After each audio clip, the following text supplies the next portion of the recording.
and to the trust fund that is related to agriculture. All of these groups are going to organize this event. We would like to specifically highlight CIMMYT because today they are hosting us again today in their home. We are very glad that you are joining us in this second version of the forum. In fact, I think that I can identify a couple of faces that we already know in this place, others that are going to be new faces. We are very thankful to them and we want to welcome you to the space. So, we want to thank all of you for being here. This is a space that is born to strengthen the exchange of knowledge, experiences,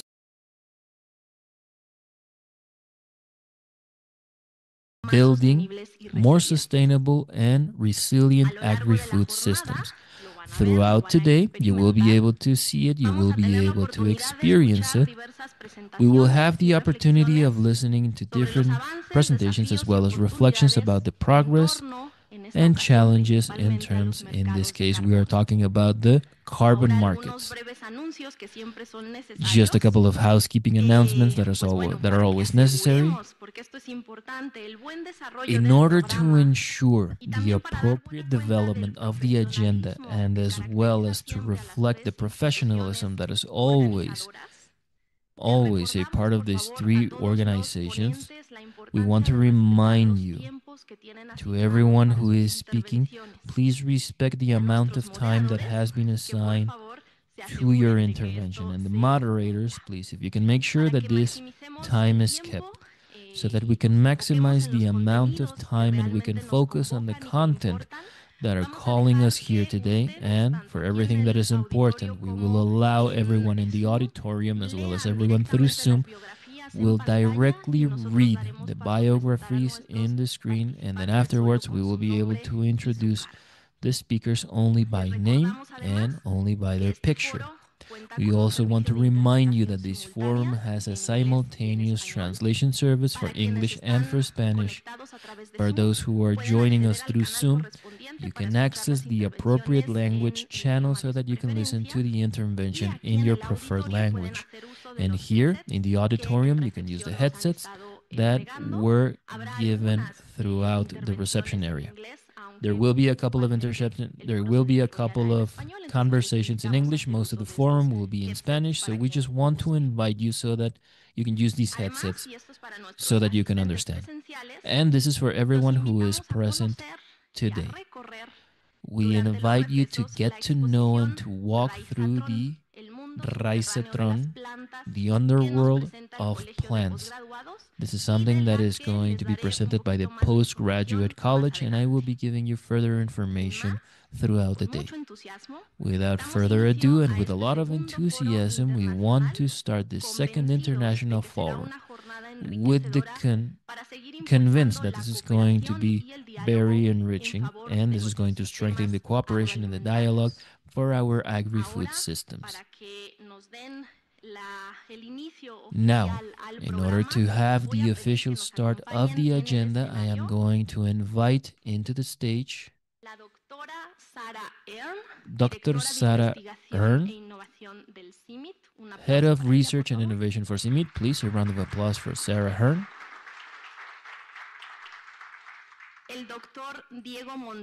Dr. Diego Montenegro, who is Mexican representative of Mexico and coordinator of the northern region of IICA. Dr. Jesus Alan Elizondo Flores, General Director of FIRA.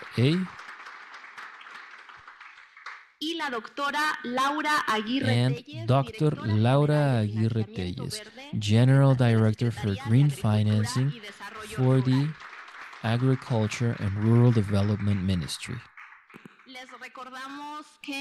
We want to remind you that, we want this to have a very brief intervention from each one of you so that we can kick off this forum, and then I'm going to leave you because you don't need a moderator.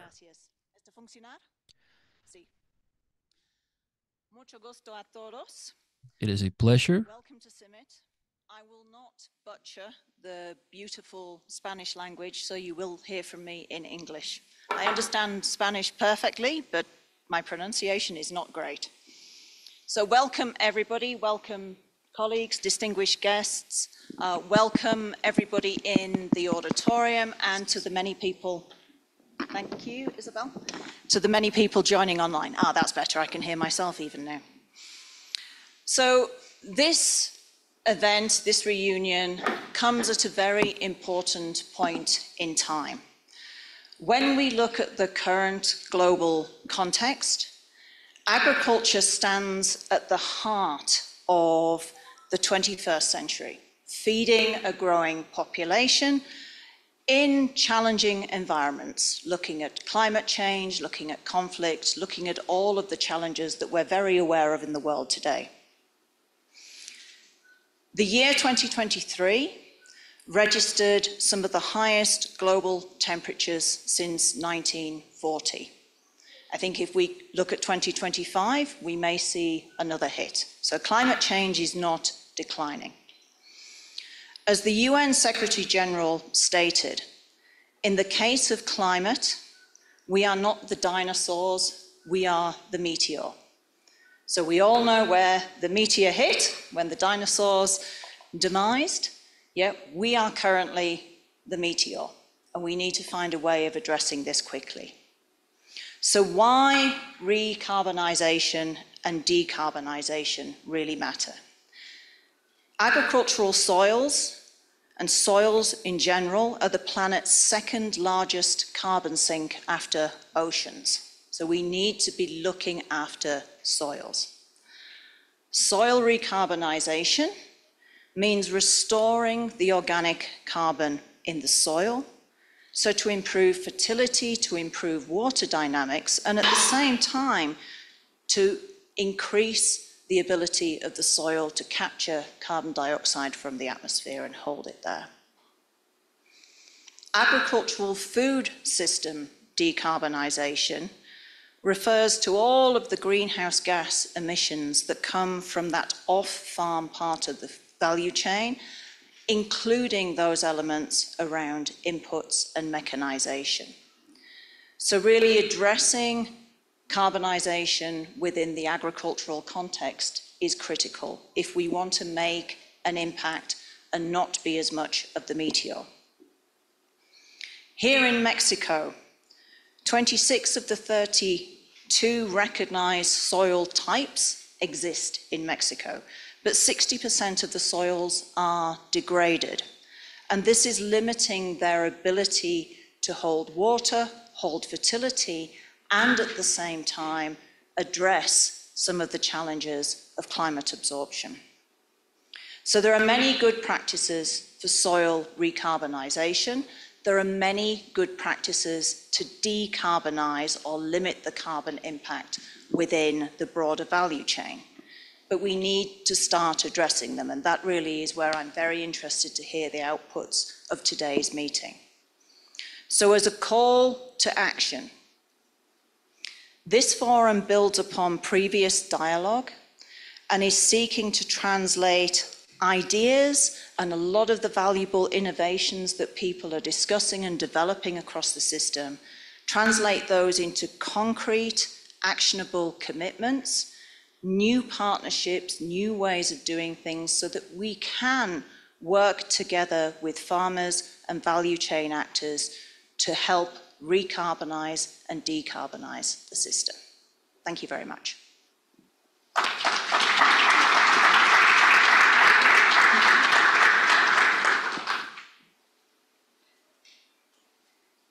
Entiendo que yo soy el segundo en I understand that I am the second in the pecking order of today, so I am going to join the welcoming remarks. I want to join the remarks from Sara to the second International Forum for Recarbonization of Agri-Food Soils and Decarbonization of Food Systems. A very warm greeting to you, Sara, to you, my dear Alan, Aura, all of us who are joining us in the inauguration of the second forum. As As Camino was mentioning, this has generated a lot of interest. Right now we have approximately 200 individuals, and we were talking about the fact that we have an important number of individuals that are following us in social media. They come from different countries. That is to say that we are being heard in different areas of the world. Those of us who will be taking part through presentations, through our own opinions, we are assuming the responsibility of having to display, of having to show how much we are doing and what we still have to do. A lot of the challenges that we have from Mexico, from America, and to the rest of the world. Everyone is aware that the things that are related to carbon markets during the last couple of decades have become even more relevant in mitigation of climate change and adapting to climate change. We believe that there is much to be done in that specific point, talking specifically about Mexico, talking about regulation, in terms of metrics, in terms of quantifiable methodologies for emission, carbon sequestration. And we also understand that there are huge challenges in terms of a requirement to perform a more coordinated effort between academic sector, private sector, government, and also giving back a reliability on the metrics as a way of demonstrating that these are systems that can help us, that can decisively help us fighting climate change. I wholeheartedly agree with Sara's words in the fact that humanity has become the meteor,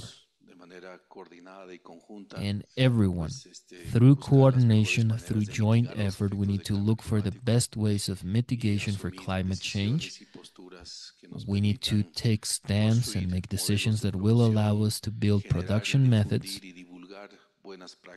communicate and divulge better practices in terms of livestock, in terms of food. What we have as an agriculture today, it is a part of a problem.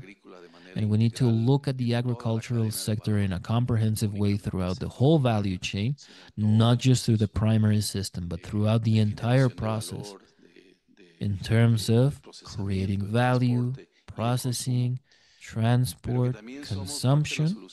But we are also part of the solution.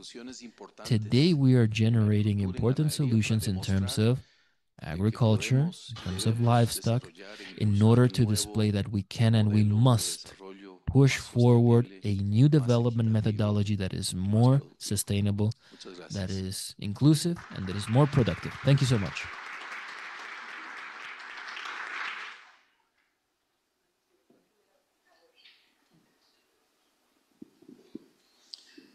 Muchas gracias, muy buenos días. Well, thank you so much. Good day to everyone. I want to start by greeting the Presidium, Diego, Sara. It's a pleasure to say hello to you, and I want to congratulate CIMMYT. And also, I want to congratulate the IICA and reinforce the commitment that you can expect from FIRA in the forums that we are celebrating today, as well as in other places. I think that today it is very much important to speak what recarbonization and decarbonization. I think that it is important to mention what finance is going to become as a tool.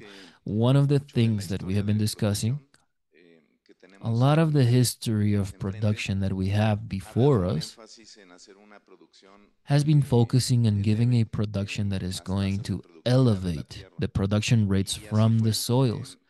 That is how things were happening until the end of the 20th century. We saw names like Nikolai Vavilov, Fritz Haber, Norman Borlaug. All of them are linked to success. All of them are linked to high peaks in productivity. And I think that all of us need to say that everything has been fulfilled, that objective of feeding the population.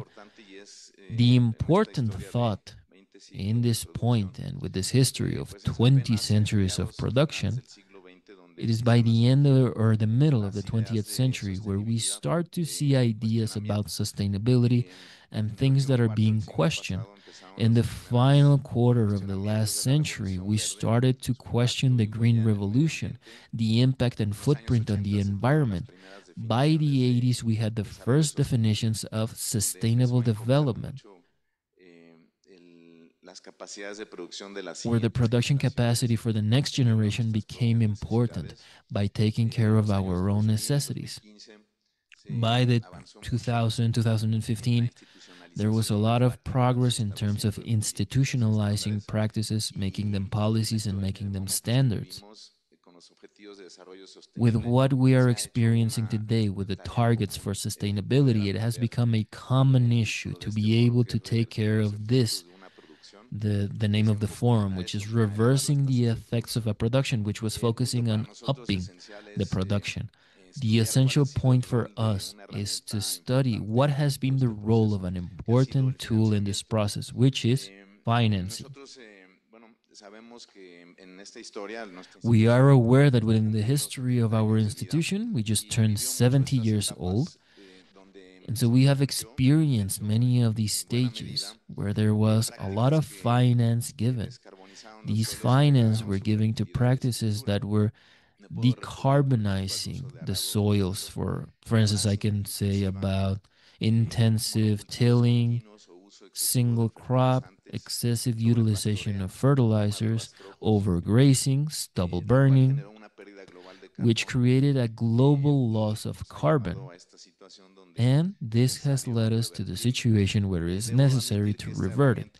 I must admit that this tool was leveraging these activities, as I was mentioning, with the target of having more food. And then today, we are able to realize that this same tool, it had the power of leveraging the practices that I was just mentioning. It is also going to have the same force to return that carbon into the soil. We wanted to reflect that many of the practices, in order to put carbon back into the soil, need to take into account several cycles. You cannot just put into a single cycle the reinsertion of the carbon into the soil. The requirement is of many cycles, and so this is going to call on the tool of financing. In the FIRA, the Trust for Agriculture, we believe that these practices work better whenever we have a positive incentive to the producer through this tool. And so they are able to find techniques that will allow him to obtain more profitability from his crops, or at least to not lose his productivity. We have been able to find that all of this is possible. Our institution is going to call, or we become aware of this moment. We're going to turn leadership so that the financial practice is going to take us into the point where carbon is going to be reintegrated, and then we are able to see products that will involve the private sector. We have been guided by the multilateral sector, multilateral agencies. We have thought leaders such as CIMMYT, IICA. They have research, technical assistance. We understand that together we can achieve reinsertion. We consider that there are three main stakeholders. We need to include the consumer. On the one hand of the spectrum, we have the consumer. Then a finance source, which is value bank, such as a bank, or a development entity such as ourselves. But in the middle, we have to focus on the producer. The distance between the consumer and the finance source becomes closer to the producer. The producer is in the middle, and then we see as a priority for them to migrate into something that becomes more conscientious of our production without a carbon footprint. In the FIRA, we want to restate this commitment, and I want to thank the invitation that we are receiving to participate in this forum and specifically in this spaces. And so we're going to be in this forum if it happens again in the future, and I think that is going to happen. So thank you for your time.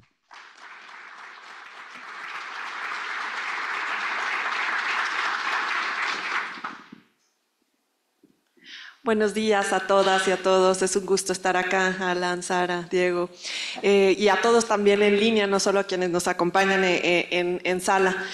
Primero que nada, pues simplemente darles la bienvenida, transmitirles un saludo del doctor Julio Verdeguesa Cristán, nuestro secretario de Agricultura y Desarrollo Rural. De mi lado quiero simplemente también empezar por agradecer tanto a FIRA, a ICA y a CIMMYT por la organización del taller, por la invitación. Creemos que este es un espacio fundamental para reflexionar sobre uno de los grandes retos, ya nos decía Sara, la crisis climática, y además un tema de financiamiento que, como nos decían Diego, Alan, pues de forma mandatoria está cada vez más en el centro, ¿no? Realmente tenemos que ver cómo movilizar, acelerar esta transición. Desde el gobierno federal en México reconocemos que la salud del suelo es la base para la productividad y la seguridad alimentaria, al mismo tiempo que es un pilar necesario at the de la same acción time climática. that it is a necessary pillar for climate action. That's why we are improving our policies so that our actors can go through low emissions, more resilient practices with added value. We are in a very interesting point in which we will have developments of public policies which are transforming the ecosystem of funding towards sustainability goals. I would like, therefore, to address this comment to mentioning that from the government we are giving a priority to high yields, sustainability, but we should never forget that the benefit for the grower is right at the center of all our actions. So this forum is a great example of the commitment that the government, public institutions, international institutions, the academia, and the financial as well as the public sector itself have all together in order to channel resources to regenerate our soils and decarbonize the agri-food systems. Therefore, I would like to welcome you and give you our most sincere congratulations. Hopefully this forum will prove very fruitful for you. Thank you. We thank very much the authorities and the heads of these institutions that are organizing this forum to welcome and to open this forum. Thank you. And while they take their seats, I would like to tell you that last year, in a very similar moment, just at the beginning of this forum, Dr. Bran Govert, Director General to CIMMYT, was already inspiring us from the very beginning of this inaugural ceremony. He said, please do not stop here, not in only one meeting. Think about the second one. Dr. Elizondo was already speaking about the possibility of having a third meeting. So please, you organizers, do not relax, because I think that you'll have plenty of work to do later on. After this meeting is over, let's go through 3 subjects that will become the themes, the main themes of this forum. It will be carbonization of agricultural soils and decarbonization of agri-food systems. To begin, we will hear a report issued by CIMMYT regarding new technologies to monitor carbon sequestration. And I will therefore invite Dr. Kai Fonder, the leader of the Geographical Information Systems at CIMMYT.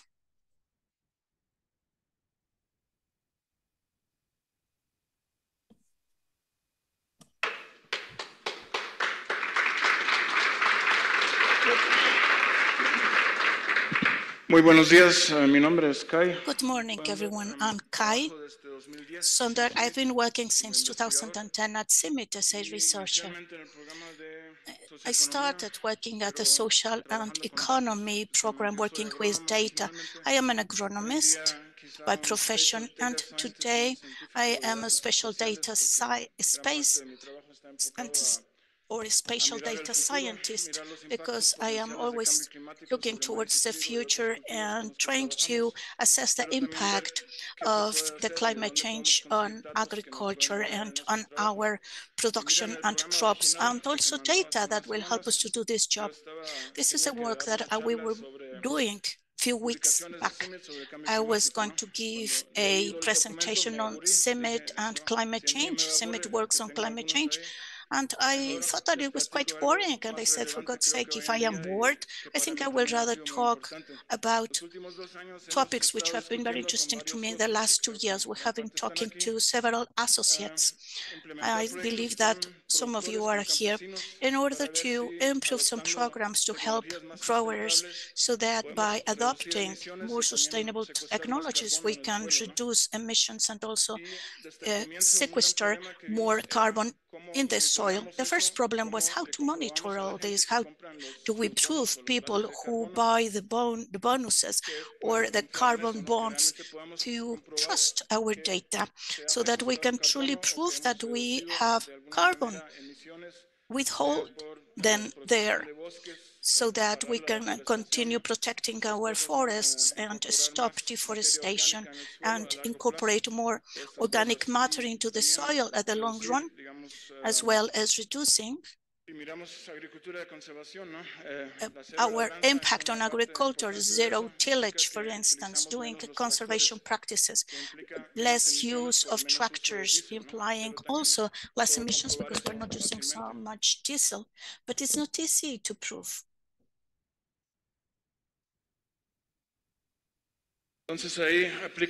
So rust is okay, but controlling is much better. As I was seeing this, I reminded myself of this phrase that some people say, Lenin said this long time ago. There is no historical proof of it, but if you look for literature, in literature, you will also find Ronald Reagan when he was talking about nuclear weapons and control of them, because in the 80s, it was quite an issue. At the present state, that time seems to be better. They were trying to control nuclear weapons and at the same time controlling other powers to use them. Now, how to prove that the USA and other countries are reducing the production of their nuclear weapons? It's the same thing for carbon sequestration in the soil. We have different options. We can use modeling. For instance, in the left-hand side, you can see some a model for the Netherlands based upon test satellite images. This model looks pretty well.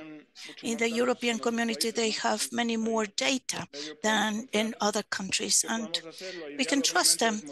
But what can we do in order to even have a better proof? Well, we can take many soil samples, we can analyze them under a certified lab, and then use that information to improve the data and the models, but also to prove people who are investing in eliminating or have more carbon sequestration, how to prove them that we are in fact improving the soil conditions. However, this is highly expensive. How can we verify this? There are several practices that we're using here. For instance, rotation, sowing companion crops, zero tillage, and also fertilizing applications, the reduction of fertilizers used in the European community. There is a problem with the huge amount of manure. They have plenty of organic matter, and that brings about more problems with water quality, so we can include it in here. How to monitor all these aspects? How can we prove investors that are putting their money and efforts in the fact that they are truly gaining benefits? How to give a cost to all this? In the last years was a new regulation in the European community, which was imposed a couple of years back. I read yesterday that they are lagging behind already because the USA was doing tantrums due to the associated costs, and also since 3 years ago, we saw that this was creating issues. The European community issued regulation so that every importer, exporter, or grower of some products dealing with deforestation have to prove that those products come from lands which were not deforested after 2020. And also this product is being given other applications. So for instance, the implications of 10,000 hectares in Brazil for coffee production, they have enough capacity, they have money, they can buy data, they can prove that, and they can manage all the proceedings. However, a small grower with 1 hectare of coffee production in Chiapas won't be able to do it. They don't have this capacity. Somebody will have to help them. At CIMMYT, we were working on that for a couple of years, but since this regulation is not enforceable yet, we are still working on it, and testing out and proving these things is truly important for the value chains, especially for small landholders. How can we help them then? In the last years, I'm an expert at SIG, which is the information, geographical, and positioning systems. In the last 10 years, we have made huge leaps in terms of quality, accessibility, and resolution. Resolution not only in terms of the space. The pixels are very tiny, tinier than ever, but with a huge resolution, and also the visiting time. It's important with satellite images. 15 years ago, we had Landsat, which was a satellite of NASA. It was very useful. Since the 70s, that family of satellites has been sending images. See, every 30 meters is not very useful, but it was not bad when assessing changes throughout the time. But the cost at the beginning, it was just every 15 days, 2 weeks between every image. It's being depicted here. The resolution was not really good. If it was a cloudy day at that point in that day, then it did not work. That was quite a problem.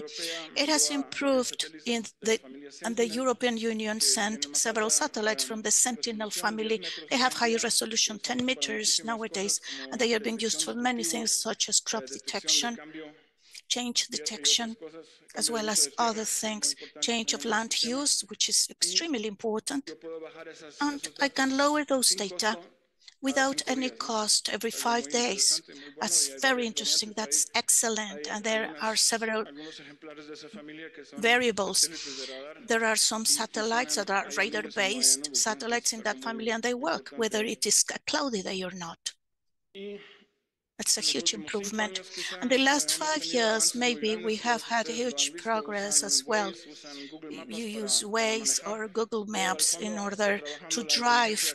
See, the background is always machine learning and direct impact of ChatGPT and other technologies in order to deal with texts, summarize or doing abstracts, quoting, imaging, etc. It's also important to improve the quality in this regard. Years back, we were working with 30 meters in every image. Now we're working based upon centimeters. We have images taken by drones, which can help us plotting at a very high quality. It works very well for agriculture in order to provide good combination of fertilization. The index for greening at Sonora, for instance, we have been working with a system called Green Seeker, and it brings about the values, and it is related to the nitrogen nutrition, nitrogen diet of those crops so that they can use the proper rate of fertilization according to that nitrogen assessment. Now we can also work with satellites covering huge areas and analyzing the system in the cloud with IA and machine learning. So that was a huge leap. Currently, we are lucky because all these factors are coming together. Just to give you an idea, an example of the data that we've got available and the way in which we're using them. This is the history of deforestation in Mexico based upon a Landsat time serial. In the USA, they run an algorithm with new data. so we can monitor at which area of Mexico we're suffering from deforestation, not only the surface area, but we also know why, if it was due to mining or agriculture that was expanding there. We can use this information in order to calculate this data. It's fully based on satellite imagery, and we are using machine learning algorithms in order to keep with our detection efforts. Now, if I have access to, we have access to commercial images. Planet has every day new images with 3 meters of resolution, and it helps me to monitor this information basically almost in real time. For instance, in Campeche, if something is slashing and burning 10 hectares, I can see it. I can see the fire coming out. I can see the change, and I can detect it, provided there are no clouds. This is still a problem with the radar satellites. This has been improved. See, Quintana Roo, it looks pretty bad. There is plenty of deforestation, much larger than an extension of what I thought I would see. I saw some lands owned by Mennonites in Yucatan and Campeche that were hugely deforested. But at Campeche, it is really coming as a surprise. And this is another application. We can show this in bar graphs. And I'm going to give a presentation at Jalisco on climate change. See this map. Jalisco is not so badly deforested. However, in red, we are converting the dry forests into tequila production. So we see the huge carbon fingerprint, and we can monitor it as well as compared to other states in which deforestation is not so bad, but those forests are quite fragile. It's not easy to keep those forests alive. The climate is causing great impact on them, and they are fragile, more than in the peninsula. This is an image, see, 1 year prior to the picture that I showed you. The forest has already gone. Now, agave has gone down in terms of price, and therefore people are already turning into other crops, which will be the implication for imports as well as for exports in the country. And this is burning of agricultural land. I can lower down data from NASA and other sources from Europe as well, and I can see how many fires have been natural, forestry, at forestry level, and all these are slashing and burning of crop residues. For 40 years, along with FIRA, we have been working with conservation, tillage, keeping those residues, crop residues in the soil is of utmost importance in order to maintain the organic matter in the soil. And these maps help us assess the emissions, and I can use this data and cross it with other data to show the investors, look, in this area, the number of fires due to crop burning, crop residues burning has gone down. So we can use the data to prove that, in fact, a campaign against burning up the crop residues has been successful. It has been quite successful in Guanajuato and other states. And Guanajuato, still, we have a very severe burning of those crop residues. There are many growers doing the same practices. And also in the European Union, there are some methodologies that are monitoring at larger scale, but working on local plots to assess the amount of organic matter in the soils and the increase of it. It's quite important to have sufficient data for the European Union. We have a long history. See, in this map, we can see soil samples that were taken in recent years.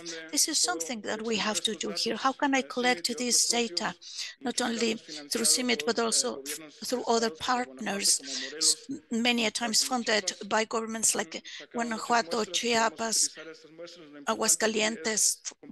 The state governments have been helping us to get this data and share share it with other institutions. For instance, FAO and state and federal governments can use this information to do proper planning.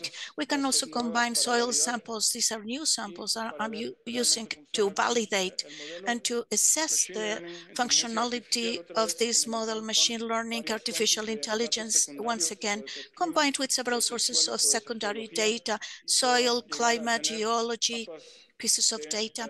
I can make maps of organic matter or carbon in the soil at the plot level, and I can apply it for the benefit of the fields. In the European Union, they use this for subsidies, for instance, and to make comparisons among all the different countries that form part of it.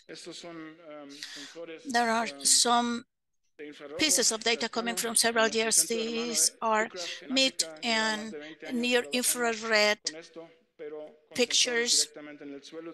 FTIR and ATR have been working with these images for a long time. These images show the content of organic matter and the nutrients in the soils. They use that in order to lower cost. The samples, I take out soil samples, I analyze them, and at the same time I take samples from the infrared near reflectance spectroscopy, and I can estimate in the future the organic matter.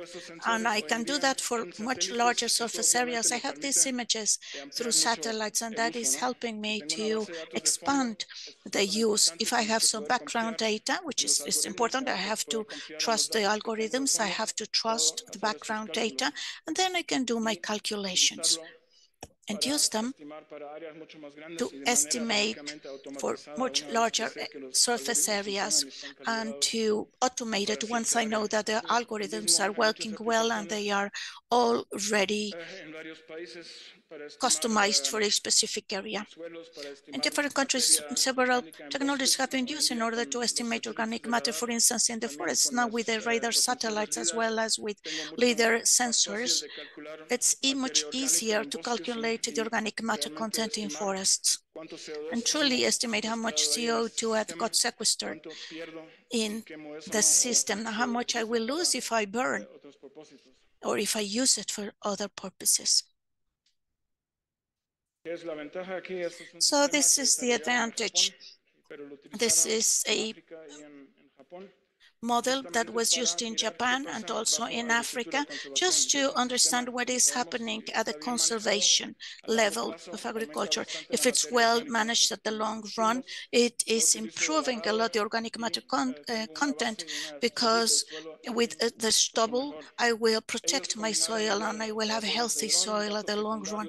They combined the secondary data with soil data. They already had some sampling data, machine learning, and new algorithms that they were assessing, and they understood that it can be that the organic matter content can be monitored pretty well, simply understanding at which part of the plot I have the best conditions using the same fertilization scheme.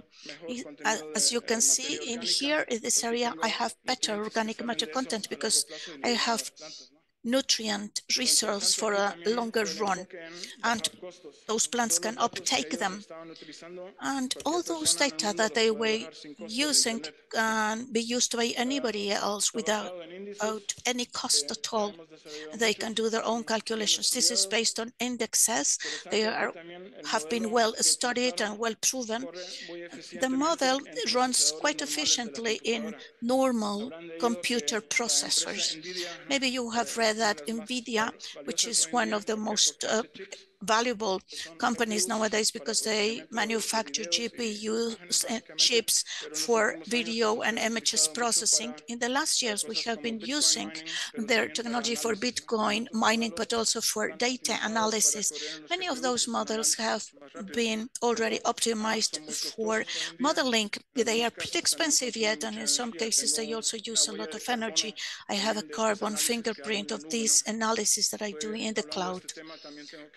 talking about this subject, I should also have to assess the impact of what I'm doing. I'm using supercomputers in some part of the world with a database. What's the implication that for my own carbon fingerprint or the carbon fingerprint of the project I'm working at?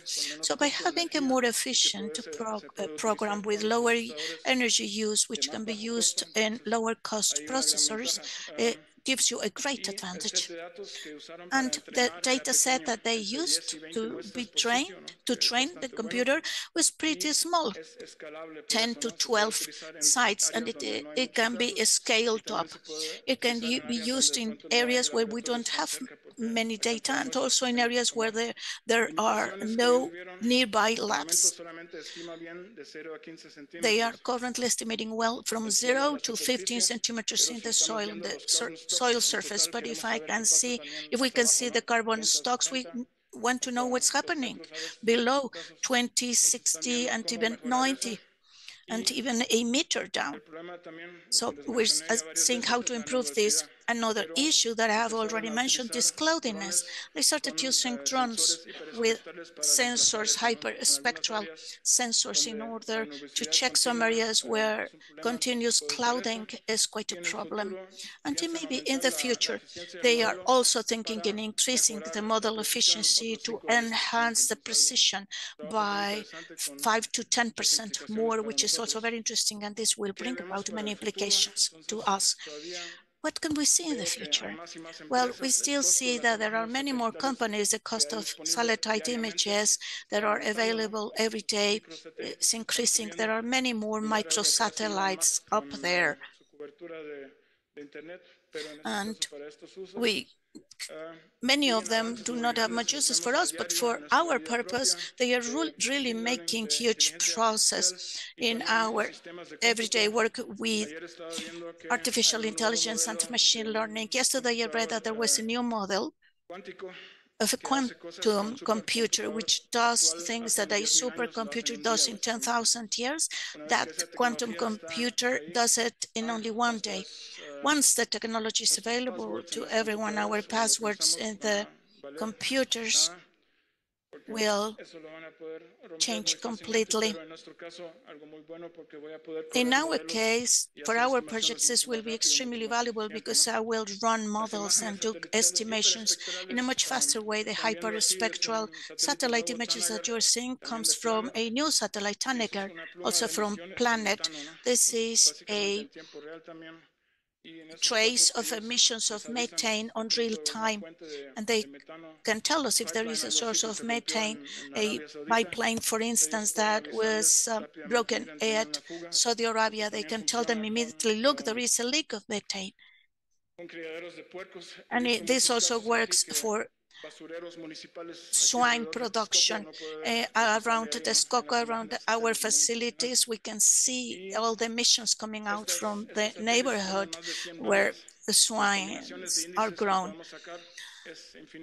The combination of this data is just unbelievable. We can also combine it with many other additional data, not only carbon in the soil, but also detection for new varieties, disease detection in crops, and provide more accurate fertilization.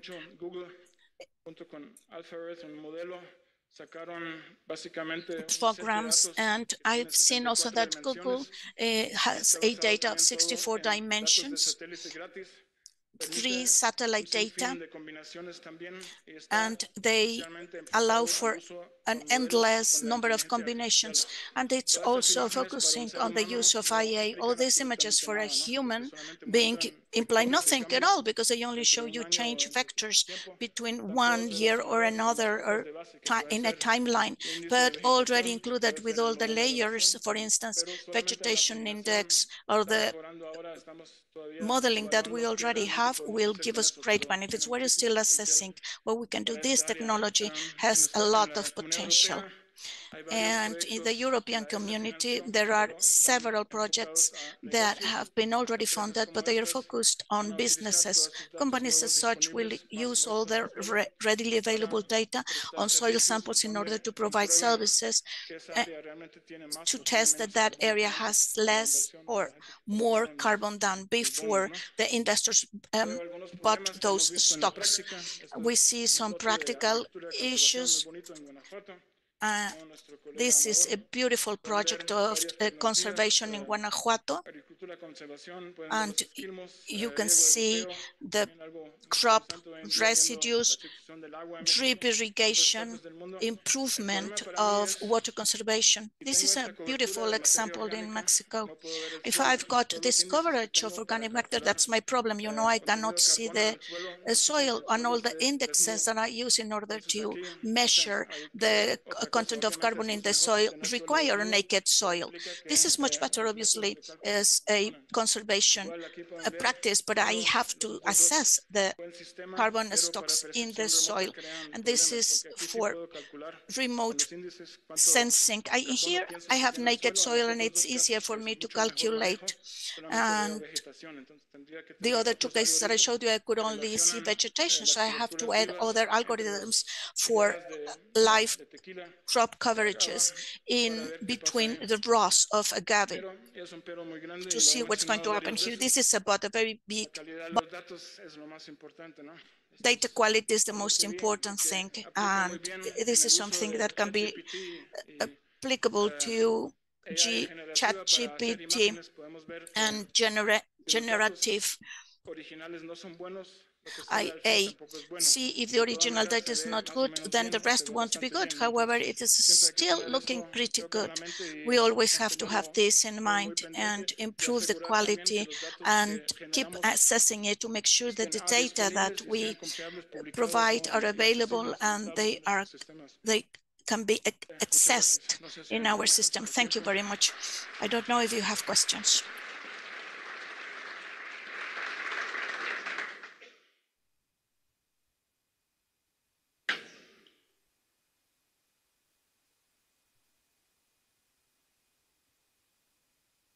Muchas gracias, Dr. Sonder. Thank you so much, Dr. Sonder. Now, following with the Civil Protection Protocol, I just want to remind everyone who is present in the room that we have two emergency exits that are to the sides of the auditorium. So let's hope that the only emergency that calls for today is still the one that are related to agri-food systems. So now we will move on with the program. We're going to move on to the first block of subjects that we were talking about.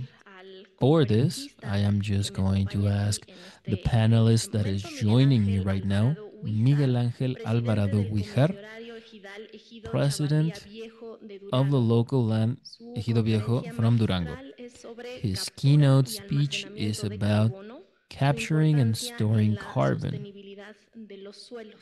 and the importance of sustainability on the soils. So he's going to start, and then we will move on with the panelists. So Miguel Ángel, welcome. Buenos días a todos. Good day to everyone. Yo soy ejidatario del ejido I am a member of the local land Chavarria Viejo. So my responsibility is to talk about a subject that is very, very interesting. It is very interesting not just for those who are present here, but it's important for everyone, for the whole world. And I think that talking about carbon, this is a subject that not many people can understand it. These are concepts that sometimes maybe we can confuse carbon even with the coal that we are using for, our barbecues. So for us as local land members, it is very difficult for us to understand concepts such as the ones that we were just sharing. And so we need to figure out how we can make sure that these concepts are understood by everyone. I think that this is a point that is very interesting, something that we are going to discuss, and we are going to start talking about something that is climate change. I'm not really sure how I can control the presentation. Thank you so much.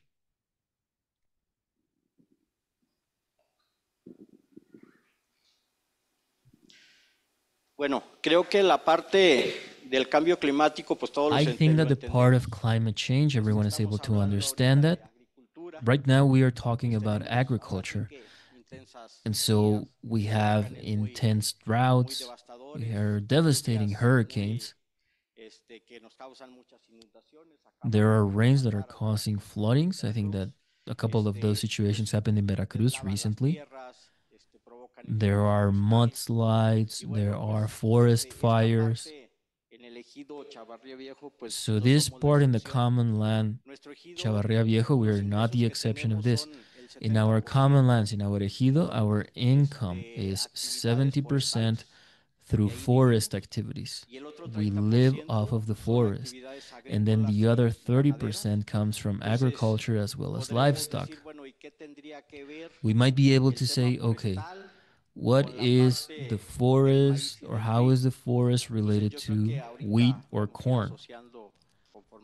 So right now, as we move on, we will be able to link what we are doing and how we are doing it so that we can figure out this challenge that is climate change. We can talk about the cause of climate change, which is going to be the greenhouse effect. The greenhouse effect is causing climate change. This is being caused by the greenhouse gases, and human beings, just by existing, we are producing CO2. Every human activity is generating CO2. This is going to have an impact on the planet on a big scale. Food production generates CO2. That CO2 goes into the atmosphere. If we know that we are polluting because we produce food, that's not reason enough for us to stop eating. Just because of that, we won't stop carrying our products from our common lands to the supermarkets and to the tables of every single family in the world. So mobilizing our products is generating a huge CO2 footprint. Just because that happens, we are not going to stop. So what do we have to do? How can we avoid those greenhouse gases? And how can we put that CO2 on the ground? Those who know say that the CO2 are capturing a lot of CO2. Maybe that is true. And the fact is that, yes, it is true because they are displaying this. But for those of us who on a daily basis are in our communities, we are not really interested in getting to know the greenhouse effect. We are not really interested in getting to know what is happening in the world. We live in our ejidos, in our commons. We're pretty happy. We're pretty comfortable. We do activities in the forest, in agriculture, and that's how we make a living. But the important part is that there is a regulatory framework, which is the United Nations Framework for Climate Change. So there are a couple of people, there are countries who are worried here, and so they want to do interesting things. And the common land owners from Mexico, we are owners, we possess most of the national territory, but what are we doing with that huge territory? We are talking about many common lands in forests, in agriculture, in livestock. And so ownership of the land, for some people who are studying this point, that ownership becomes a limitation. They say common land owners have the best forests, the best grazing lands, the best soils, but they are the ones who are producing the least. But we are the ones who possess that. We do possess the biggest amount of land here in Mexico. So all of this as a global regulatory framework, and we are performing a lot of activities so that we can avoid those emissions, perhaps by using clean energies, by using renewable energies, trying to look for ecosystems that are healthy, ecosystems that are helping us to capture the CO2, and those ecosystems are related to good practices. But getting to that point costs money. So where are we going to take the money in order to do this? Because they are barely giving us an income as a common landowner. They're barely giving us enough to survive. And by surviving, I could say that in some common lands in other communities, we can talk about surviving, but in other areas, the lands are completely abandoned. We prefer looking for other alternatives in the big cities or in other countries so that we can survive instead of making our own lands productive. This has been regulated by the United Nations, and there is the Paris Agreement, the Paris Accord, where Mexico has been forcing itself voluntarily to become a part of that framework. And so right now, we have to look for many alternatives in order to capture CO2. So here we have the participation of the companies that are polluting, that have a lot of CO2 emissions. Many of the companies are not just in Mexico, they are throughout the world. How do we try to have that CO2 and move it into the ground? That is going to be the challenge. Everything that we have to look for is an alternative. We need to figure out a feasible alternative where we can have access so that we can have the CO2 on the ground. And for those of us who are doing carbon sequestration, I think that everything is related to the improvement of soil fertility. This is giving a habitat for the microbes in the soil. It increases water retention. It has better production for plants, better nutrition for plants, and it's going to also do carbon sequestration. All of this can be done a process of pyrolysis so that we can do carbon sequestration, pyrolysis, we can do it through pyrolysis, through forest, and we are already doing that in the Chavarría Viejo Ejido, in that common land. So we just wanted to share the experience that we've seen while capturing CO2. All of those who are participating under this process in order to carry out a project for carbon capture, here we have the buyers, who are going to be companies that need to offset the greenhouse emission, their greenhouse emissions. That is point number one. And in Mexico, only a couple of states have a carbon offset or a carbon tax. And so they are forcing those companies that are having carbon emissions are able to do the offsetting. So in that moment, we are the ones who are going to provide that offsetting. I think that we can give an offset as a common land, as an ejido. So the other part is going to be the ejido, the communities, the small owners who are going to sell carbon bonds. So these are communities that are going to have projects that are handled in a sustainable way, and we are capturing CO2. So we already have two elements that become a single one: those who are polluting, and then everyone else who is doing conservation. And by doing conservation, we give out carbon bonds. Number 3 are the protocols. Protocol is going to be a non-government organization at the worldwide level that are going to determine how much carbon is being captured and how many credits or bonds can be issued. So what my colleague was discussing, who was speaking before me, she was mentioning that we needed to do monitoring. So we need to do monitoring. So there we have the protocols that are going to tell us how to do monitoring. What technologies do we need to use? How the methodology in order to issue those credits will look like. But then we have a fourth element, which is going to be the developers of the projects. And the developers of the projects are going to be companies that are going to make sure to carry out the procedure in order to be able to obtain carbon credits. But this is where everything lies. These are companies that say, okay, yes, I'm going to finance a contract with you. This is going to be long term. You are going to issue carbon credits. I am going to buy them from you. I am going to finance the whole entire project. And that whole project, from doing the monitoring, soil analysis, that whole project, I'm going to charge you some money.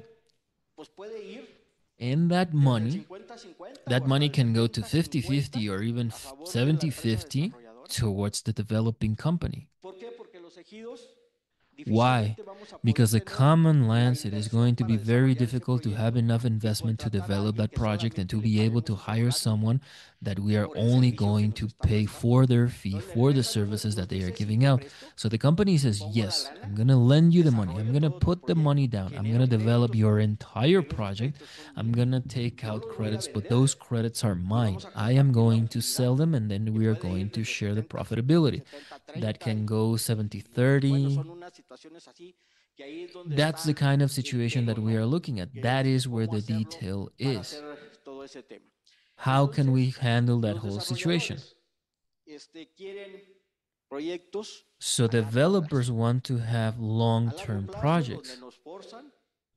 Long-term projects where they are forcing us to say 50-50 on the best case scenario. Worst case scenario, 70-30. So I believe that this is something that is interesting. This is something that I want to talk about because we have many offers in order to generate this carbon project. This came from some developing companies. In the end, the decision that we made was to make sure not to associate with anyone. And we looked for our own financing. That is, from forestry activities. From forestry activities, we looked for finance so that we can fund our own carbon credits. And then we had to go to the FIRA. And the FIRA heard, hey, I want some money for a carbon project. They were saying, no, I don't have money for that. First of all, what is that? No, I don't have that kind of product. So I say, okay, just give me the money so that I can cover my expenses, my ongoing expenses for wood extraction. And they said, yes, I'm going to give you money for that. Okay, so then give me money for that. Yes, but I can only give you a credit line for working capital. Why? Or what are you going to buy in terms of machinery? Why I'm going to give you an agreement for 5 or 7 years? So it's an ongoing expense that is going to be paid to 6 or 12 months. That's it. That's how far I'm willing to go. If there's no other choice, then yeah, give me that loan.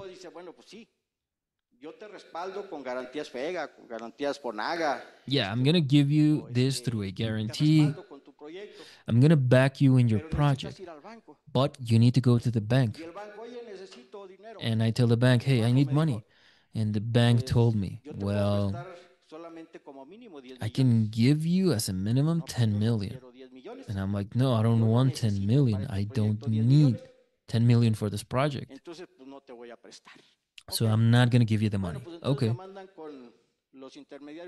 So then they send me with non-banking financial intermediaries. So I'm going with SOFOM. So yeah, I'm going to give you 1, 2, 3, 4 million. And how much I'm going to charge? I'm going to get charged on interest? 25%. Hey, FIRA, that's 25%. I can't do anything on that. So I tell them, hey, just take that number down, 22%. So they already forced our hands and we sign a credit line. What am I getting to? Financing for any activity is extremely expensive. So that is the part for the developer. Then once we have the project, once we have developed it on our own, then we have to look for an external verifier. The external verifier is the one that is going to tell me if my project has been appropriately calculated or if it's not. And then he's going to go into the protocol and figure out whether it's right or wrong. He's going to do so in monitoring and reporting on any single activity that I have to do, because it's not just a part of the calculation. It's an entire procedure that we have to start. We have to start with the definition of the concept of the project. What am I going to do? What credits do I want to obtain? Improving of forestry, biocarbon credits, that is what I have to do. And the definition of the concept in terms of the protocol says that you have to be very well informed. And here in Mexico, the common lands, the biggest authority is the assembly. So we have to go into the assembly. And we have to do every single orientation class to figure out if we can do it and if we want to do it. Then we have to determine what is going to be the scope of the project. Then we have to figure out the evaluation of the eligibility of the project, discussion workshops, baseline elaboration, presentation of the project, opening of accounts, project approval, etc., until we get to issuing and utilization of credits. This is where my fellow common land owners say, what is that? And I say, that is what I'm going to sell. And they ask, where is it? I don't see it. We're going to start on the improved program for forestry handle, and I already have credits to sell. And then they start to look for them everywhere and they can't find them, because it's not something that is tangible. It's an intangible thing. And sometimes that's what's costing a little bit to understand everything. But this is going to be done by a project developer. And for all of that, they're going to charge us a percentage per year to do all of that. In our case, we're going to figure out where we're going to take money. And so from one fund, we give to the other fund, and we just take the project out, and we have the carbon capture project. And then first of all is forestry improvement. That is the first project that we were able to take out in order to sell carbon credits.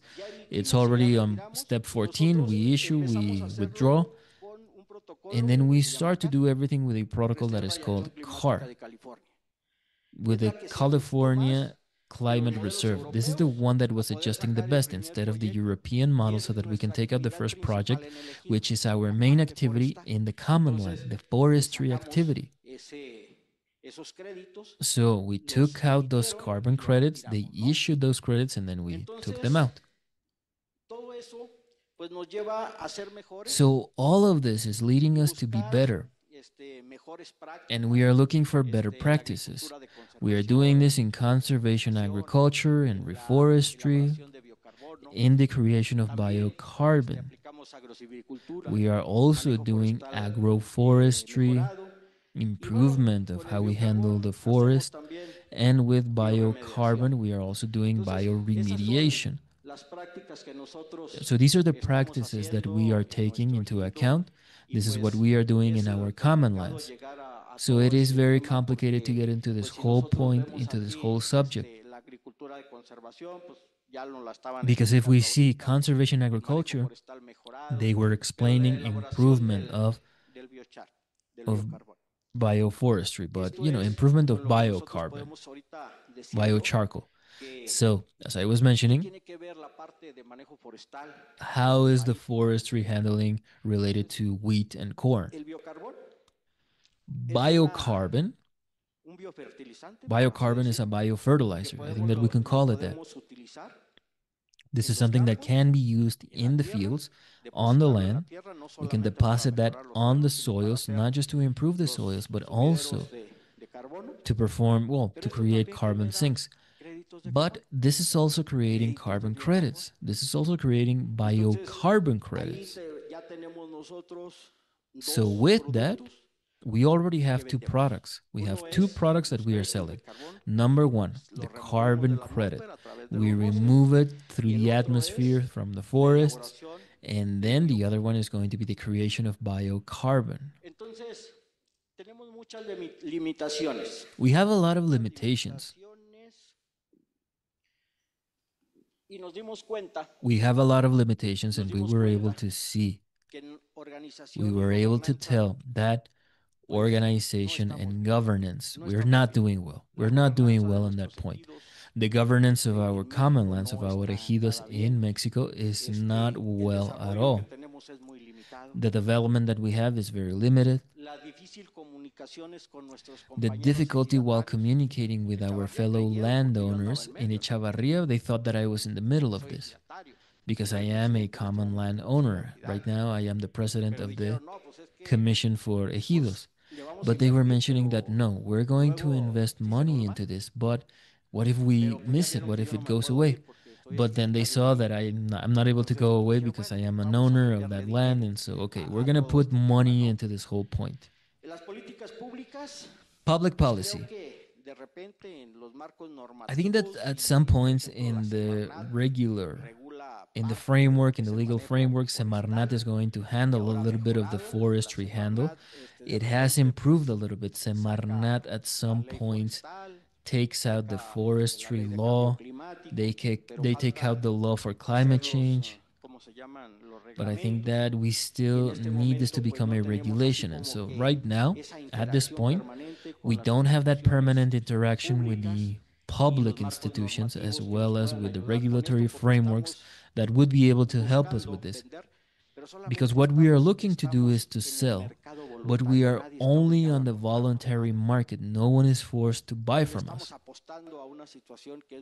We are betting on a situation that is very much uncertain, and because of that, we don't get finance for this. Markets are extremely complex. It is extremely complex to get into that situation.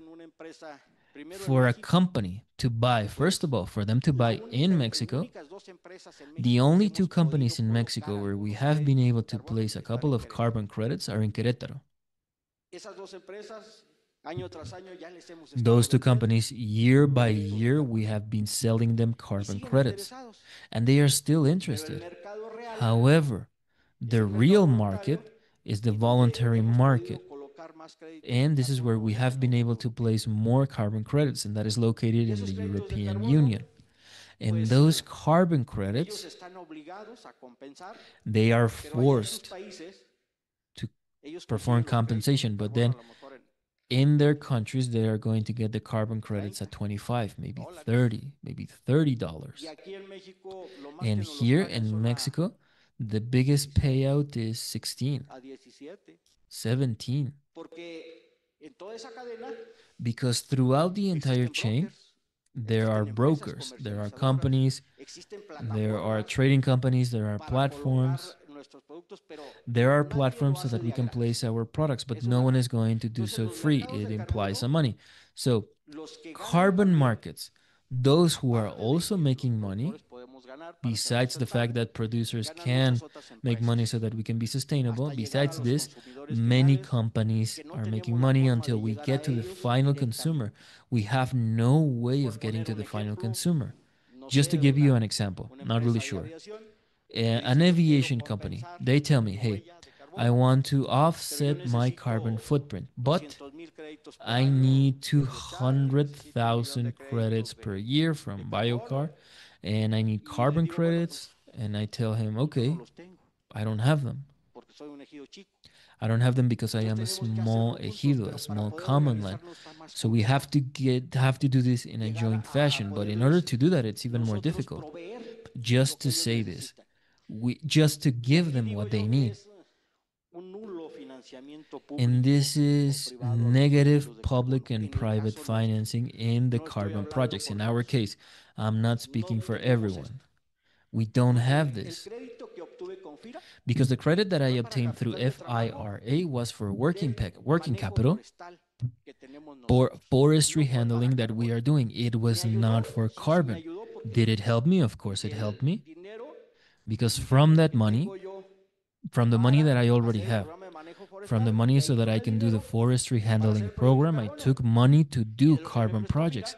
And from what FIRA loaned me, then I took that to cover my expenses. So don't do good things that look like bad things or the other way around. I didn't tell FIRA that I took money for carbon. So that's the thing. We need to have more research into this point so that the carbon markets can be more accessible to the common lands. For owners of lands are going to improve their practices so that we can implement policies in order to access for financing for the development of projects and continuous improvement. I think that I missed one. I think that I skipped one somewhere around there. Nope, not there. I'm missing a graph in terms of how we are doing biocarbon. Biocarbon or biocharcoal. I think that I was doing a couple of things over there, but the handling of the landfills and the wooden areas, usually we burn that. We put that into ovens. We think that that's good for nothing. We think that it's it's just an obstacle for our sawmills. But right now we are doing biochar, and we are certifying this with a methodology. We are doing it through a methodology from Europe, and we are doing biochar, and we are selling biochar. So all of this, residue from the sawmills, we are doing it through a machine.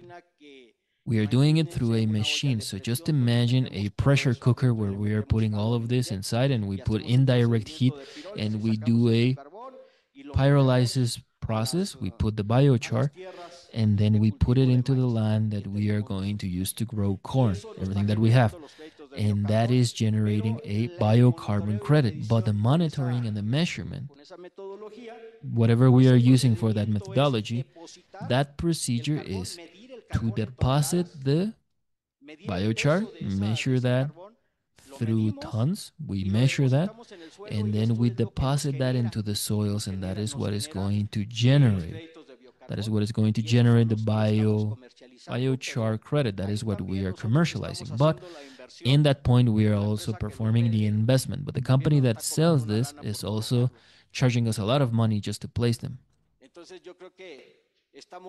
So I think that we are already doing things, but in silos. Everyone is doing something on their own, but in a certain way we have already started. And so I just wanted to share that experience. I just wanted to share the experience from a couple of years back.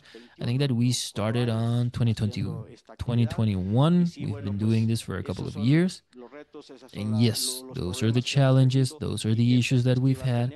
And what is our point of view? We want to continue creating biochar. We want to continue to contribute to the planet, because I'm always saying this. We need the planet. The planet doesn't really need us. So I think that we need to become aware. We need to create awareness so that if someone wants to do this and if someone wants to replicate it, I'm at your service. I am Miguel Alvarado, Commissioner and Forestry Engineer.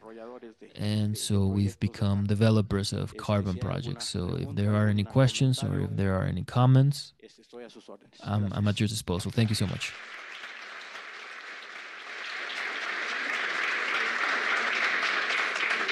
Muchísimas gracias, Miguel Ángel. Te invitamos a regresar al auditorio. Miguel Ángel. We would like you to go back to your seats, and later on we will have a Q&A session, and we will invite you to come forward again. As you can see, this testimonial is part of what we want to show you in this forum. Actual facts of what people are going through, our growers are going through. And now we shall continue with the first panel that goes along with these presentations. And to that end, I would like to invite our moderator, and then she will invite the rest of the panel members. He will invite the rest of the panel members. Carlos Ernesto, I would like to introduce him.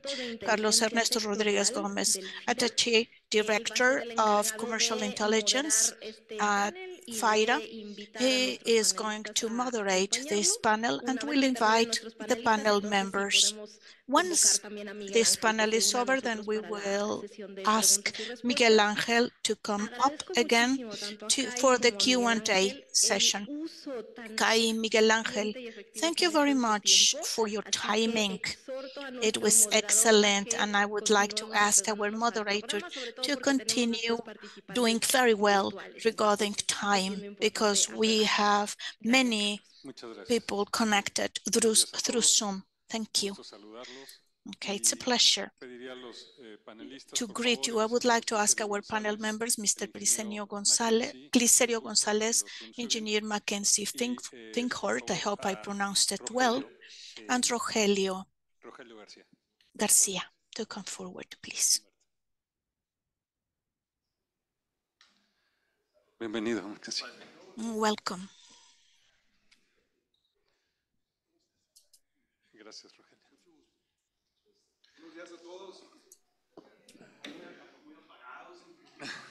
Good morning, everyone.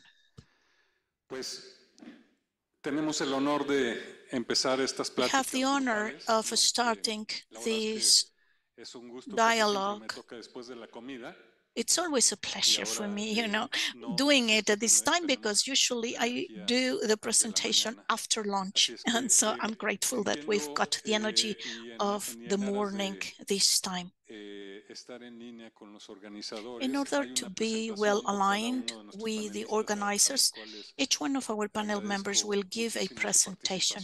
I thank you very much for your presence here. It is an honor to have you, Mackenzie, especially. Thank you so very much because you came from Canada. Welcome to Mexico. You will have a presentation each, and what we will do is to give the presentations, and later on we'll have a Q&A.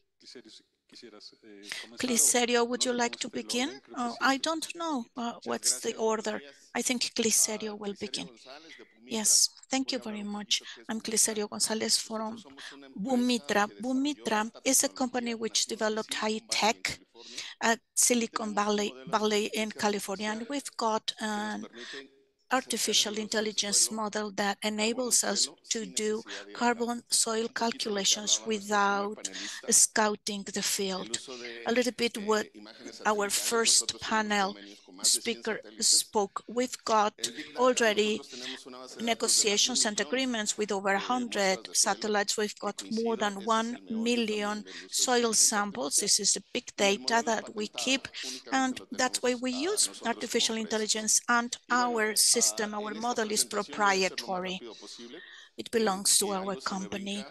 And if I skip something, we will go back to that point if you think it's necessary, but I would like to go fast in order to keep the timing.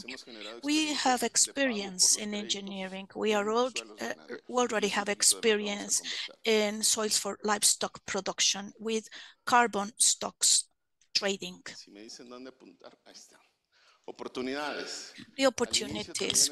At the beginning, we heard about degraded soils and the opportunity that we have in soils. Half of the agricultural land, according to NCCD, are degraded. This is a huge opportunity if we can consider it as such in order to stop considering it a problem. Agricultural soils can store from 3 to 5 gigatons of CO2 a year if we manage them better. The implementation of sustainable practices is the ones that we have mentioned here. Soil restoration has been proven to increase yield. It strengthens resiliency, and it increases, preserves, and restores biodiversity. And we also have practical examples of that.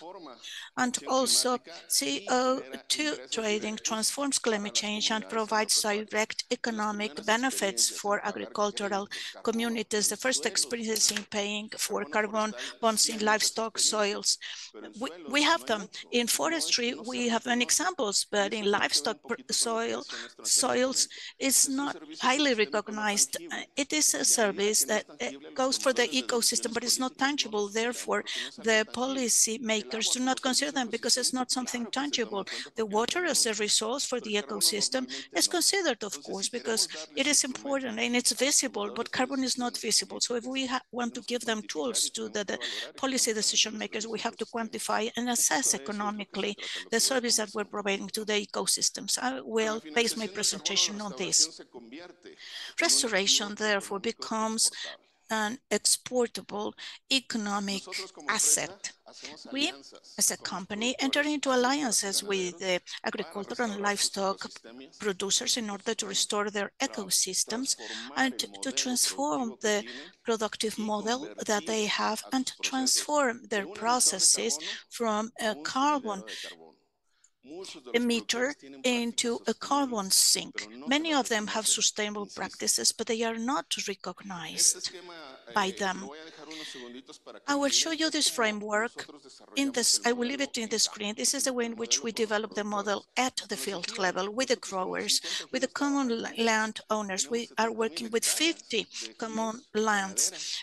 50 hectares of livestock growers working with us. Is it complicated to work with common land owners? No, this is a myth. If they are well organized and well structured, common land owners work very well. We've got local partners. We identify them already linked with the livestock growers, with the owners of the land. And through them, we get in direct contact with the farm owners directly. In Latin America, we are really the exception in terms of livestock.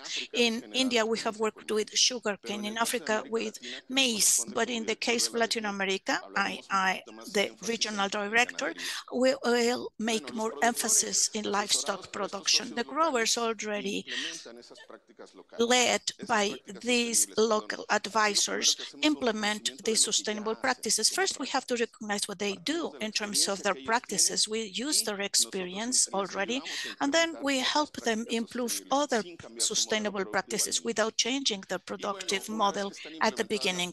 Once those practices have been implemented, we quantify with the use of AI the carbon delta, starting from a baseline, how much carbon is being increasing every year, and this is turned into carbon stocks. We do audits. Those that are auditing us are BERRA, for instance, UBM 0042 methodology is being used. We asked for those audits. They release the credits. Afterwards, we've got the largest project in Latin America with carbon in livestock soils in the northern region of Mexico. I'll deal later on into more details. And then those companies are interested in selling those emissions. We're also sellers. We do not have brokers. And I agree with my colleague, with the commissioner, because the value chain of these credits, if it's too long, the value of those credits is scattered too much, and the grower gets really a very tiny part. In our case, we've got 3 actors: Bumitra, a local partner in the case of the common lands. The common lands are our partners, and the landowner himself or herself. 3 actors, and we found everything. We do not need any credit from other institutions. The grower is not paying 1 peso for being in these projects. The audits, we've got 2, carbon and biodiversity, are paid by Bumitra. So this business model is pretty interesting. If we want to go into a dynamic of carbon credits for small land holders, for small land growers, it won't be possible. They will have to knock many doors, as we have already heard.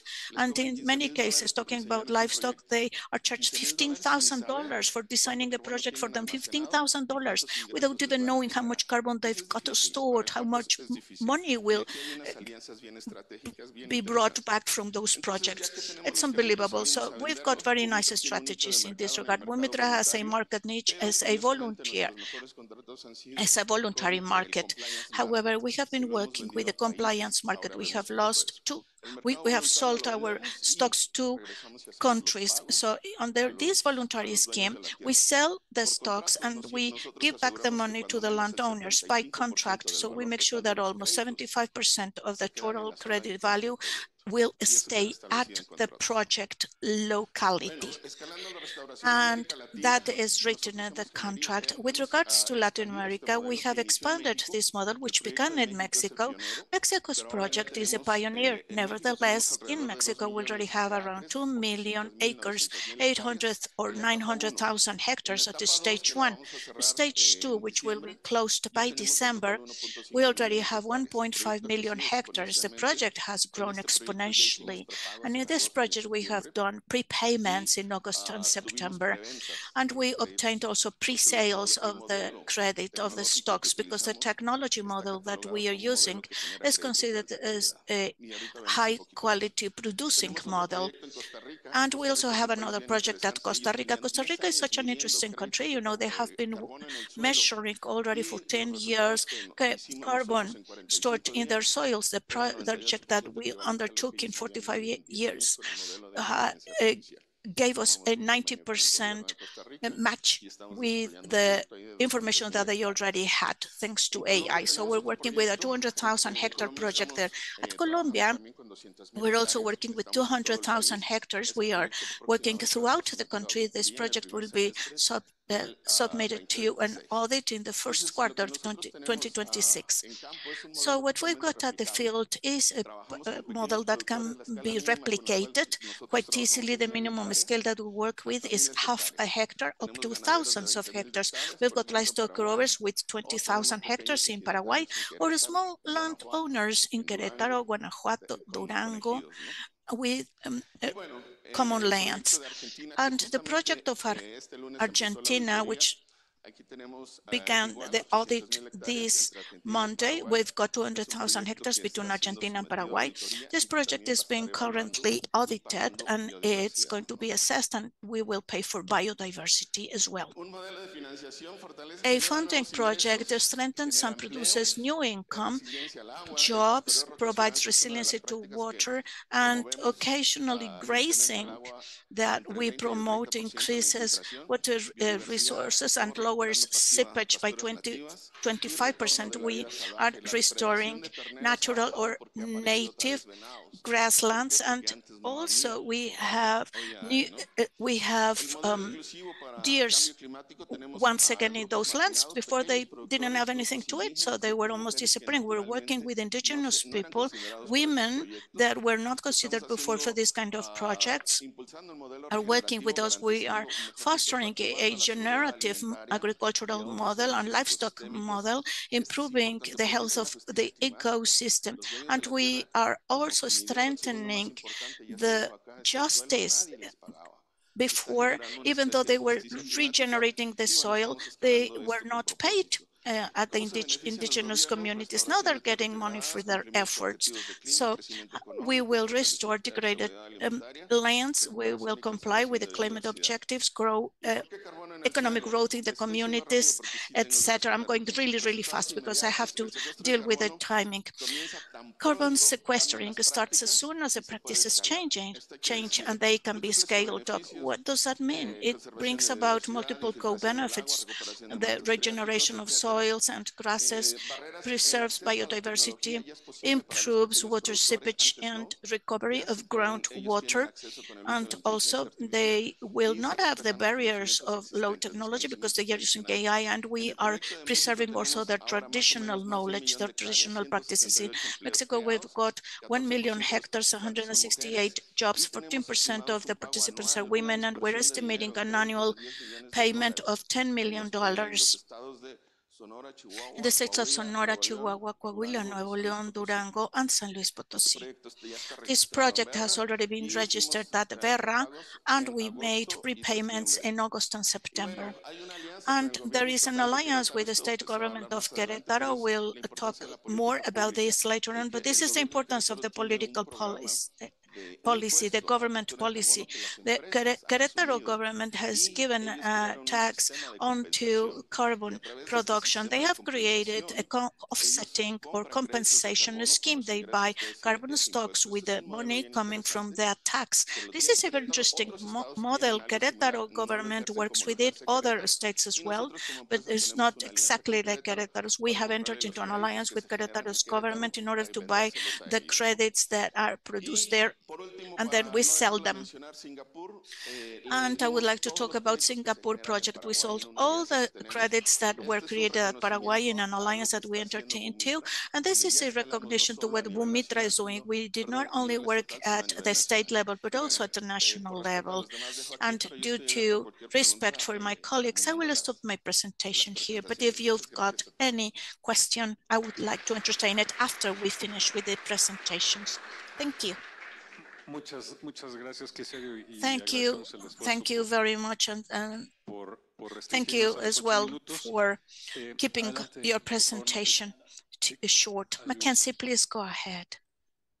Hey everybody, as previously stated, I'm Mackenzie Fingerhut, all the way here from Canada. I want to firstly say thanks for having me out here. It's an absolute honor to be able to share some of the work we're doing here in the wild west of Canada, as I put it. So yeah, I grew up on a small grains and oilseeds farm in Alberta, Canada, in the northern region. We've been involved in livestock production and grain production for as long as I can remember. I would be third generation. I have the fortunate ability to wear many hats. We work in some regenerative fertilizer manufacturing, distribution, and retail sales, as well as different agronomic services. And I guess at the heart of everything, I am a farmer, primary producer, and I'm happy to share what we get to do here. So the biggest one that we've been focusing on in terms of our soil regeneration has been the work we're doing with carbon asset solutions. This is giving us a quantifiable way to cover every single acre of our farm year over year to evaluate practice changes, as well as quantify the amount of carbon that we are able to sequester with conventional grain farms in the prairies. Let's get through this here pretty quick.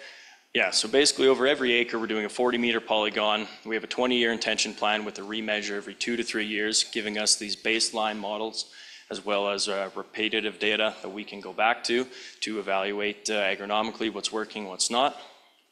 We focus on primary practice changes, be it reduction of tillage, reducing synthetic fertilizer inputs, and a big one we are doing some work with is long-term soil amendments to improve fertilizer efficiency, to further decrease fertilizer inputs needed.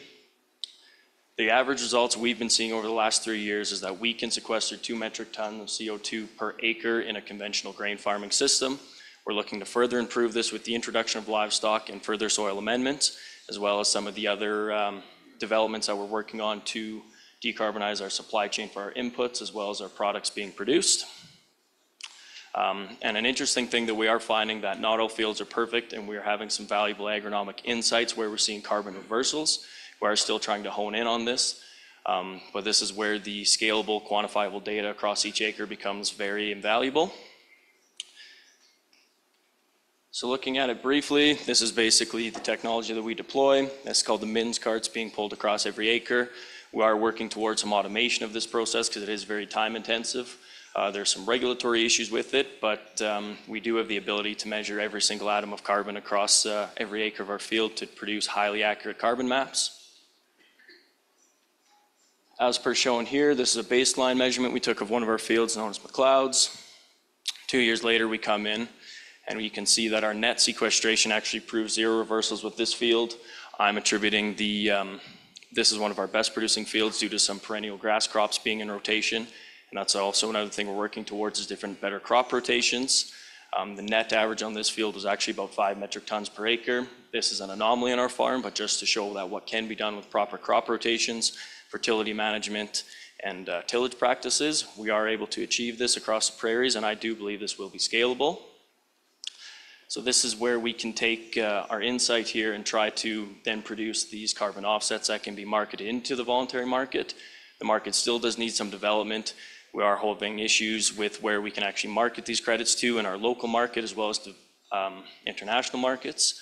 We did have a large audit with SGS just recently to produce verified carbon offsets, and we do have approximately 13,000 of them that we are attempting to take to market and trying to see what kind of value we can bring back to the producer.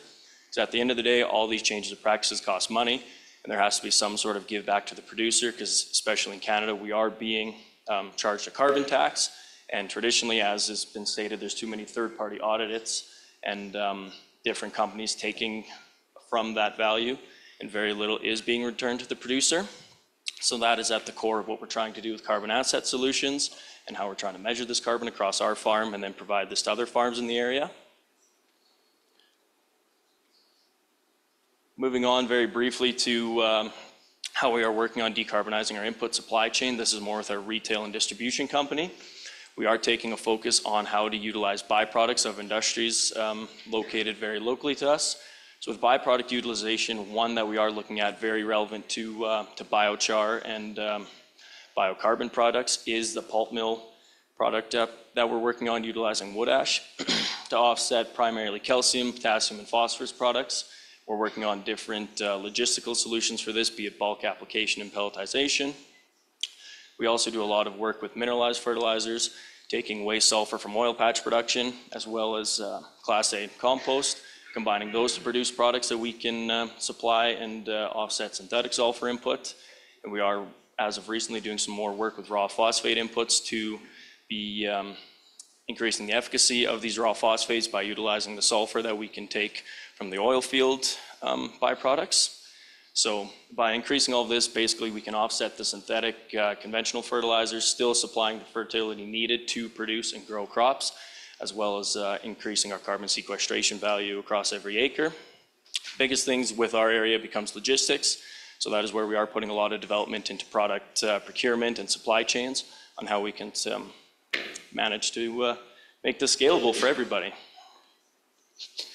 So then additionally to our retail and input supply chain, on farm we are working to value add as many products as we can to produce, sell, and market, as well as transport the most valuable product as possible.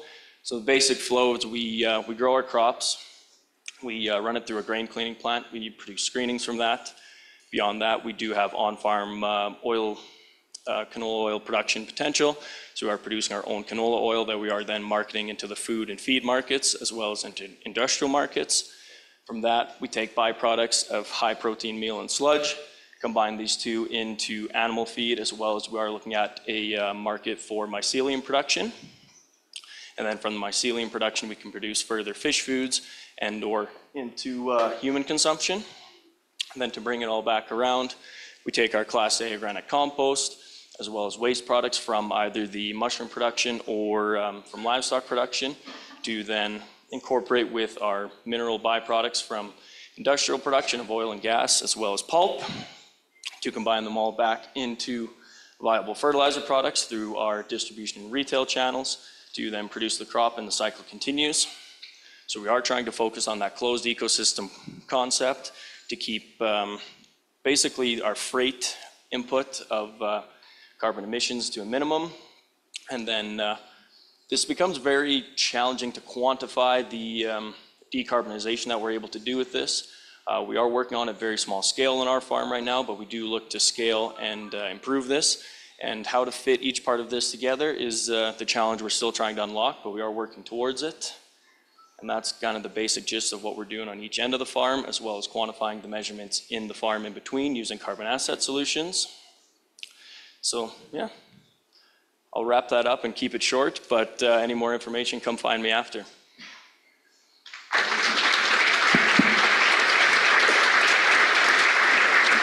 Thank you, Mackenzie. Thank you very much. Por favor, Rogelio, muchas gracias. De una vez, porque thank you very much, Mackenzie. Thank you so very much. And yes, I will go fast also because I don't want to take more time. I'm Rogelio Moreno.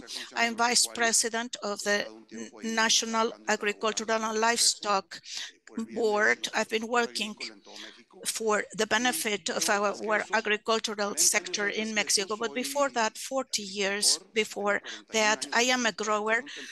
I have been working for 41 years, our 41 crop season. I'm the fourth generation, just like Mackenzie said. We have been working in... So I'm going to do it in Spanish and you'll have to go to the translators.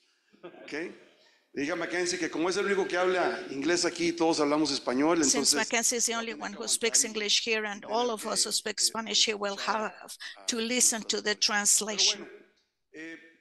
El tema de carbonización y descarbonización. Carbonization and decarbonization. It's a very important subject. Miguel Ángel, I loved your presentation. Basically, everything that I was going to say, you already said it. Sorry, you took away most of my presentation, but I also learned from you. At the end of the day, we already know about Paris Covenant entered into in 2016, and I ask myself after that, what have we been doing? We have to speak out. We cannot keep quiet. We have done almost nothing at all. It's been negligible. And the core of all this work is the grower to whom we have to help regardless the brokers and institutions and other growers, because in our country, growers, not only the private sector, but also the small landhold owners require good public policy because we don't have a strong one. It's very difficult to deal with our situation, but every challenge is turned into an opportunity, and we have to seek for it. And we'll see the way in which we have to solve this. Obviamente, pues ya lo hablamos, el cambio climático hace exactamente 15 días en el norte de Tamaulipas. Exactly 15 days ago in the north of Tamaulipas, in an area of the, of the grid, they had a rain of 300 millimeters, and you're going to say that's not true. It was part of the storm that was impacting Veracruz. We already had one part, and so we had 300 millimeters in 24 hours. Incredible. 450 throughout the year on average. And in 24 hours, you got 300. So there is a huge soil degradation. So we have to do something. We have to do something. I am a pretty innovative person. I like to look for what I'm going to do. How can we help each other financially, which is the most important thing? How can we be more profitable, more productive? Just to figure out if the next generation is willing to take over, because the generational handover today in every single activity of our country, in the social sector, in the smaller properties, guys, they want to wear shorts, they want to play golf, and they want to work on a computer and do really well financially speaking. And some people are going to think, some people think that milks come from the fridge and that meat just goes, you go to the supermarket and you buy it there. So there are many things that we have to do. I'm pretty convinced, and I know and I believe, in the traditional agriculture, we are big producers of CO2. We are releasing that. So how are we going to handle that? How are we going to bring it back? I don't really listen to the presentation anymore. I'm not paying attention to that. But we have to do it with conservational agriculture, a minimum level of agriculture with zero tilling. But what do we have to do for that to happen? We have to learn. And no one is helping us. No one is helping us. And the few people, you can count them on your one hand, which is 700 hectares. You can count it with one hand, and I'm going to, still have a couple of fingers left over. Very few people are doing this. Why? Because a lot of learning is still missing. And we need to validate technology so that it can be, given to the people. The government needs to have a public policy that is regionalized with a lot of resources, with people who are prepared in order to be able to say, we will be able to do it. How long is it going to take? Not really sure. I think that we need to have a critical route, and maybe 2-3 years, maybe we can convert different areas into an agriculture that is for conservation. I like to call it lands under rest, because in the northern part of Tamaulipas, as we were mentioning at the beginning, as Dr. Sara was mentioning, we have every single kind of soil. In the northern part of Tamaulipas, we have every single kind of soil. So we have to figure things out little by little. And then obviously we have people from FIRA. People from FIRA were pushing this. We had clubs for tilling and conservation, and then that was left over, that was left behind, because they were trying to do a minimum tillage agriculture, and that did not work. It should have been a combination. 20 minutes, they just tell me that. I just still have 20 minutes. It should have been a minimum tillage, conservative agriculture, and figuring out how everyone is going to do the technology package with the validation of technology, so that we're making sure that this is going to work. And so we were just beginning, and I was going to tell you, we are the solution. We are part of the solution. Here, we have a soil that has conservation in agriculture, the protocols, and then we have the old agriculture on the other side. We can start to see how carbon on the soil makes our soils change. They are, well, I don't want to bore you with all of this. I don't want to bore you with all of the theory. There are a couple of success cases over here in Mexico. They are very small, very few. But I would like to finish. I'm not really sure how I'm going to go back.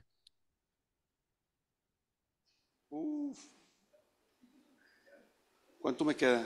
How long do I have? Ya no quiso. Okay, this thing doesn't want to work anymore. But bottom line, if someone can just help me over there, if we can go to the next to last. One before that. ¿Otra? Another one? ¿Otra más antes? Just go back one more. Ese es un predio mío. That is one of my lands.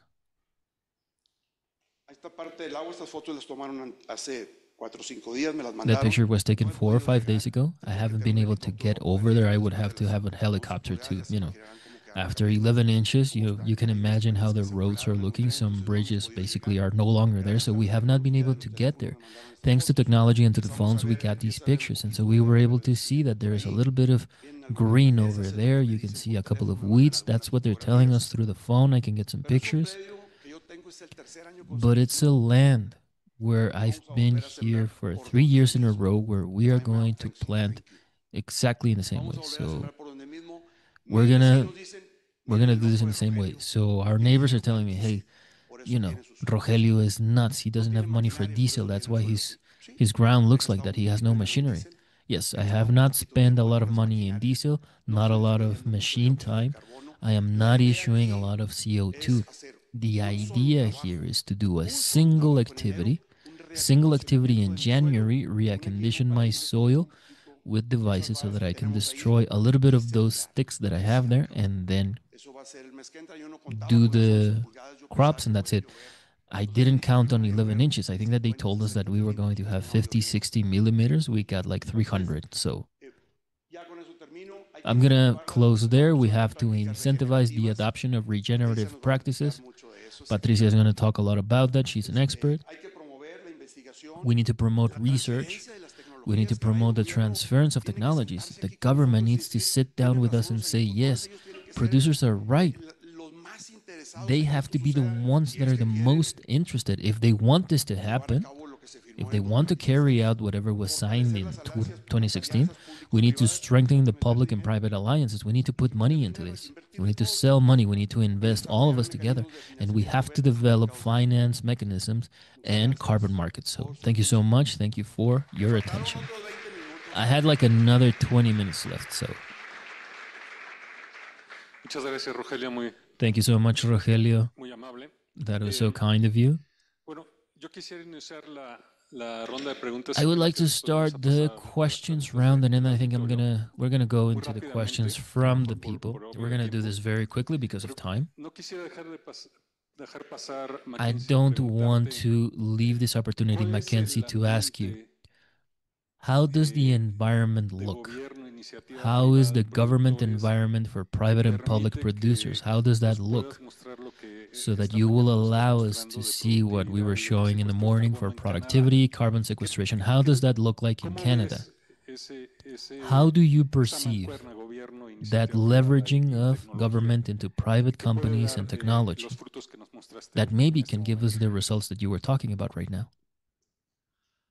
Yeah, so in Canada, there's very minimal, government mechanisms being deployed at the producer level. There are some involvement when it comes to industry for certain tax incentives that are coming down the pipe and that are available. But getting the incentivization right down to the producer is very challenging. That it doesn't exist currently. I know there are some outfits looking at some preferential borrowing ability, would be at interest rates or repayment terms. And then as for the quantifiable data that was shown earlier this morning, there are, to my knowledge, are very few outfits looking at doing that in scale across the prairies. There is more recognition going towards it because in the Western prairies, like most grain farms, there will be incredibly carbon negative, sequestering more than they emit, obviously. But currently there is no incentive for it. So I think that's why adoption is so slow and is very challenging to drive. We do have our carbon tax that is paid on the consumer level, and that's the involuntary market. We've decided there's a price per carbon per ton. That has been set. The government has agreed on that. But very few of those dollars actually hit the producers, so it doesn't incentivize very many practice changes, becomes our biggest issue. Thank you, McKinsey.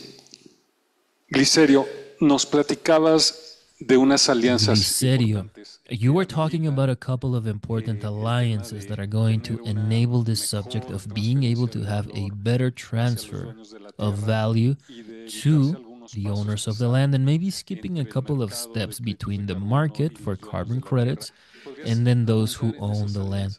Can you talk a little bit more about those alliances? What is the key? Of course, thank you. Basically, we have two alliances with government entities.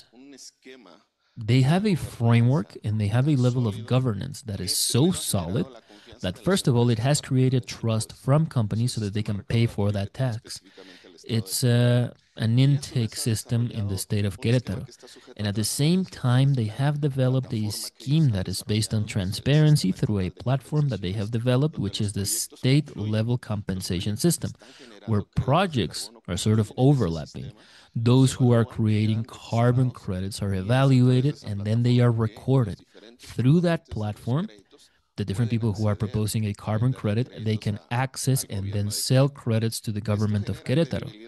This creates trust with those who are buying the credits. In this case, it's going to be companies, because there is a scheme of government handling that is going to be very solid. In our case, talking specifically about Querétaro, we have a project with Querétaro, with landowners of Querétaro, with smaller producers, indigenous people, women, in marginalized areas. And so, like Las Vegas is mentioning, whatever is produced in Querétaro is going to be paid through the taxes of the companies that are in Querétaro. This is a virtuous cycle for the government of Querétaro. That is at the subnational level. The federal government is working on a several framework.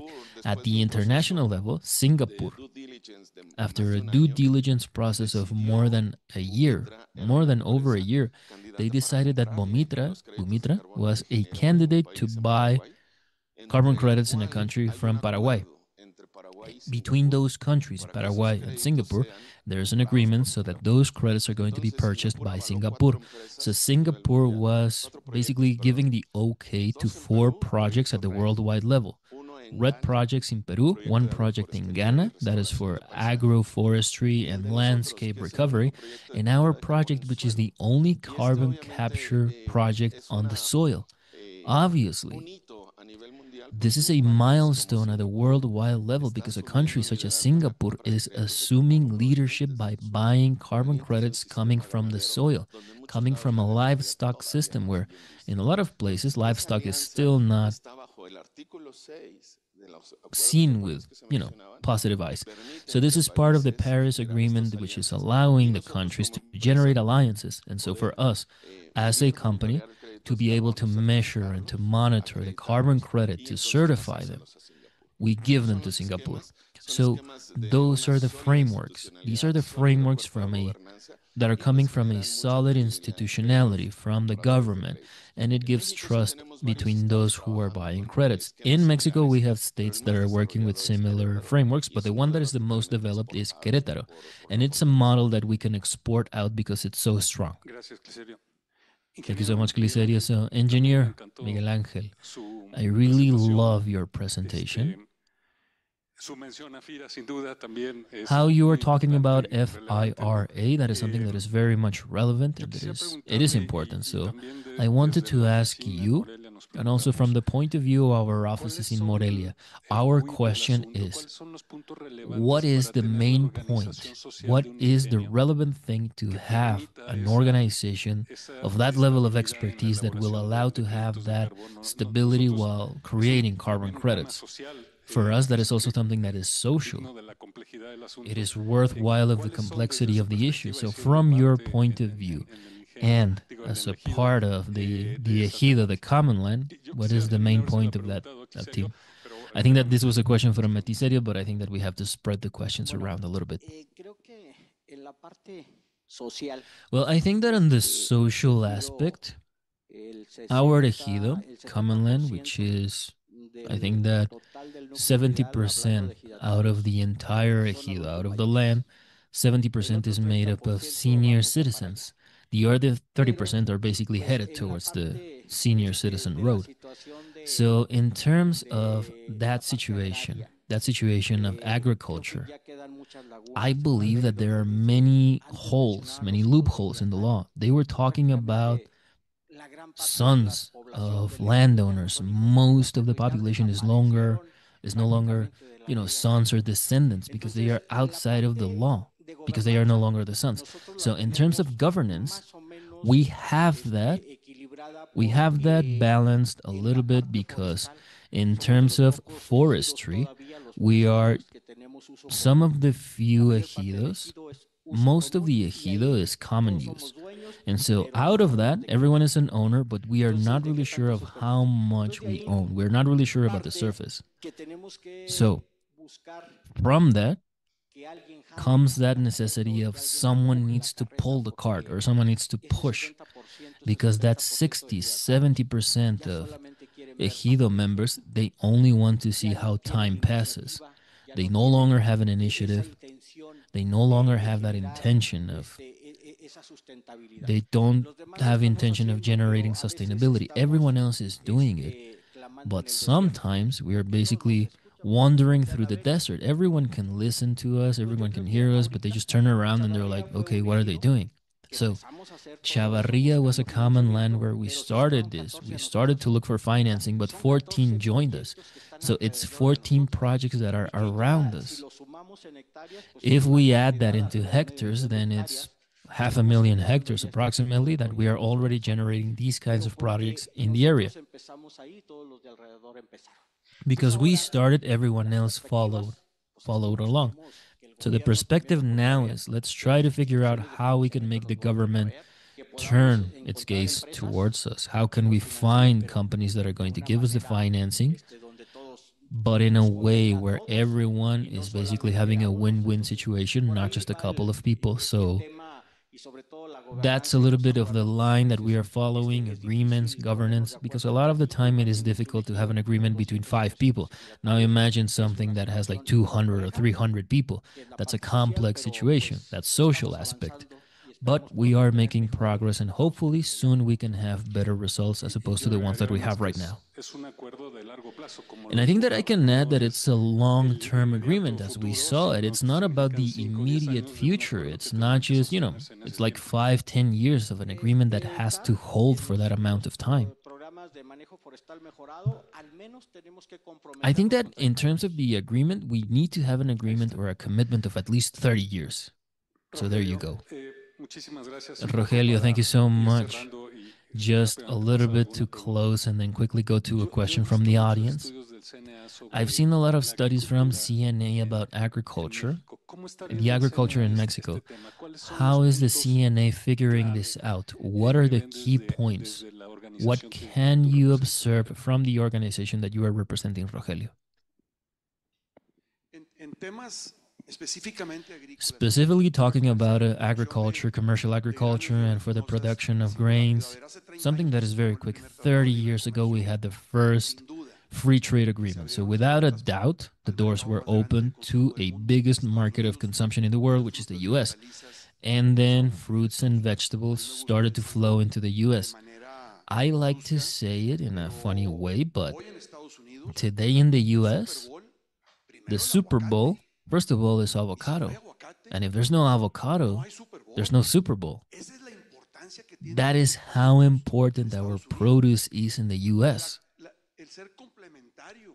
Being a complementary aspect to the agriculture from fruits and vegetables has placed us into a positive surplus with the US, but the issue was grains, which, well, that was sort of the token for exchange. We had Procampo, we had projects, we had infrastructure, there was agriculture based on contract, there was support, there was insurance to agriculture, there was first level banking, that has always been there, but today all of that is gone. First level banking is not gone, we still have that, but we have to go through the first level banking, so that we can get to support banking. And today for producers in Mexico for grain, It is very difficult. It is very complicated. You know, the thing is like, okay, why is the following generation not coming back? And that is going to be very important. So as Miguel Angel was starting, and I said, okay, Miguel Angel, you said 30 years. In 30 years, there's not going to be anyone lost. The only thing that is going to be left is a piece of paper signed by your grandfather. So what are we going to do then? That is important for our country. We have to figure out how are we going to do it so that young people come back. Who is going to basically do the production? Right now, we are exporting 25 million tons of grain that has been genetically modified. The US is no longer yellow, they're even white. We don't have enough of that. So we have to do a very deep reflection. We have to design public policy that is very specific, that is going to support, that is going to motivate national agriculture, and that needs to be regionalized because every single grid that we have is different. I didn't say one thing in my presentation. Agriculture that is conservative, that is of low tillage, it is a good solution for the agricultural sector, but it has one enemy. The key ingredient of the formula is glyphosate. And glyphosate in this country is completely vilified as long as it hasn't been scientifically proven that it's a damage for the environment or for human health. So that is something that we have to figure out some kind of balance. If we have to have everything that we are talking about, then on the other side of the table, we cannot put blocks to each other because, as Miguel Angel was mentioning, we're not moving forward and we're not going to do the things that we have to do. Thank you so much, Rogelio. So the organizers are telling me that we have no more time, but I'm going to invite you on the next break if you can just approach our speakers so that maybe you can ask your questions. So I want to thank all of you. I want to thank you guys. Thank you, Rogelio. Thank you, Mackenzie. Welcome again. Have a happy return to Canada. Thank you so much. And Tiserio, thank you so much.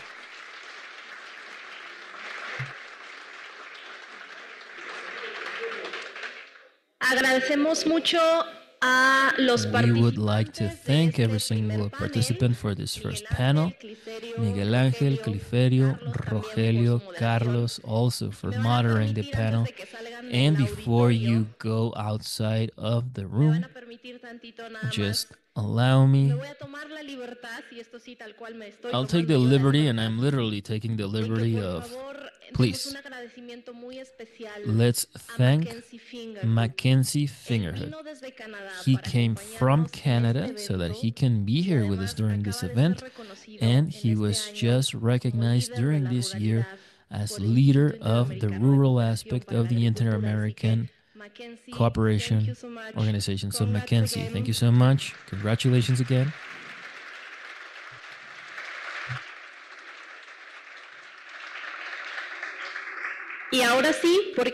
And now, because I need everyone to sort of go back to the room on time, so we are going to invite you to go through the exhibit. So coming back, we're going to talk a little bit more about the exhibit, and then you're going to take a break.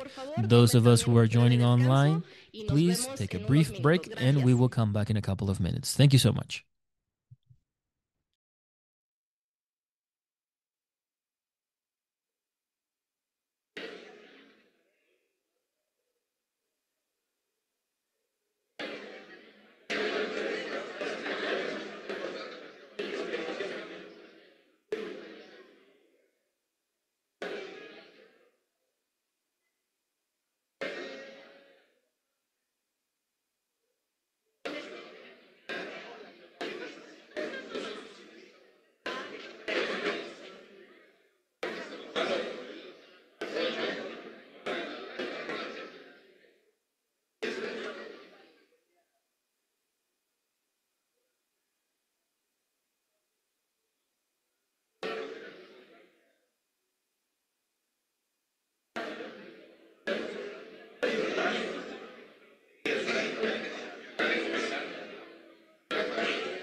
Patricia Toledo, por favor, si nos escuchas. Patricia Toledo, te están buscando en el área del atril de los micrófonos.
Los invitamos, por favor, a ingresar de nuevo al auditorio. Vamos a comenzar con nuestra segunda be kind enough to come back into the auditorium because we will resume.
Continuamos entonces con el programa del Continue with our agenda for today. Please take your seats.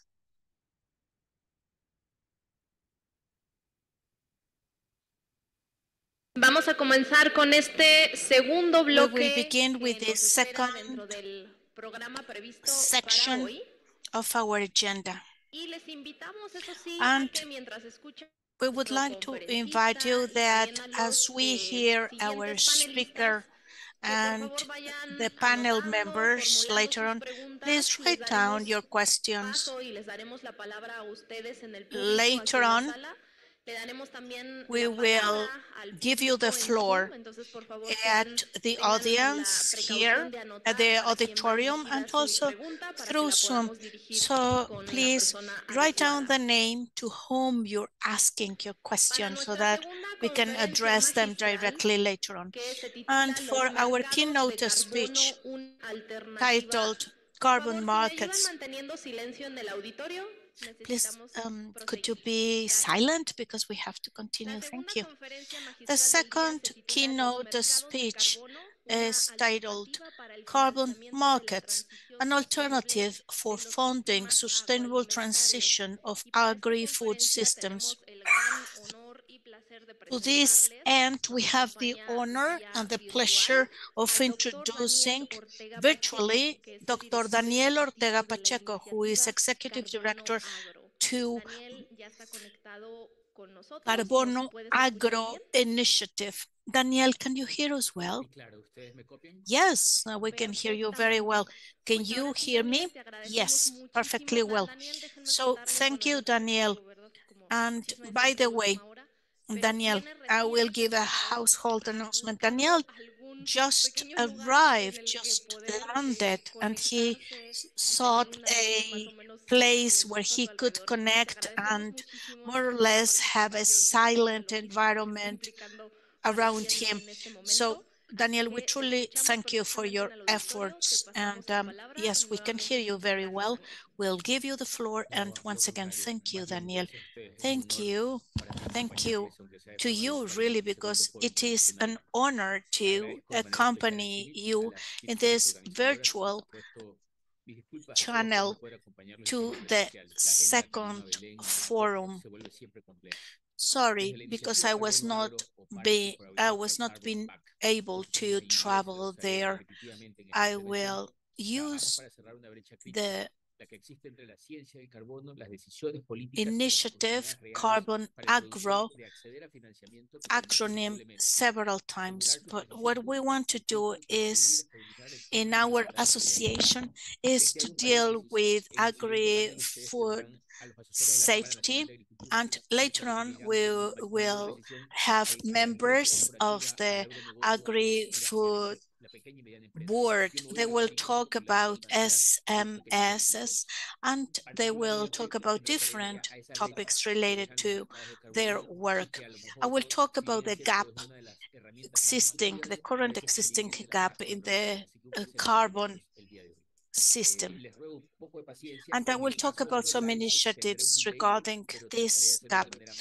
I will have some delay with regards to the slides because I'm remotely connected. However, I will talk about 3 core ideas, and hopefully they will be important to this conversation. First, in Latin America, the Caribbean, this market has a huge opportunity, but there is also a huge gap in order to reach that, to reach the net zero that will reach up to 700 million USD in our region is a huge gap. We have to deal with all the needs and the requirements first. So when we talk about soil carbon, we have to deal with the legitimacy and the scalability and the trust. Without trust, there is no private market that will give the investment in order to scale up the system. The private markets must trust our initiatives. Number 3, we have to close the gap between science, the existing methodologies, and the public policies, because while science makes progress, and you will hear this in terms of the production of agricultural carbon, many a times the market protocols are not well aligned. And I'm talking from my experience. Besides working with this agricultural carbon initiative, I am also vice president or co-president of the board dealing with carbon stocks. And many a times we don't have a good timing to trade these carbon stocks. So our industry, our initiative will help us close this gap. The slides are very short, okay? I will try to share with you the highlights behind each bullet point. I would like to concentrate then in what you have heard before. You have seen this scientific data as a background for climate change. So I want to repeat this. Under this crisis, agriculture has a double role. On the one hand, we're responsible of producing 1 out of 4 tons of greenhouse emissions from livestock, from the use of synthetic fertilizers and degradation and change of land use. Hopefully the slides will go along with my talk. Please be patient. We can see a great reservoir of natural resources. This potential sink removal of carbon through regenerative agriculture is a challenge. Number 2, we want to restore the soils as well, and this has been widely documented. It is estimated only Latin America and the Caribbean, the mitigation on these agricultural and livestock soils represents almost 17% of the carbon production in the world. This is just to give you a perspective. I don't know if you heard about the challenge of 1 gigaton through changing land use, but this is only Latin America. This, on the one hand, as a sink, as a reservoir, plays a major role. Agriculture can also be a victim of climate crisis, especially in our region. In Latin America and the Caribbean, over 35% of our population live in rural areas, and the agri-food system provides jobs, income, and food. Over 14 million people can be considered agricultural growers in the region, and their resiliency is threatened by soil degradation, the loss of biodiversity, and climate volatility. That's why the agricultural system cannot see these threats. They are ralentizing their efforts. We have to think positively, and we have to provide a strategy to give a solution. So if agriculture has a strong impact on climate change, what can we do? It's not enough the good intentions. It's not good enough to have public policies. It's not good enough to have a good directive, but rather getting funding. Funding is crucial. Funding not only to implement projects, but also to provide infrastructure, knowledge management, and new practices that can help us make progress. So 700 million is the gap that we have to close in agriculture. But just to give a context, in average in our countries, we have a very high level of indebtedness, almost 50% of our GDP, and in the last 3 decades, the decrease of tax collection is stronger. Only in the 5 years, there is a decrease of 10% in the tax budget available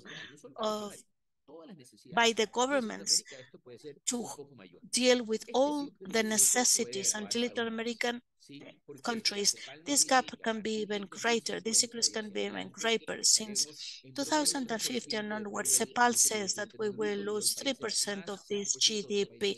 In other countries, we will lose 5%, in others 1.5%. So it's quite a challenge with regards to this lack of growth of the GDP. So how can we fund, how can we develop this potential in carbon stocks? Carbon stocks are an alternative which does not imply any more debts, nor for the government, nor for the growers. These are conservative calculations. However, they estimate that the voluntary market of carbon stocks will increase up to 50% till 2050. Currently, in Europe as well as in other countries, this market can reach $1 billion, $1 trillion. It has to do with private capital. Yes, carbon stocks oriented to results, and hopefully that will recognize the value of the efforts made by many growers, because most growers are trying to improve soil health and efficient use of nitrogen, as well as landscape restoration. But this is only to deal with regulations like the European ones, which are very much stringent. But we have to make sense out of it so that it can be proven, it can be aligned, and it can be led by true benefits to the ecosystem. So with this in mind, I would like to drill into a positive and perspective. I would like to talk about the impact of our mitigation impact.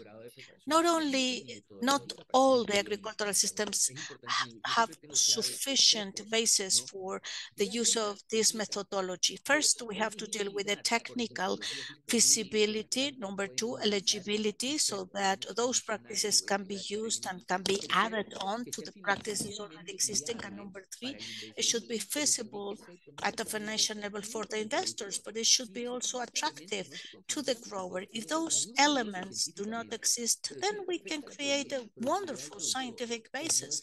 But if it's not feasible for both the investor and the grower, if it's not profitable, then it won't exist. So we have to reduce the design risk. We have to be readily prepared and consider the readiness first. Sustainable livestock. This is the largest level of emissions, especially for enteric emissions.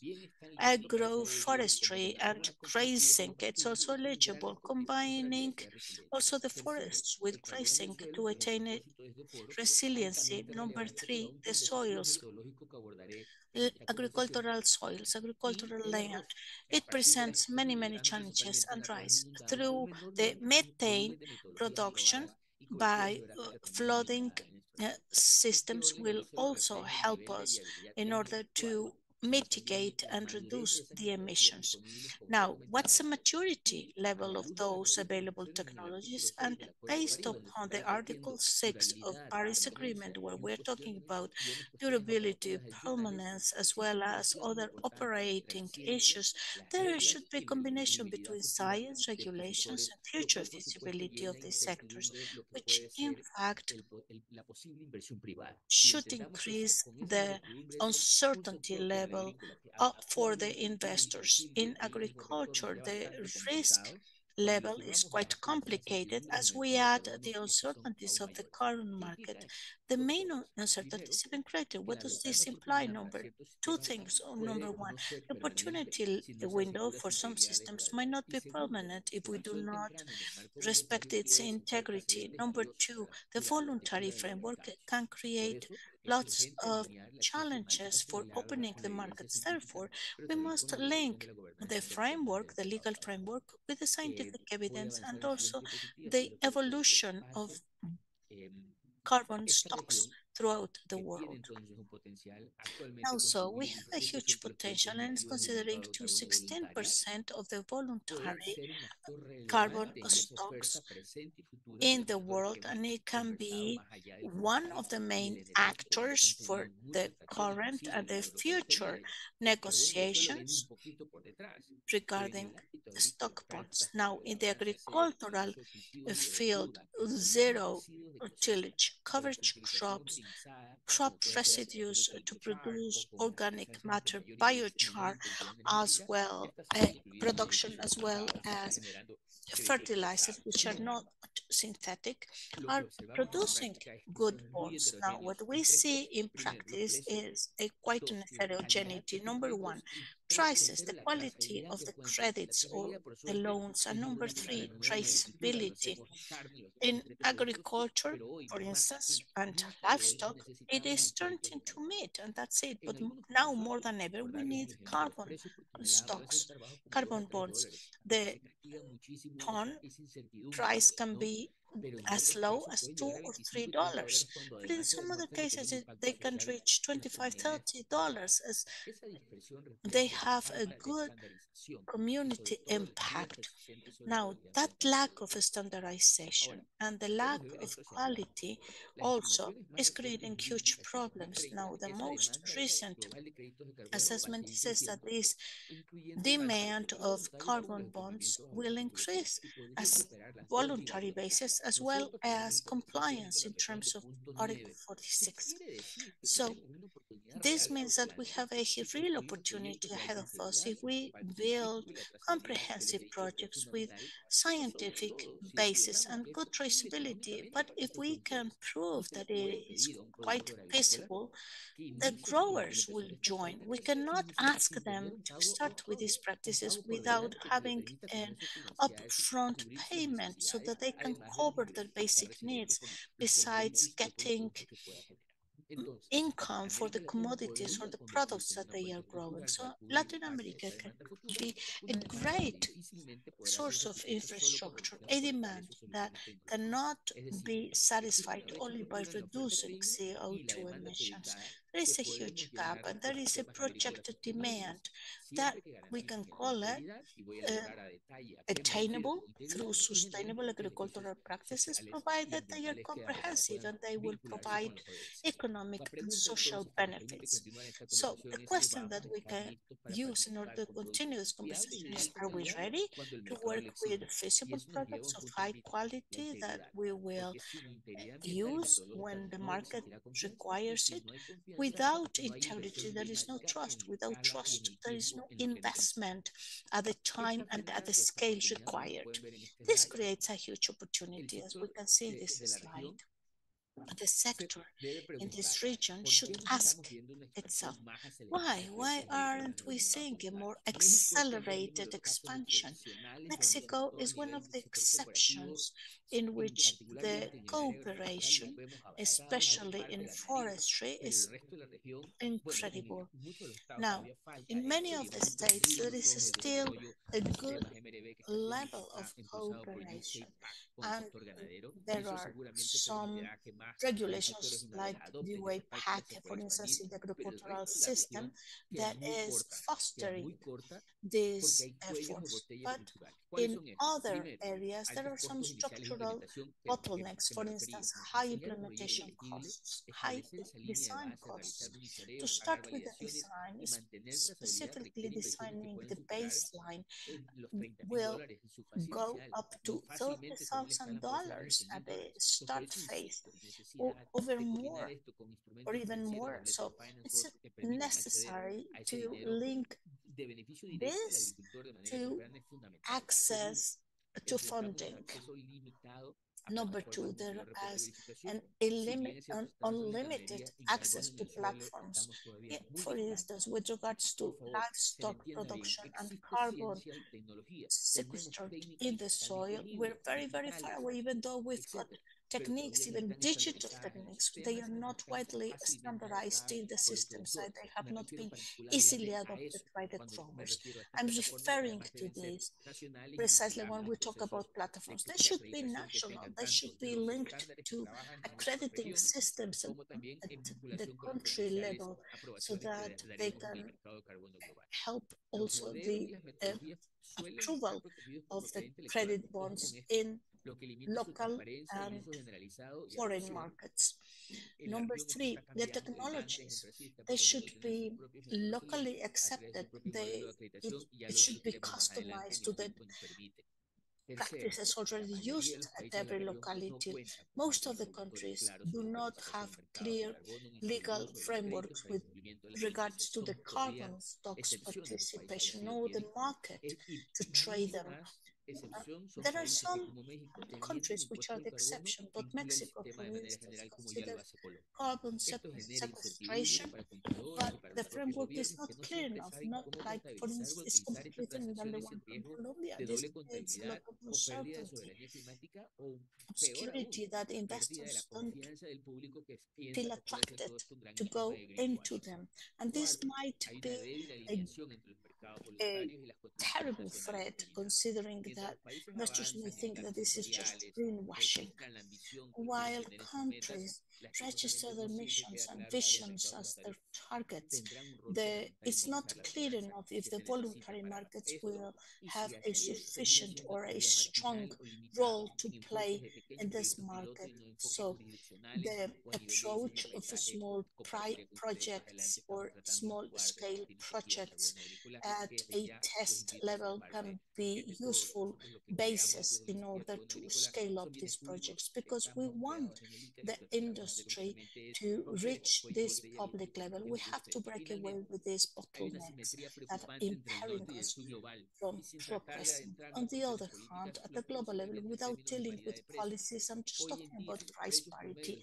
Nowadays, the average price of this produce in the Latin American market is between 2 and 5, whereas in the regulated European markets, the price goes up to 80 euros per ton. And they are already talking about improving those prices on carbon stocks. So this disparity should also be part of our discussions. Yes, we're offering very cheap agricultural bonds, whereas the market doesn't have clear rules, clear regulations. If we do not reach fair basis, we will create even more inequality instead of correcting it. Therefore, by transforming these opportunities in a reality, if we leave the colonialistic standpoint and try to make the market more inclusive so that countries can make their own decisions and growers can also take a voice in those decisions, we won't make any progress. These are the members that form part of the market infrastructure, United Nations, thinking tanks, etc., are already working in order to correct these impairments. But we, as a private initiative, we have a good linkage with the DCMI and the ICDCM, of whom I am Vice President, and will share with you the integrated principles that can be transferred onto every other sector. I will show you this. So carbon stocks do represent a concrete opportunity in order to finance this agri-food transition, but they have been subject to criticism, legitimate criticism from the private industry, from the scientific industry. There have been some papers published in Guardian that deal about the fact that we do not walk the talk, really. Well, we have to provide that legitimacy at the scientific level, at the sample level. Without integrity, there is no funding whatsoever. So we have to deal with the three main dimensions of the carbon stocks. First, governance. We believe that the stock principles do not talk about the work of the grower at the field. We also have to deal with international standards, regulations, and I believe that there is a need for countries' cooperation, fostering all our goals, to target common goals. Carbon stocks cannot be part only on transaction-based. They should not depend on the payment received, because that creates natural uncertainty, because the company or their operations depend on that flow. So how to help these non-profitable organizations, non-government entities to develop the right methodology so that they can truly help these carbon markets. Yeah, a good methodology. Number two, we talk about permanency, risk of leak, double accounting. Everything has to be clear enough for every stakeholder. Number three, we need higher profitability to attain true sustainability in agriculture. The positive impact on the society comes from that profitability. And if we measure it in terms of the mitigation effect that it is having in our fields, then we can truly create a secondary market. And number three, equitable distribution. As you will see later on, everybody will talk about businesses and corporate perspective. But when we talk about the smallholders, we don't have this. Yes, payment for carbon bonds will be an incentive for them, but as time goes along, there should be by benefits. For those of you who do not have knowledge on the carbon markets, I should say that we need an incentive. We definitely have to assess the additional benefits. Number two, benefits. Carbon in the soil can be distorted, can be disturbed. Yes, there is this perception of how can we make sure that this carbon will not be released again. Number three, risk of leaks. If you start a zero tillage operation, for instance, it should maybe in this region of the country, with the use of this machinery and equipment, because we still have to use them in that field, the balance throughout the country will not be altered. Yes, there are good systems of digital technology, but we know that we can also make mistakes with it. So we have to standardize the sampling methods. The standardization process will be highly complicated. It will be extremely important, and double accounting. What do I mean? It means that maybe the results from one agricultural project will be overlapped in two or three more agricultural projects, or it can even overlap with the results of another forestry project.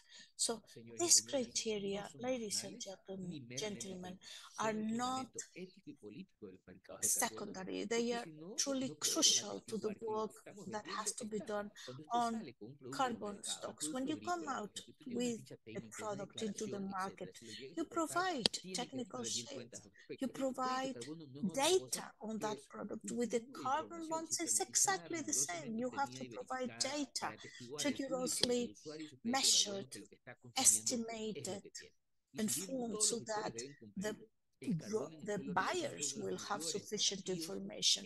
And yes, definitely, even we can give incentives, for instance, to show that carbon in the soil increases only through a specific project. It's very difficult because in many projects, agricultural existing projects, the system is already working for supporting the storage of carbon in those soils. So it's going to be very difficult to prove permanence.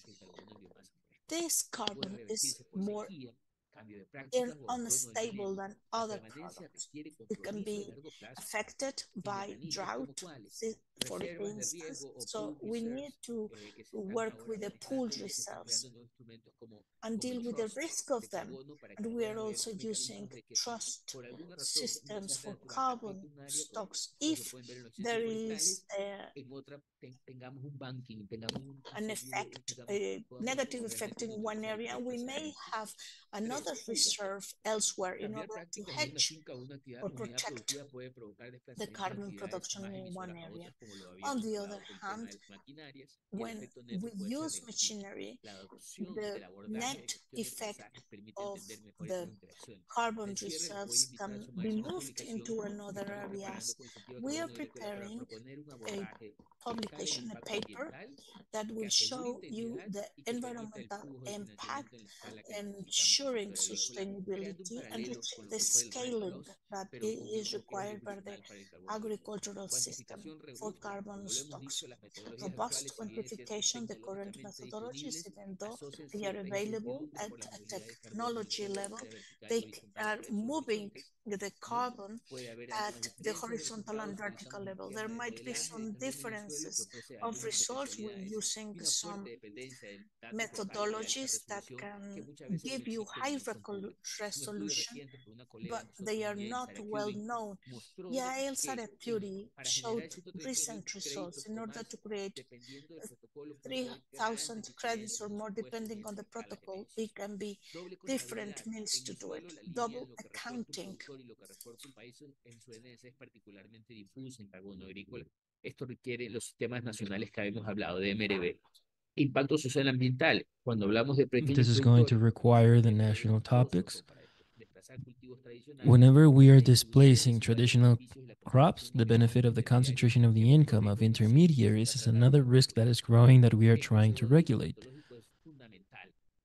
Methodology is going to be fundamental. So if we have identified the current methodology of the global north, then we also need to be very careful, and we need to verify that the efforts with everything that we are doing at the south of the globe, it doesn't need to be as conservative. So carbon on the soil is one of the most promising ways for agricultural conservation, but it's also complicated. So progress on this field requires not only clear rules, but an evolution, and please hear me, an evolution of methodology that is going to be based on science. That is why I insist. As soon as I was invited on this forum, I decided to participate because this is where we have the stakeholders of the region. So how are we going to link on an effort of not just having the scientific foundation? How is that going to translate it into methodology that we can use in different scales so that they are going to give access to the tools, monitoring, and political will that is going to recognize the value of soils that is a part of the heritage? Okay, can we help with the control of time? I think that I am on top of the 30 minutes and I'm going to get closer to the end of it. So we have this potential that is going to be feasible in the region if we are able to have protocols that are going to be harmonized, open data, and then an inclusion of producers from the point of view of the site. That is why the agriculture is going to be important. In the governance group, we have the representation of agricultures that is going to be there with the main producers of the South. They are on the credit system. We have CIMMYT, which is global resources, and we have investors at the table. With the cooperation scheme, and only through cooperation, we can think about the scale that we require. With all of the agricultural mitigation forms, I think that we can see this graph. This graph is going to talk about the cost effectiveness and as well as the potential of mitigation that each one of the countries has in the region. So it won't be strange that at the right, you will see crops. At the left, we're going to see livestock. It's not strange that all of the countries in the region have a lot of potential, and this is going to be backed by scientific data. But this is also one of the most complex things for carbon. It is going to be the next border. Yes, this is the next front line, but it can be the last one, because if we repeat the mistakes that we were doing on Red Plus, that by the end of the day have sequestered the market, had created uncertainty and a lack of credibility, if besides that we give damages to producers on their own land, it's something that we cannot reconcile. So of course, we need to make sure that this is going to be done in the most rigorous way possible, but also by building a methodology from the global south that will allow us to adapt the requirements. Just to give you an example, the main methodology of carbon on the soil that today has generated credits in the US is a methodology that has been assigned to the soils that are suffering the change from the winter stages. Our tropical soils with a microbiological load that is very deep. I'm going to apologize with the translators. I think that I'm giving them too much work. I think that the speed and my pace of Spanish is a little bit fast, so I apologize. I am from the coast of Spain, so I speak a little bit fast. I try to do this as quickly as possible. I have my notes. I will be able to share my notes to you so that you can go into detail and go further into your analysis. And I think that I want to move on to the question. So I just want to summarize on this point. Progress for carbon on the soil requires everything, the scientific discipline, without losing everything in the point of view that we have seen, methodology. I'm just going to move forward on the slides. Technical sovereignty without giving up global integrity. So carbon in agriculture with that can play a strong role in the future. So what do we need? What do we need in order to unlock? Okay, so this is the proper slide that we were talking about. So what do we need to unlock everything? On the one side, protocols that are reinforced, as I was mentioning, open data and transparent models. How many hectares do we have with carbon, sensitive data, calibrated models with local information, and how are we going to handle uncertainty according to the program? Right now, there is no system to handle uncertainty, methodology, or even the techniques that we are using on the field, but it can be done. It is possible. We have the knowledge to do it. The important thing is that we have identified what we have to do and what we have to try to do. We have to try to link this process so that our vision and the data from science is going to be taken into account in the models that we have. Risk and digital traceability is something that is so important. As I was mentioning, this carbon buffer pool. It's important to maintain a digital traceability system that is going to allow you to track every single credit from the beginning to the end, but also those who are impacted by natural phenomenon.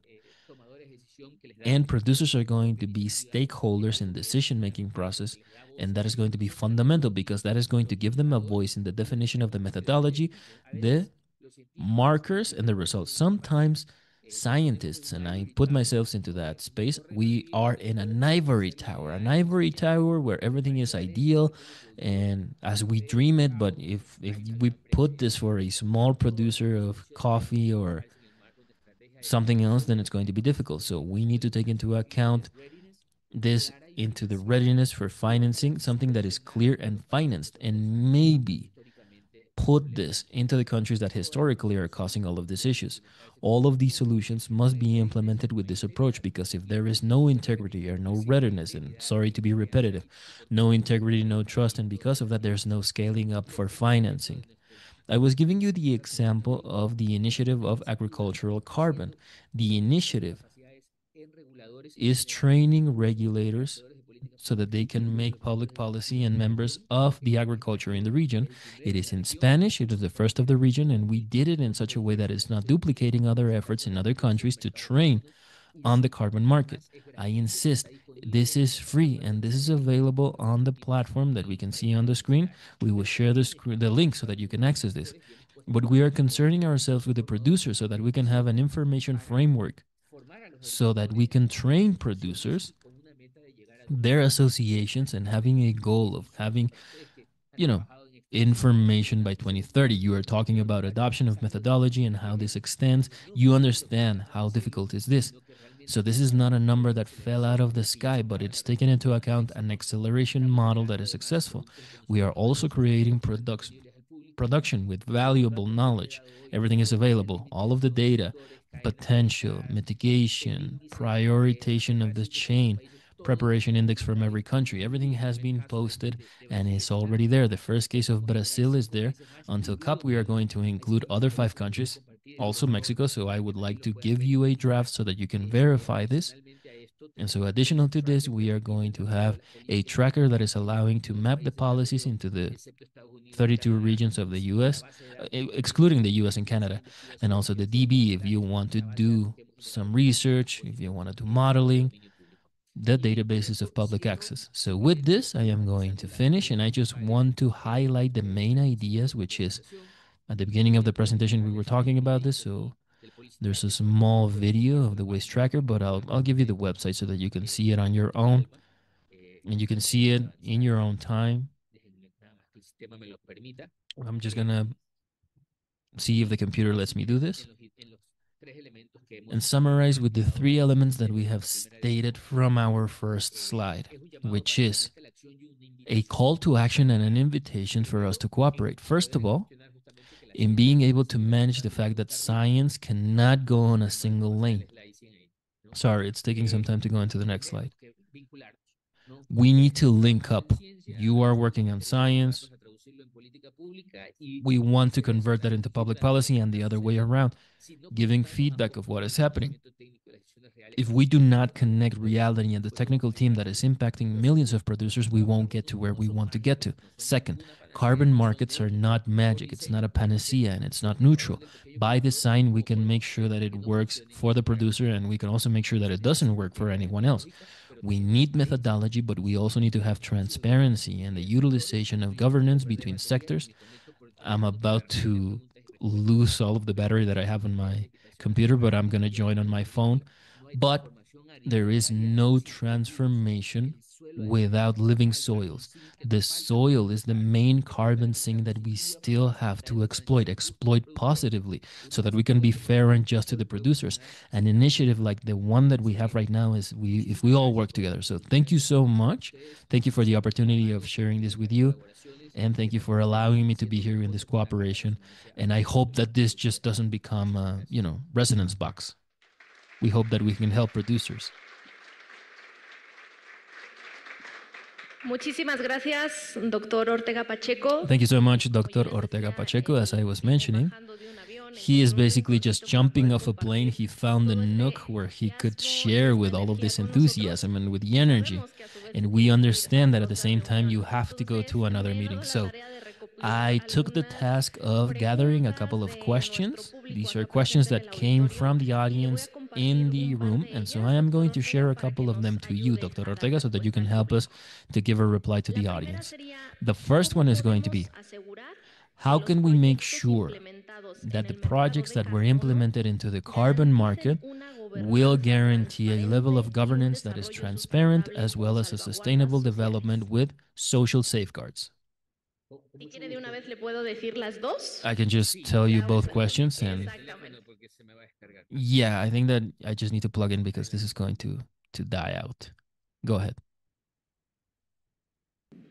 Es lo bueno y lo malo que tiene la tecnología. It's the good and the bad thing about technology, that we can connect from anywhere in the world, but if at some point we run out of battery, then we are on issues.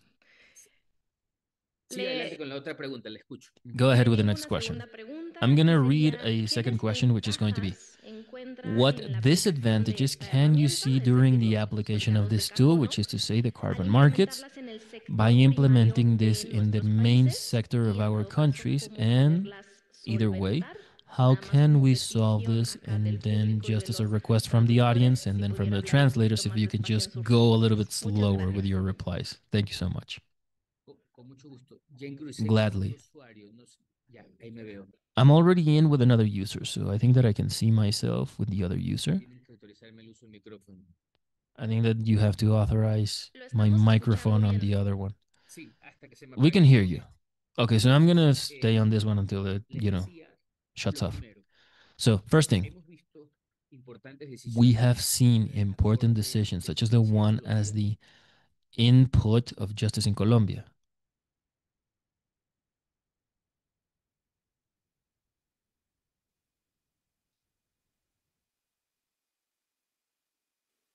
¿Y nos puede escuchar, doctor Ortega? Can you hear us, Dr. Ortega?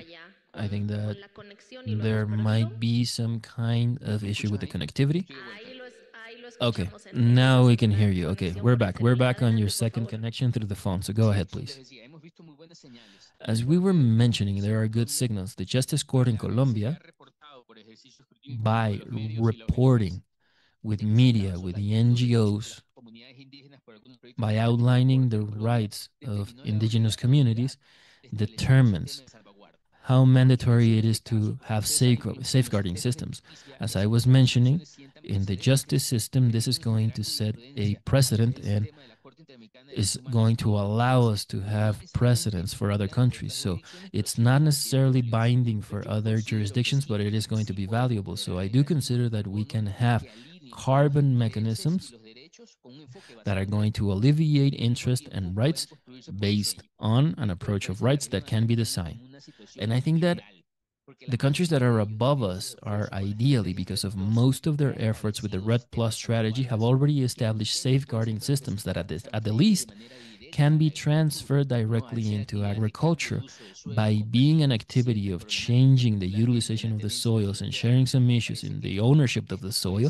I think that this could be feasible. And of course, there are tools. We already have guidelines, enough guidelines of how can we design a carbon market so that we can have consistency with environmental safeguards, not just with human rights, but also with an approach of the rights of nature. Places in Ecuador where we have that, rights for nature. Not really sure if I can get the second question, because while I was switching devices, I missed the question. Of course, just one second, please. It says, what disadvantages can you find in the application of this tool, carbon markets, whenever we are going to put it into the primary sector of our countries? And if that were the case, how can we solve those issues? That is an excellent question. First of all, I want to share you a theoretical element and then another practical element. A practical element, we were doing some modeling. I think it was the economic model for an input of a product to understand what could be the impact of a carbon tax on the primary level. And we can see that it's very regressive. That tax intake, for instance, can create important resources, more than with subsidies to fuels, for instance. But if that is not transferred and redistributed to the most affected areas, then we are becoming an opportunity into a problem. Carbon markets are basically that and more, because we can have an issue with ownership, of land ownership, and it can create more distortion and more inequality between producers. So on the second part of my reply, I would like to just break out that primary sector between the type of producer. If we take the lowest profile, the smallest producers, which are many more in terms of quantity, that effect is going to be bigger. But at the same time, it can have an impact on agribusiness and on corporations. Why? Because the schemes that we have, let's think about a corporation in agriculture has three roles in the market. One, it can implement projects, or second, it can work on projects with its own producers by investing on them. And third, we can also be a consumer of the carbon credits for its own strategy for carbonization. So if there are systemic breakdowns on either one of those links, the only thing that we are doing is a greenwashing exercise. So yes, it can have a result. We can do this comprehensively. And if we can make contractual schemes that will allow us to have binding rules and clear rules in the government, then we are basically having a minimization through design. And so maybe we can have insurance to the offtake contracts, that this is basically happening because of defaults of producers or companies because they are not buying them. If we reduce the risks by design, then we can have better conditions and a bigger probability that in the end we can reach the goal. And what is the goal?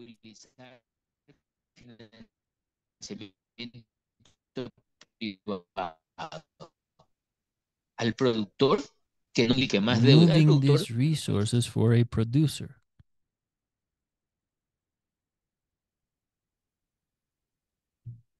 muchísimas gracias, doctor Ortega Pacheco. Thank you so much, Dr. Ortega Pacheco. I think a round of applause for the doctor once again.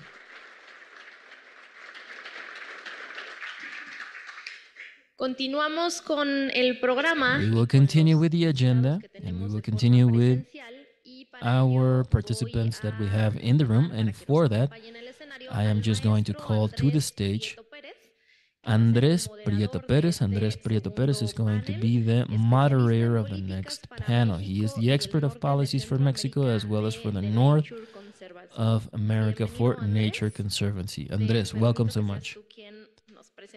I'll allow you to be, to introduce the rest of the panelists. I'm not going to introduce myself because we are tight on time, but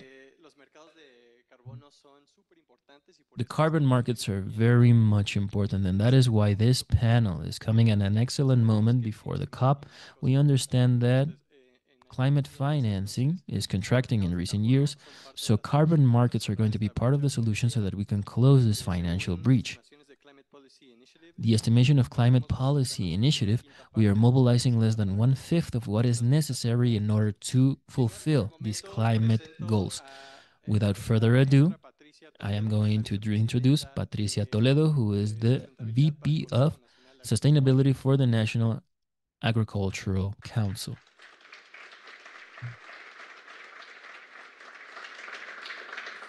Gracias, Patricia. A continuación, presento Thank you, Patricia. I am going to introduce Jesus Alan Elizondo Flores, General Director of FIRA.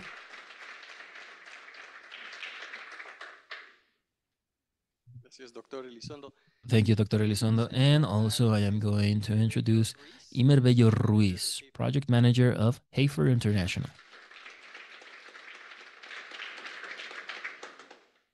Bueno, pues muchas gracias. Comenzamos con Patricia. Thank you so much. Okay, we're going to start with Patricia. So if you're going to start, go ahead. Hola. Listo. Hello, everyone. Okay, so we are ready. Good afternoon to everyone. Thank you so much.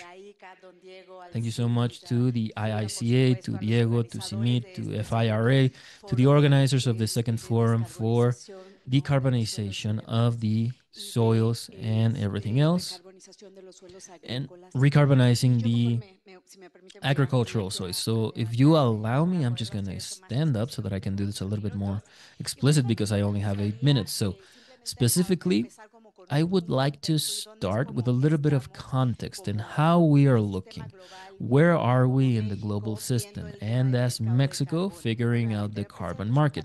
Again, I am going to introduce myself. I am Patricia Toledo. Right now, I am in the role of Vice President of Sustainability for the National Council for Agriculture.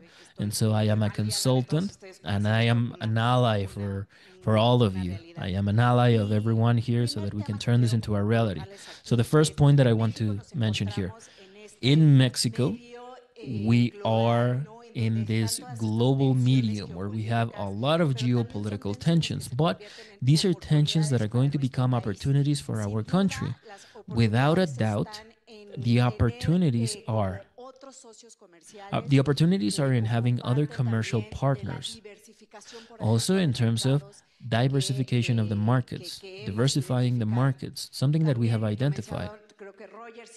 I think that Roger was really talking about this. Being inside of the trade agreement has given us the ability of having a deficit that is going to be growing on our side and to be able to reach other markets. Today, we know that in Mexico, we are a agri-food powerhouse. We are a country that is going to diversify, that is going to have these levels of exports. I can see the agricultural exports, and so we are going to be complementary into these exports. But at the same time, this is going to give us the possibility of integrating ourselves into these international markets, such as the market of carbon, and also placing systems that are going to be more sustainable in order to produce food and in order to commercialize those foods. Just to shorten everything, I am just going to mention one of the analyses that we are performing in the National Council for Agriculture so that we can continuously measure how all of these transactions are looking at the international level, and it is going to be based on the public information that is available from Banxico. Mexico and the private efforts and the companies that we are talking about so much, as well as the producers, we are already on this roadmap of having agri-food systems that are going to be more sustainable, and how are we going to go into the market of carbon. And I am going to get to that point, and then I will let my colleagues speak. What I want to mention on this part of the message is if the bigger companies are occupied with creating specific initiatives on the field and having a verticality that is comprehensive alongside the producers, and also taking care of their own commitments in terms of sustainability, which is going to be a public agreement. Today, they have gone into having renewable energy, waste management, recycling, reducing carbon footprint, etc. In the council, and I've had the honor of leading that council, we have created a couple of studies for objectives for sustainable development, also for impact, etc., specifically to support ourselves as a company, as well as the primary sector, the productive sector, also to have these indicators and to have this information. All of this is going to be an evidence of what is happening on the field and as an agricultural industry. So let's go to global into the Mexican market, and here I am going to specify three messages. First of all, we have already talked about this, the voluntary carbon market in the agricultural sector of Mexico. Today, we understand that it represents 3.5% of the projects for this voluntary carbon market. It is very much focused. I think that Mexico was talking, well, Miguel Ángel was talking about this in forestry. This is what is having a huge impact. This is also in terms of regenerative livestock, which Roger was talking about. However, the regulated market for emissions is also focusing on the industry and synergy. This is something that we have to take into account whenever we see the carbon market as a whole. Why? Because this is also going to reach whatever we have in the companies, such as insetting, whatever is happening in the companies in order to calculate these bonds. Regulatory framework. In Mexico, we have this market. We have an unregulated market in the sense of the regulation of laws. If it doesn't have this economic effect as a regulation, then we have pilot stages. And what we are able to find, this is something that we were talking about in another panel, is the green taxonomy, something that we already have in 3 states of Mexico. But then on the other hand, we have set up some conditions in the climate change law. Keys to compete globally. These are going to be the projects that need to display this sustainability plan, the traceability. So this is something that we were already looking at in other parts. Creating data, integrating data, that is going to give us the trust from the consumer, trust from the investor, and specifically how can we integrate this as a value chain. And it would be ideal to have this regional innovation, for instance, with projects like biodigesters, handling of grazing lands. Practical cases in Mexico, because I really want to add a little bit more into the discussion that we will have for the front. In Mexico, I want to insist that this is already a reality. I am going to specify a couple of cases with 3 working lines. For instance, regenerative agriculture. This is something that is already being implemented into the value chains, and there are companies such as Bimbo, Gruma, Heineken, everything that is related to, avocado producers that are incorporated into APAN, and berries, meat and meat products. So this is already an example that has evidence in terms of how they are pushing regenerative agriculture into their production process and including them vertically. Second, certification and recognition, which is going to be key in the value chain.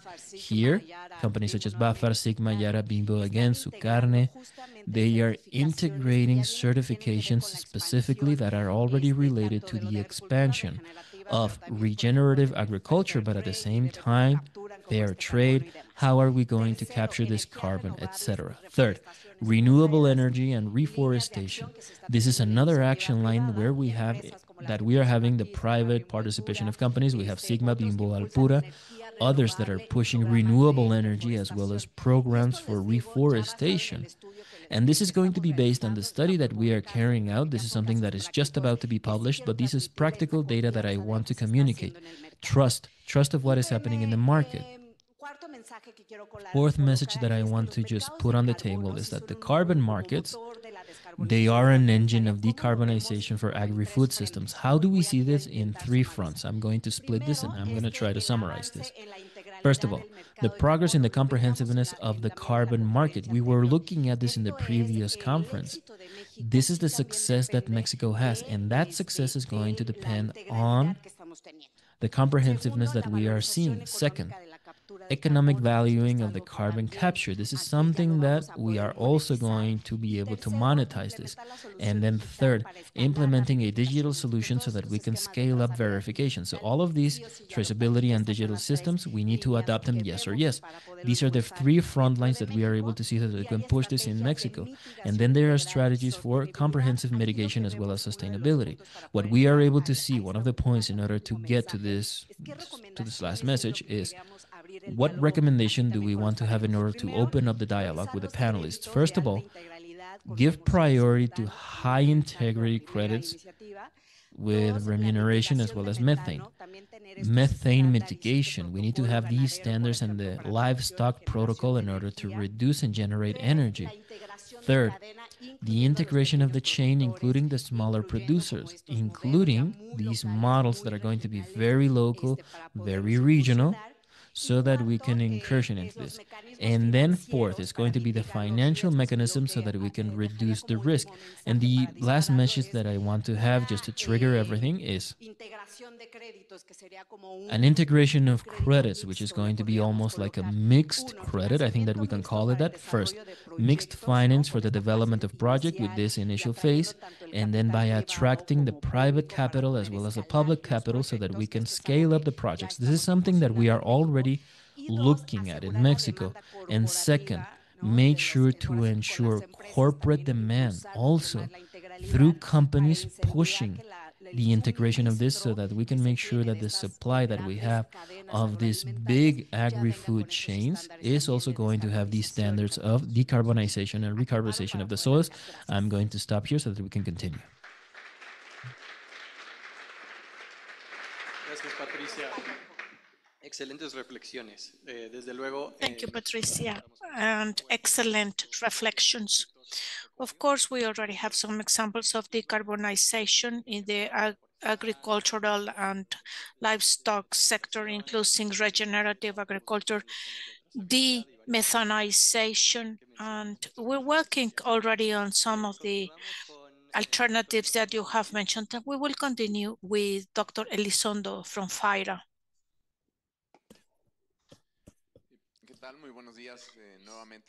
Good morning. It's an honor to be at this panel to share it with Imer, Patricia, and Andres. And with no further ado, in our case, I would like to make available these 8 minutes to show how a financial institution as FIRA has capacity to leverage and help production and enhance yields, and also to help agriculture to leave or to lessen its carbon fingerprint. I won't go into further details. FIRA has 72 years of existence. We are celebrating this year, and we have several actors involved. One gives funding, the other one gives subventions, and the other one and different ones deal with the fisheries, livestock production, agriculture, etc.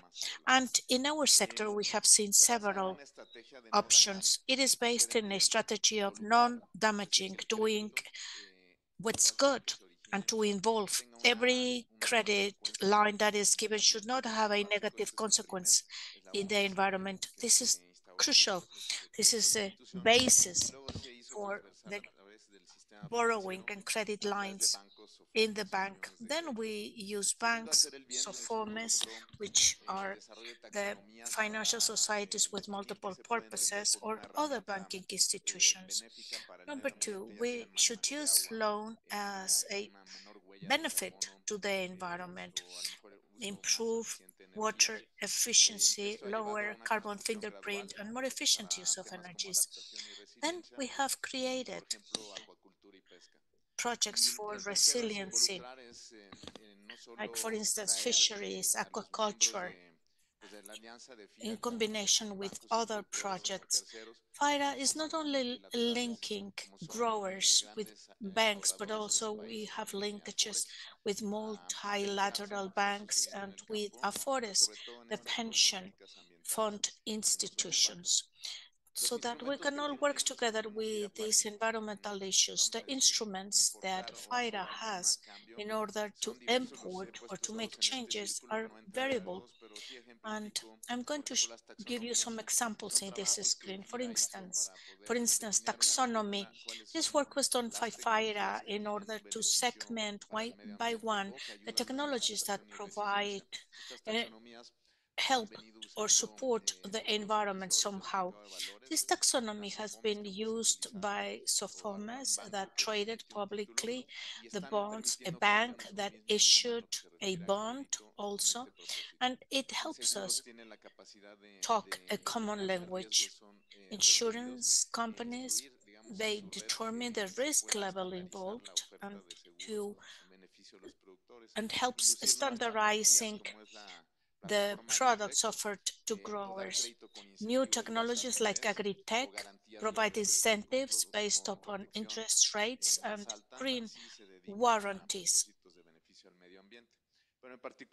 With higher rates, we can have projects that will help at a larger scale the environment.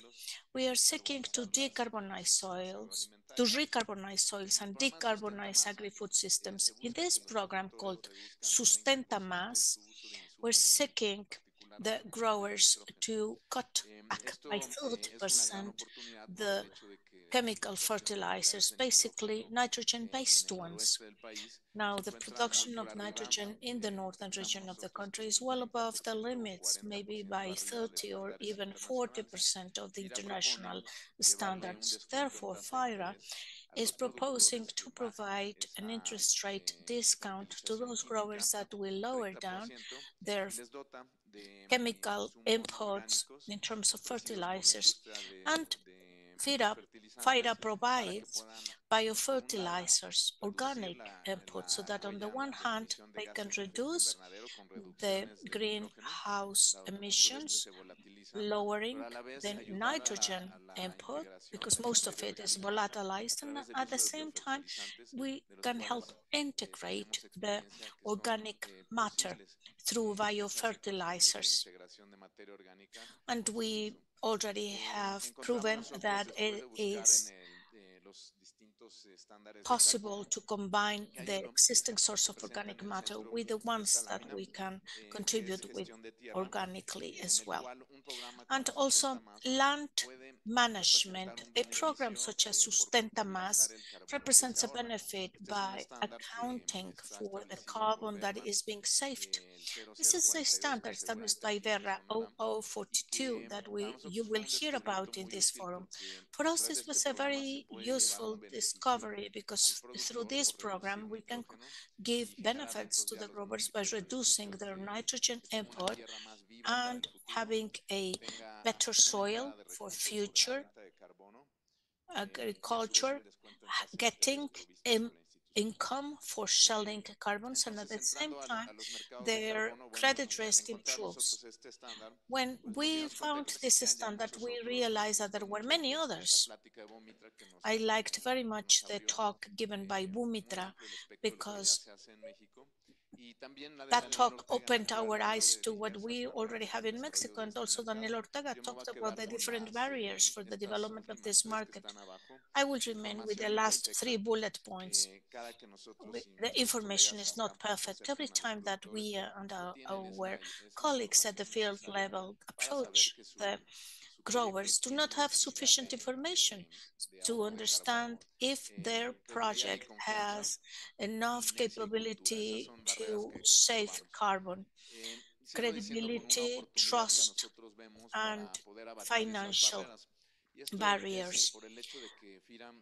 We continue working in trying to collapse those barriers. FIRA has a wide connection with growers already using its services. I'm going to give you an example on how FIRA works in order to be as an intermediary in the stocks market. FIRA, let's talk about selling those stocks. FIRA clusters the bonds and uses a carrier that is adequate enough. Then it applies or it gives the green label and it offers those stocks. The intermediation of resources is FIRA's specialty. We believe that there is an identical opportunity at carbon market. Perhaps FIRA is not the right actor to link with the large stock purchasers. But we do have the right contact with the growers, which is opening a huge opportunity to provide them with information. Growers do not understand very well how to or where to sell carbon stocks. So, as in any other trading opportunity, FIRA helps finding the opportunity window to sell the stocks. This project began in 2025 at FIRA, and if we have sufficient numbers next year, we will give you next year in this forum examples of growers and how we approach the purchasers through a platform so that we can add more benefits to the already existing FIRA clients. Thank you so much. If you have questions, I will be glad to entertain them. Thank you, Dr. Elizondo. Very nice reflections. And that's truly important, the role that the development bank plays in order to have highly comprehensive value chains.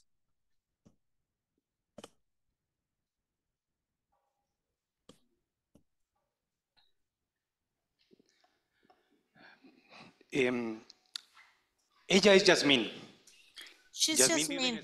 Yasmín lives in the southern region of Yucatan. She has 1 hectare where she owns beans, chili, and squash.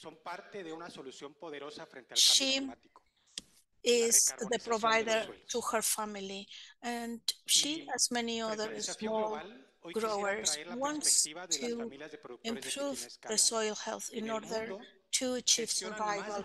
In the world, over 70% of the agricultural lands are owned by small landowners. In their hands, there is a possibility of generating the land and also to transform agri-food systems. They can transform their plots in carbon sinks and contribute directly to mitigate climate change. I'm Imer Bello, and it's an honor to be part of this panel. I would like to share with you as well that at Heifer, Mexico, which is a developing agency, we work hand in hand with rural communities in order to transform the agri-food systems. We work with local allies, and we are focusing on strengthening local development. During this year, we have worked with over 11,000 families in the southern eastern region of the country. Our target is to contribute to a future without hunger, without poverty, while taking care of the soil.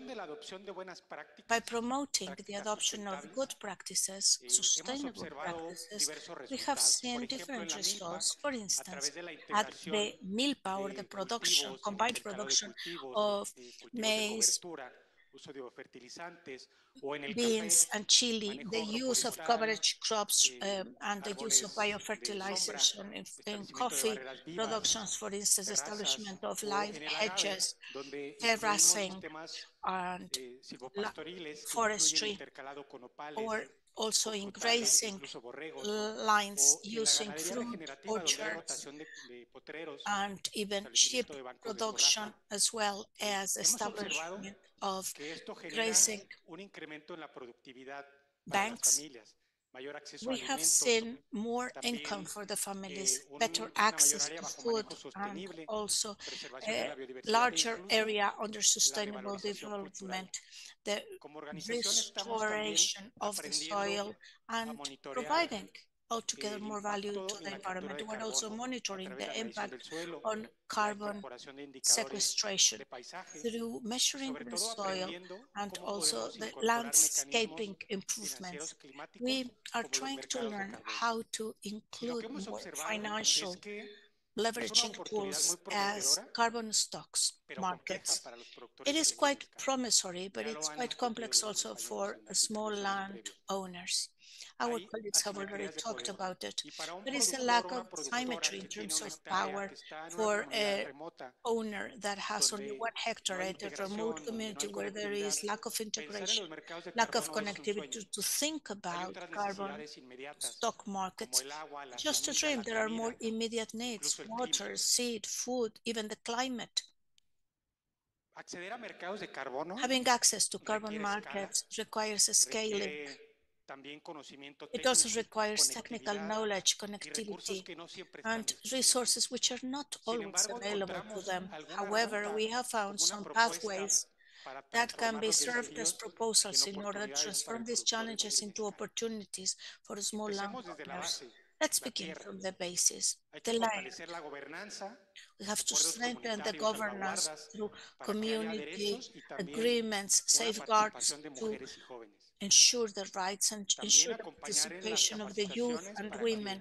Also, to provide training so that they can use best practices, recognizing the value of what is local and traditional, calling up for integration, organization, so that the collective efforts provide volume. We have to incorporate accessible technologies that will enable us to monitor and to provide trust, increase and strengthening direct participation of growers at carbon management projects, and of course, to incorporate technologies. We have already seen examples of this. Lastly, and of utmost importance, is to talk about transparent alliances at the long run, where we'll have participation of growers, communities, companies, government, and other stakeholders.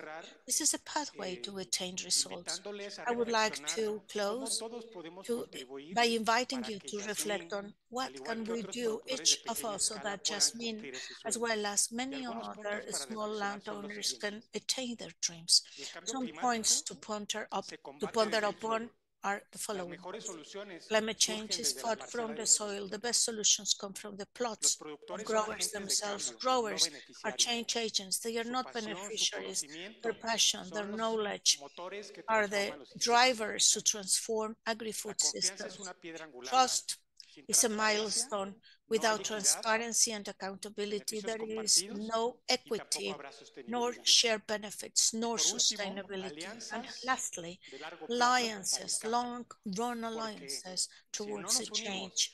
Because if we do not get together, our efforts, isolated ones, will not be enough. Thank you.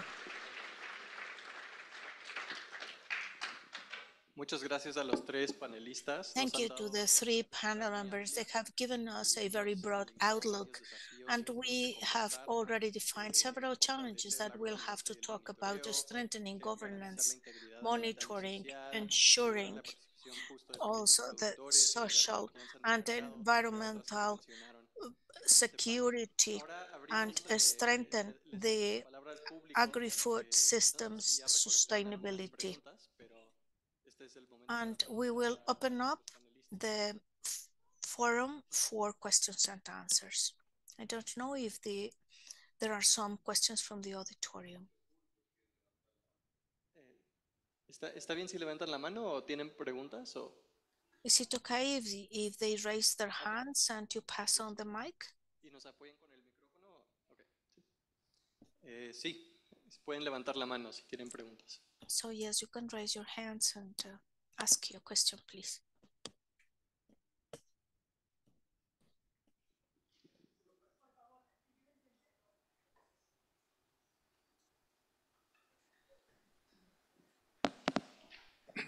Buenas tardes, Emilio Molina de Unión de Good Crédito afternoon, Alpura. I'm Emilio Molina from Alpura Credit Union. The question goes to Alan Elizondo.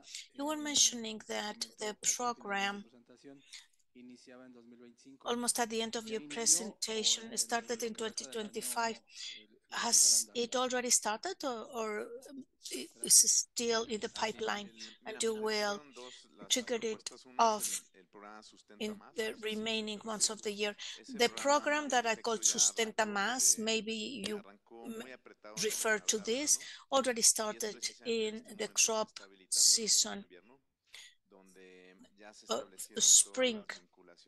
Now we continue with the autumn, winter crop season, and we have already entered into negotiation with facilitating entities that will help us adopt this framework.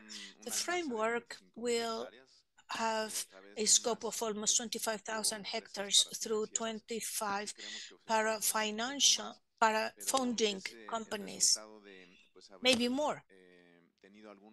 But this is the result of holding fora during August and September, where we had the participation of the biofertilizing industry with their purchasers, which are the target customers for this scheme, so as to stimulate the supply in this market, which is biofertilizers. This industry is still broadly scattered. The northeastern region of the country is not characterized by using these bio inputs. However, it was very interesting how this new proposal was very well accepted. Of course, it was accompanied with a 2-3% discount, which was in fact, according to my own opinion, the driver to have good acceptance.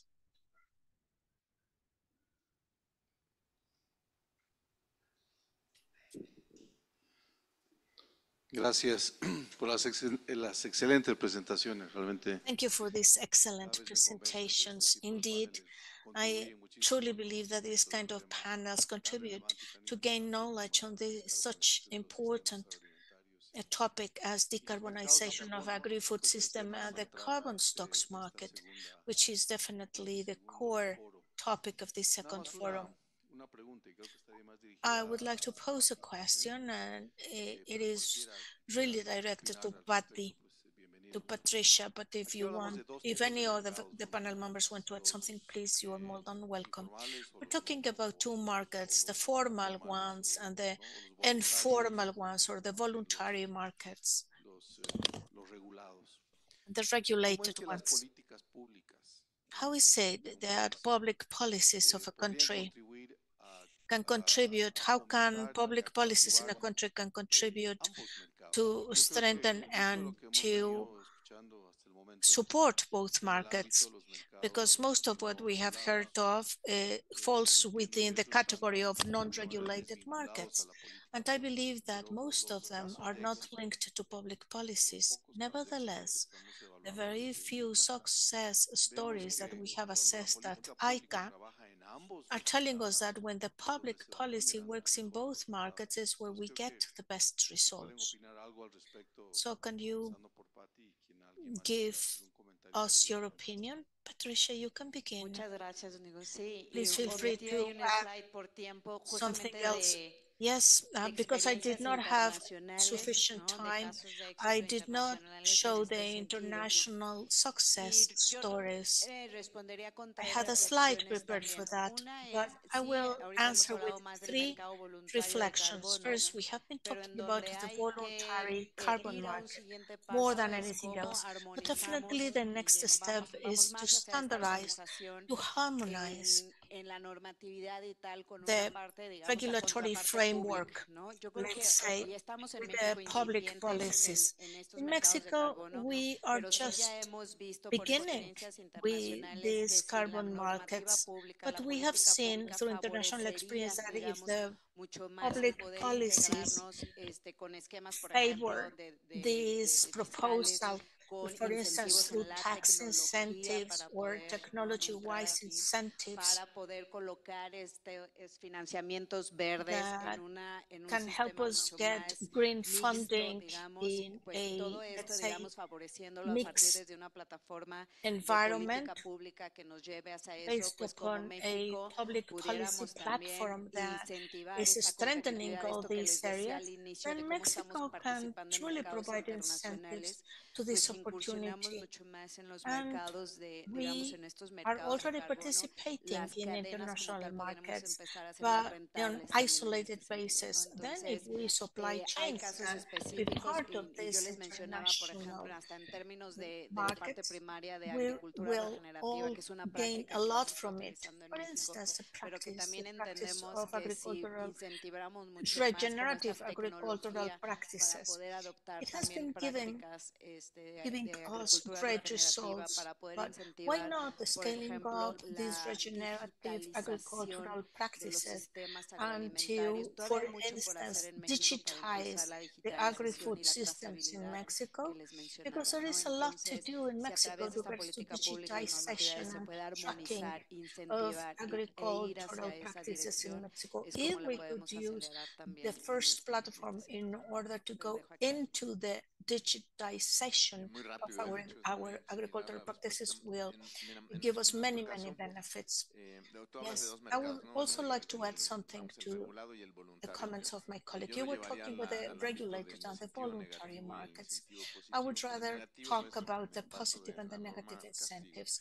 Negative is, okay, I don't comply with the regulation, I have a penalty. Number two, you are working on a voluntary basis, you get a benefit. Also, nobody is forcing you to comply with it.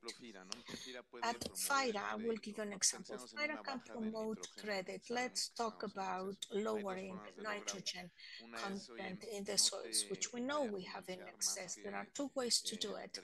I won't give you funding I will give you funding until this limit of production tons. And that will be for the regulated market, or I will give you an incentive of 0.3 yes, 0.3 rate, interest rate lower than other credit rates if you lower your nitrogen content in the soils. For FIRA, it's quite easy to establish those quotas, but there are many other circumstances. For instance, they say, okay, there will be a black market, and that will imply a much higher regulatory cost. So it won't be the right solution if we create a black market on the ground. So we believe that the positive incentives are definitely the way to go so as to achieve our goals instead of dealing with penalties in a compulsory market. I'm not saying that it was a complete failure when we introduced these penalties, but it hasn't been successful or as successful as we wished for. There is a question for Heifer. The body, waters of body, for instance, the dams, can we measure their capacity for sequestering carbon so that we can sell them? And the second question is why at the field there are many opportunities to improve the environmental conditions. Why they don't deal with the industry or the cars industry? So Mackenzie, can you, I will repeat the question to you. The water bodies, for instance, dams, can be measured in terms of carbon sequestering in order to sell the stocks, the bonds. Maybe it is possible. I don't quite probably, yes. Sorry, it's not for you. It's for Heifer, sorry. Yes, they said that the dams are good sources or reservoirs of carbon storage. But we will have to understand much better this question. I remember this question. A livestock grower told me, I will invite you to see the sky where I keep my cows, and you will see that it is clear sky. Collectively speaking, I believe that we don't understand very well the impact of agriculture and livestock and the environment. It is estimated that 23% of greenhouse emissions come from agriculture, added up to some implications on the loss of biodiversity and other by effects which can damage the environment. Now, in this case, we're not restricting the growers, we're providing them with positive incentives so that they can do the transition or migrate to better practices.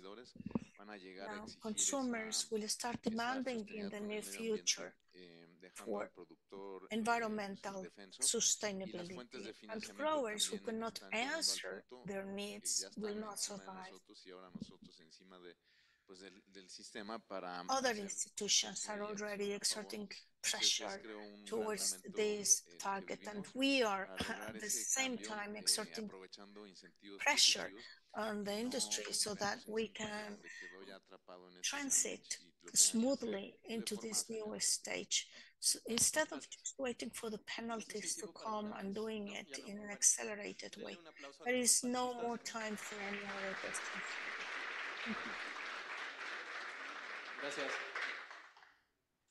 Muchísimas gracias. Antes de que se nos vayan, aguántenme un segundito. Tenemos dos avisos que compartir. Let's wait a little bit. We have two household announcements. On the one hand, when you arrived, I understand very well that you wanted to come into the auditorium, but you did not register yourselves. You do need your badges. You need to pick up your welcome kit. We prepare them for you. So we need your information so that we can send you feedback and information after this event. Please go to the registration table if you haven't been there before. And on the other hand, we have a beautiful, beautiful presentation. Gaiastron,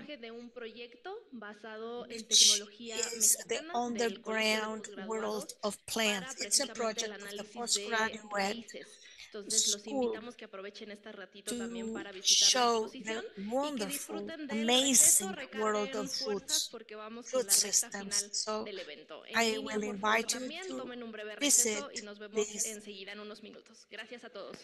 this show. And later on, we will come back to the rest of the presentations. Thank you.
Los invitamos, por favor, nuevamente a acudir Again, we nuevamente al invite you to auditorio. come back into the room. Bienvenidos a traer sus alimentos con You're welcome ustedes, to bring pero your food with you. It's okay, but please come in, take your seats so that we can continue with the agenda.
Nuevamente los invitamos a ingresar de nuevo al auditorio, por Again, we favor. would like to invite you back into the auditorium. We are going to start with the third conference, the third keynote conference for the day.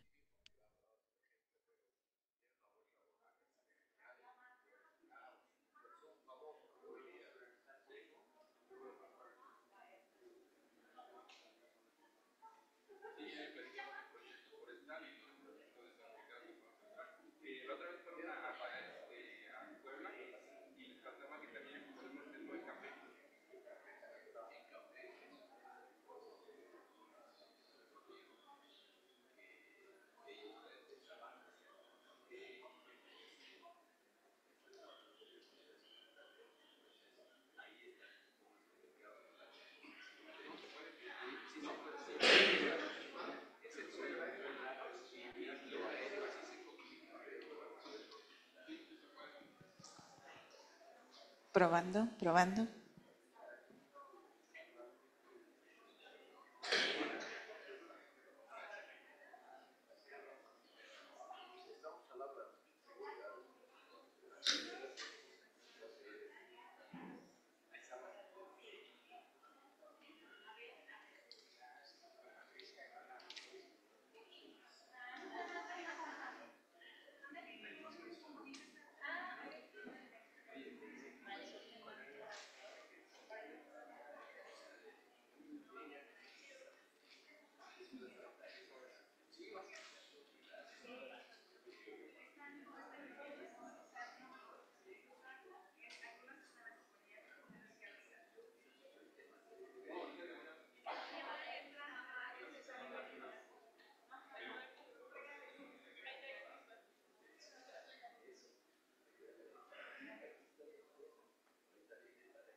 Les damos un último aviso, por favor, para ingresar We're going al to give you a auditorio. final notification so that you can get into the auditorium. Remember, you're welcome to bring your food in so that we can continue with the program.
Pues bienvenidos de vuelta a este tercer bloque temático del welcome back again to this third block of the forum that is representing as well the final leg for today. An intense day, but filled with information. This last part, you will be able to see that this is also going to be full of information and enriched by many, many insights. We are going to present our main speaker, but again, I just want to remind you that you can take notes of these conversations. You can ask your questions through Zoom. And again, also stating who the question is directed to. And they have been mentioning that the moderator for this last section is going to put you in a tough spot and make you work. So I'm going to ask you to please take some notes. Without further ado, and to maintain the agenda, I want to invite you to our third keynote speak, regulatory framework in order to induce carbon markets, the Brazilian case. And for this, we have the agricultural attaché from the Brazilian embassy, Dra. Adrián Reis Crubinel. Welcome, Adrián.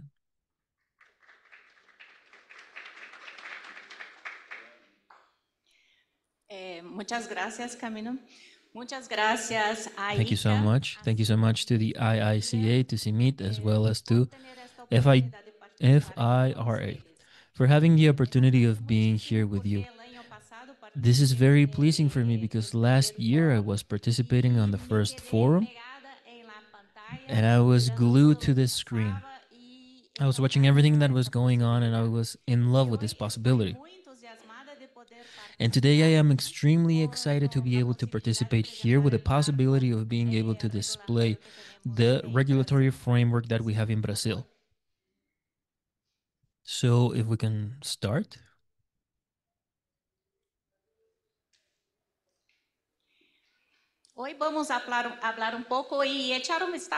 Today we are going to talk a little bit about everything that we have in Brazil. We will be looking at everything that we have in Brazil.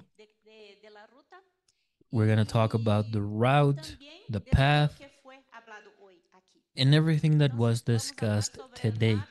So we are going to talk about the regulatory framework in order to incentivize the carbon markets, the Brazilian case. During December of last year, a law was passed, 15,042, which is establishing the Brazilian system for trade of greenhouse gases. What does that mean? We have a specific law already in order to regulate everything that is related to carbon credits. This was published on the official journal of the country, and it has been implemented by several areas. So it was approved by Congress. The law sets up a bonification system for companies as well as for states that are going to reduce the emission of CO2 into the atmosphere. So what is happening? From now on, whoever is showing that they have stopped their emissions will receive credits. So we have two ways of establishing this regulation. Key points from the law. SBCE law is going to regulate certain activities. Agricultural activities are still not taken into account under this law. However, agricultural production as well as livestock production on the first level is being considered through the primary companies. Companies that are working in order to give out every single input as well as all of the products so that agriculture can happen. So the thing that is happening is that even though there is no specific regulation for agricultural activity as well as livestock activity, there is a possibility that companies that are associated with these activities could have this kind of regulation. So this is a mandate. So for that, the net emissions that are going to happen on rural areas that are controlled and that are integrated into the production process can be accounted under the criteria of the operator. There is a process where companies are not beholden, but there is a possibility of complying with whatever was established in this law through the executive power. What is a carbon credit? I'm going to discuss this, but I think that everyone is aware of what this is, at least based on everything that was discussed today. It established, amongst many other things, limits for the emission of greenhouse gases. From that limit, after that limit, it will be able to negotiate Brazilian quotas for emissions. So right now we have already stated what the quotas are going to be and how those are going to be commercialized. And then it is going to allow an emission limit up to 1 ton of CO2 or its equivalent. And then the reduction or removal certificate of emissions, that is going to reflect the amount of carbon that has been removed from the atmosphere. Each certificate is equal to 1 ton. It's equal to 1 ton of CO2 or its equivalent. So what is happening? We have already set up the parameters for this legislation. Regulation. The law is going to split the credit market for carbon into 2 sectors, regulated and voluntary. Regulated means that today he has an obligation to comply with the rules that are specific. So it's going to promote decarbonization through specific targets from the government in order to reach different sectors of the economy. So for instance, this could happen for every single area of the economy, everything that we can see. We have established specific rules of compliance for these companies. This comes from a requirement or the utilization or purchase of carbon credits that have been generated. And then we also have the voluntary sector. In the voluntary sector, the companies want to acquire carbon credits from others so that they can reach their corporate goals. There is an entire possibility so that companies that willingly are looking for a compensation for their emissions. With this understanding, a very clear measure. Every single project and everything that is related to RED Plus with the generation of carbon credits and granting. So we are reducing emissions from deforestation as well as forest degradation. It is also a specific action from the UNFCCC, the legal framework from the UN for climate change. It has a specific scheduling. So Brazil, with this law, is already establishing laws and is already establishing specific programs for the development of activities for RED Plus. All of this in order to guarantee the rights of owners and those who have legal rights. So what is happening? With this possibility, many companies, many institutions, many indigenous populations will be able to produce or will be able to have projects that are related to carbon credits and that benefit them. So they will be able to sell those credits. CO2 equivalent. It is a unit of measurement in order to compare the emissions of different greenhouse gases. We must take into account the potential of global warming. Organizations that are going to be subject to this regulation must propose a monitoring plan for their activities. So we need not just regulate the sector. How are we going to make sure that we are going to verify or comply or maybe not comply with some of the measurements and with everything that has been established? Now we're going to talk about the agricultural sector. The agricultural sector directly is not considered within this regulation. It was left outside of this regulation. So the law has been established very much so for secondary and tertiary sectors.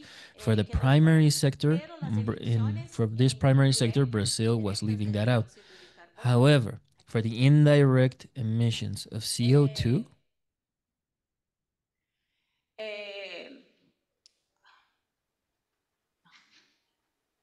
las emisiones indirectas de dióxido de carbono y indirect otros emissions for CO2 as well as other gases that are going to be related to global warming, son derivadas de la producción. all of that is going to come from production. Actividades agrícolas So the thing that is happening is that several agricultural activities, empezaron a tener obligaciones they con este started tipo to de have control. obligations with this level of control. Why? Programas de Because emisiones today we hacen have el several programs for de emissions desechos that are en going to ganadería. control waste in livestock.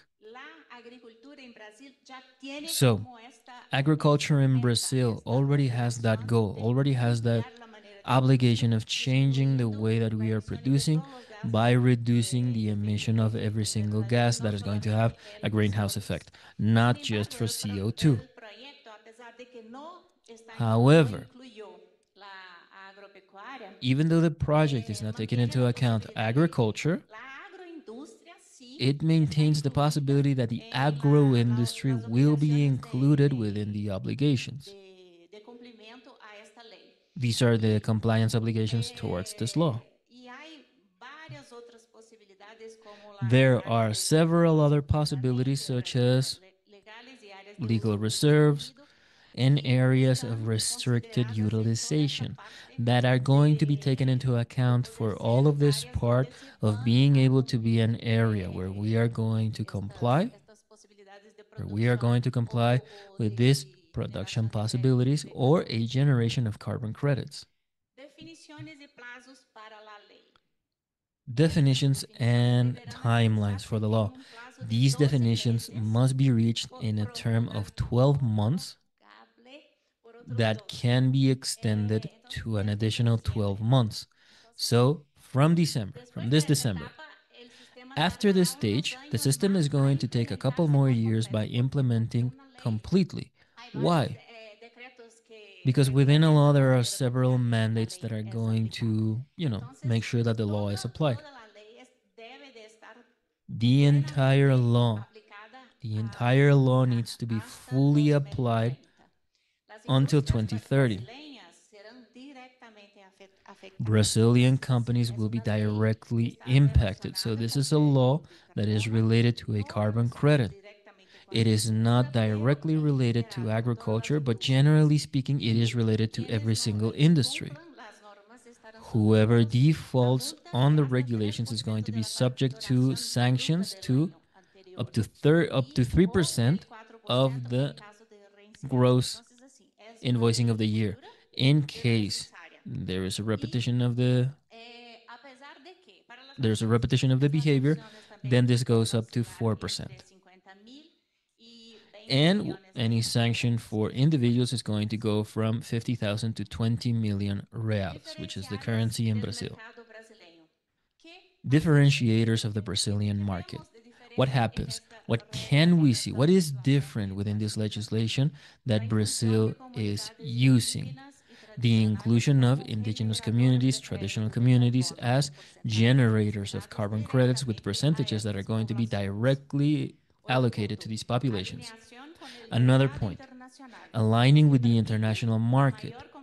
This will allow a higher level of competitiveness and the attraction of foreign investment because there is a lot of potential for production.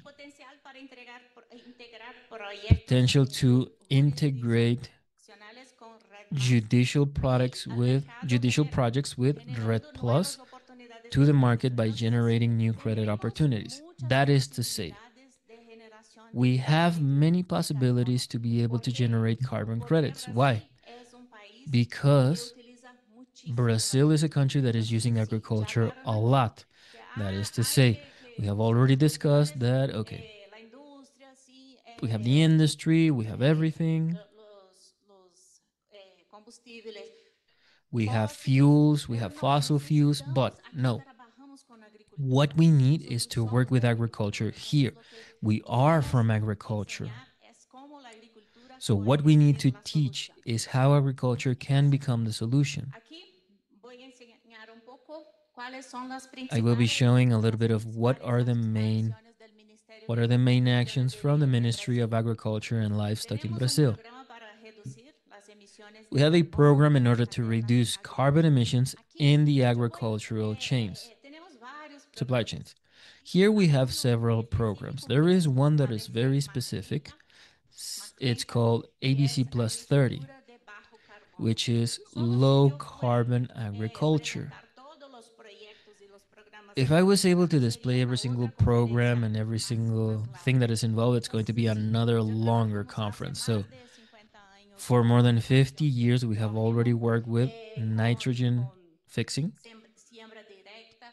with direct cropping, maintenance of the soil, improvement of organic material, comprehensive systems.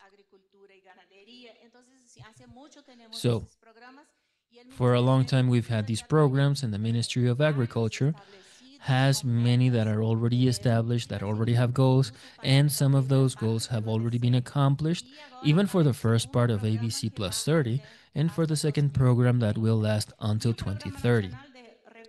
A national program for the recovery of grazing lands that were degraded.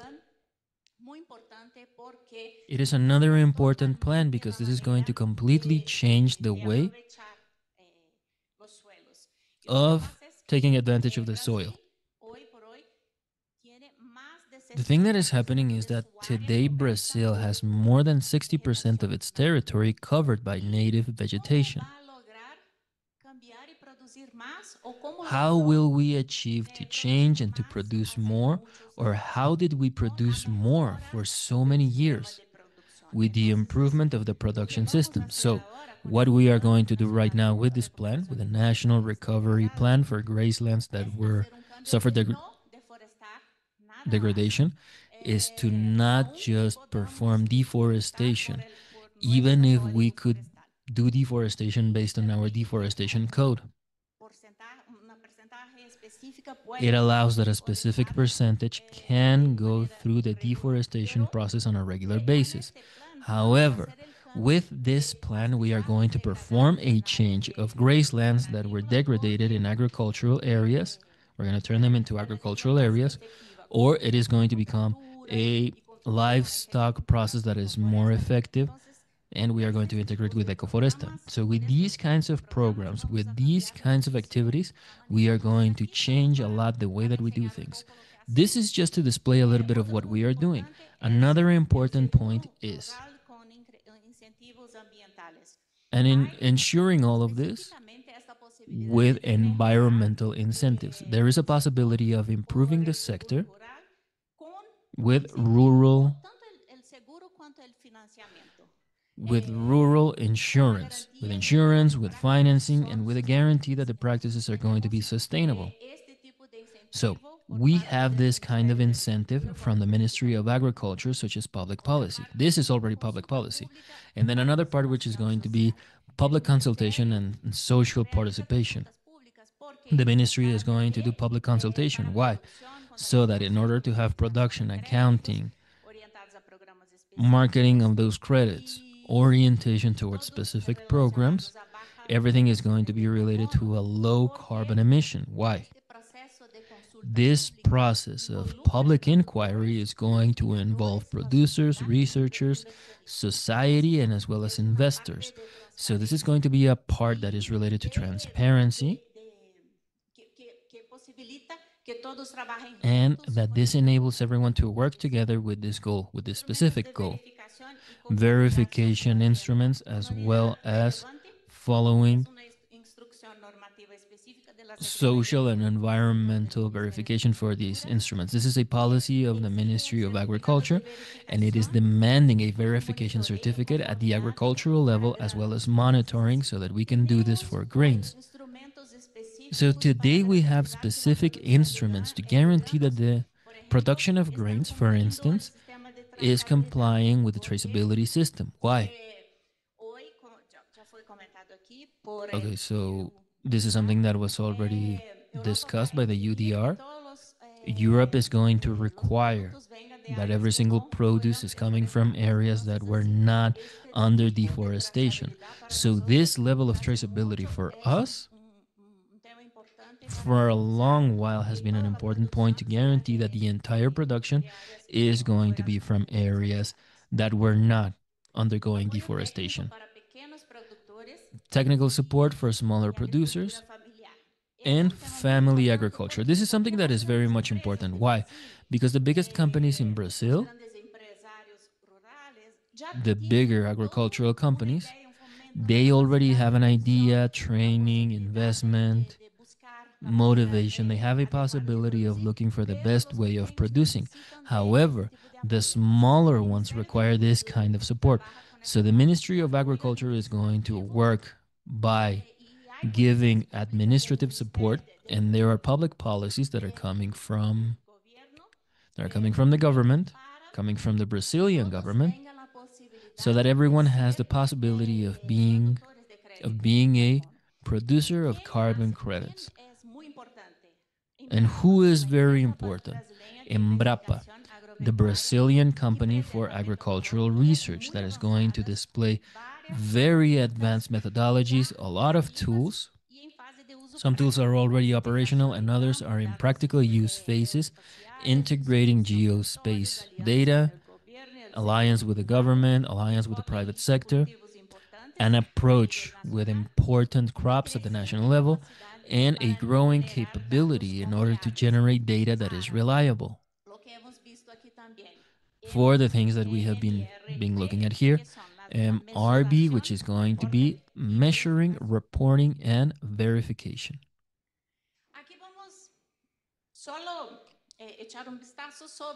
We're only going to look at this a little bit.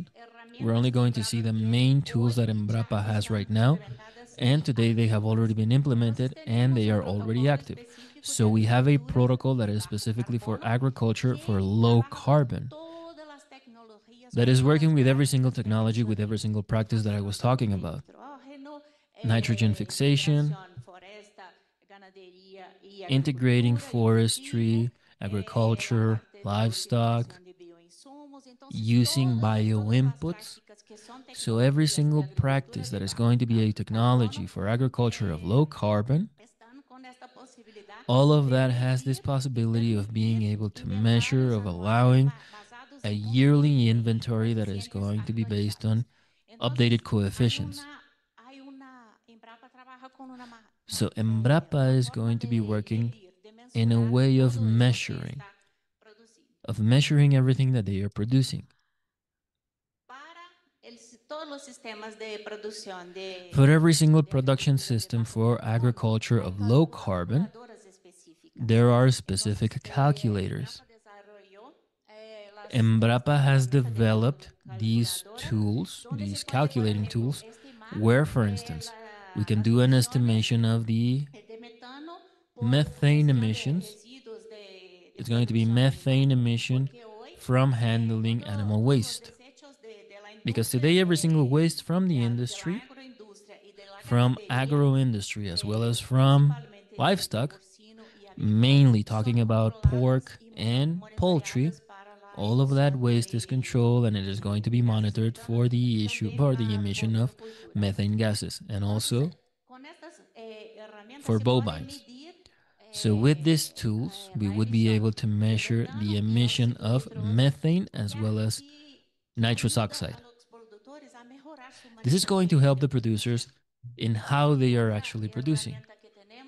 Another tool that we have is the calculator for the carbon footprint for the cutting in livestock.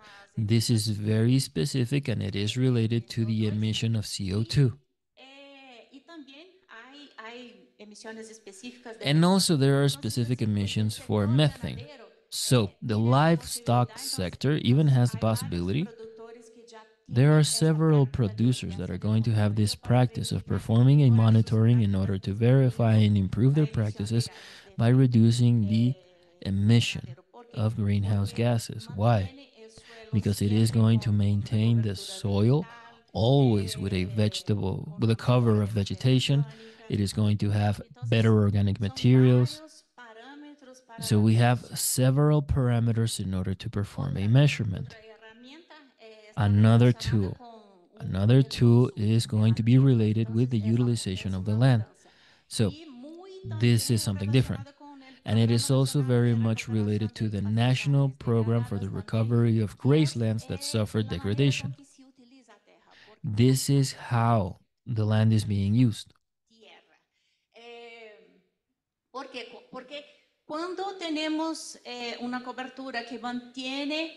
Whenever we have a level of coverage, the organic material is going to fix water into the soil. If that happens, then everything changes. The roots go deeper. We are going to use the water in a better way, the water that is retained. So many changes are going to happen. So we have this specific program. This is with tools for the change of the utilization of land. Another tool that we also have is a specific platform for the analysis of the soils.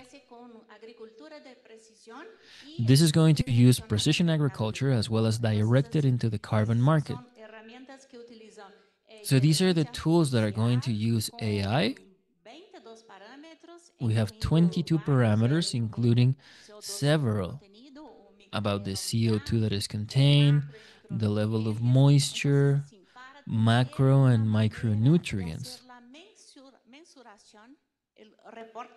So this is a way for us to do the measurement as well as to do the report and evaluate how these gases are being emitted. One more? Carbon footprint. This is related with the crop of soy, corn, and cotton. This is a work from Bayer and Embrapa. Jointly, they have developed a methodology that is going to evaluate the system of production for these three crops. So that is to say, we have specific programs in order to evaluate the emissions and decarbonization of the crops. Another tool, advanced methodologies for organic matter and carbon sequestration on the soil. The incorporation of organic material as well is very important. Why? Because in this way, if we are doing carbon sequestration in order to improve the soil, we reduce the utilization of fertilizers, inorganic fertilizers. It's going to change with bioinputs. So there are several things, and all of this is going to be done through measurement systems, reporting, as well as evaluation. And here, just to close, we're starting with the end. What are our challenges? So we already have a law. We have a lot done in agriculture, but the thing that is happening is that the path is too long. So what do we have today as a challenge related to governance or coordination between the ministries and the programs? This is not a program from the Agriculture Ministry. This is something that is not a program for the Development Ministry. This is a state-level program. This is a Brazilian program. And agriculture today is going to be responsible for 25% of the GDP of Brazil. So we are very much involved with this part, the technical aspect, making a standard of every single way in order to measure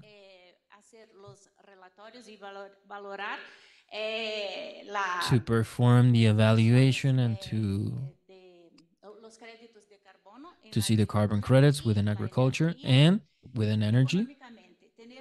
Now, in economics, we need to have just prices and liquidity, solvency, something that is easy to handle socially. We need to include everyone. We need to include everyone, small producers as well as the communities that we have. Internationally speaking, we need to avoid double accountability. So we need to look within the country as well as outside of the country. and opportunities as well as perspective in terms of governance, the creation of a unified system for climate policies. Technically speaking, leading innovation in tropical methodologies. We have been working a lot in terms of the specificity that Brazil has of being a tropical agriculture economy, the creation of a new carbon market that has high level of integrity. Something that is shared, unique, and that is involving itself with many other systems and many other parts. Socially, income generation, and then green employment. No one is going to do what they have to do unless we have income, and we are not going to generate jobs if the creation of a job is too related with the industry. If we change everything to this part, but no, agriculture is a possibility for a solution. So we need to have income and we need to have green employment. Internationally speaking, it needs to be recognized as a reliable credit exporter.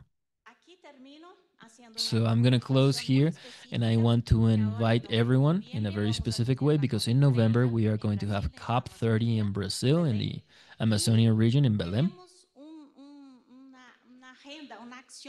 We have an agenda. We have a very specific agenda in COP30 that we are calling RAIZ, Brazilian Agriculture Investment for Net Zero, which is what we are looking for. And we are hoping that for the following years, we will be able to have an agriculture that is much more generative for every single country and for the world to be able to support this country, because this planet has given so much to us, even to survive and to thrive from agriculture. So thank you so much. Thank you to everyone.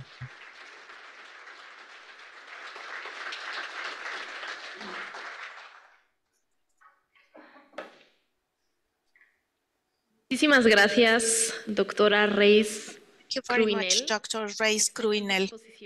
Excellent presentation. Next, we would like to ask you later on to join the panel members. Meanwhile, I will introduce the moderator of this third and last panel. I was also asking you to please write down your questions so that you can also participate.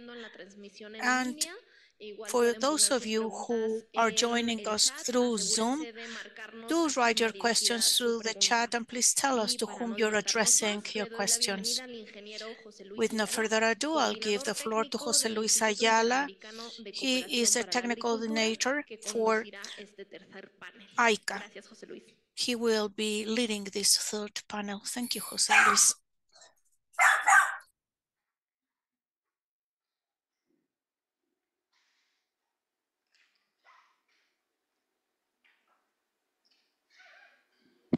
Bueno, ¿me escuchan? Sí, bueno. Good afternoon, can you hear me? I would like to greet everyone. Thank you. This is the third and last block of this forum. We have had in prior blocks several visions from science, technology, the researchers, with very interesting proposals. We have had also many presentations from growers and companies. I would like to congratulate each one of you. You have shown success stories, highly valuable experiences that are paving the way for us, trying to understand which are the challenges and which are the actions that we must undertake, the opportunities that we have ahead of us. And of course, the funding institutions that have accompanied us today. Their presence has been extremely valuable. Now we will have the participation of the private sector, which is crucial, whose role is crucial. in the work that we have been doing. We will hear from the private industry, this great stakeholder. How can we join science, technology, having right at the center the growers being helped by the public and private sectors, as well as by the academia. So now I would like to ask Dr. Laura Elena Aguirre Telles, Director General of Green Funding at the Ministry of Agriculture and Rural Development. Welcome, Dr. Aguirre. I would also like to invite Dr. Diego Montenegro, who is the representative to the Inter-American Institute for Agricultural Cooperation. Thank you.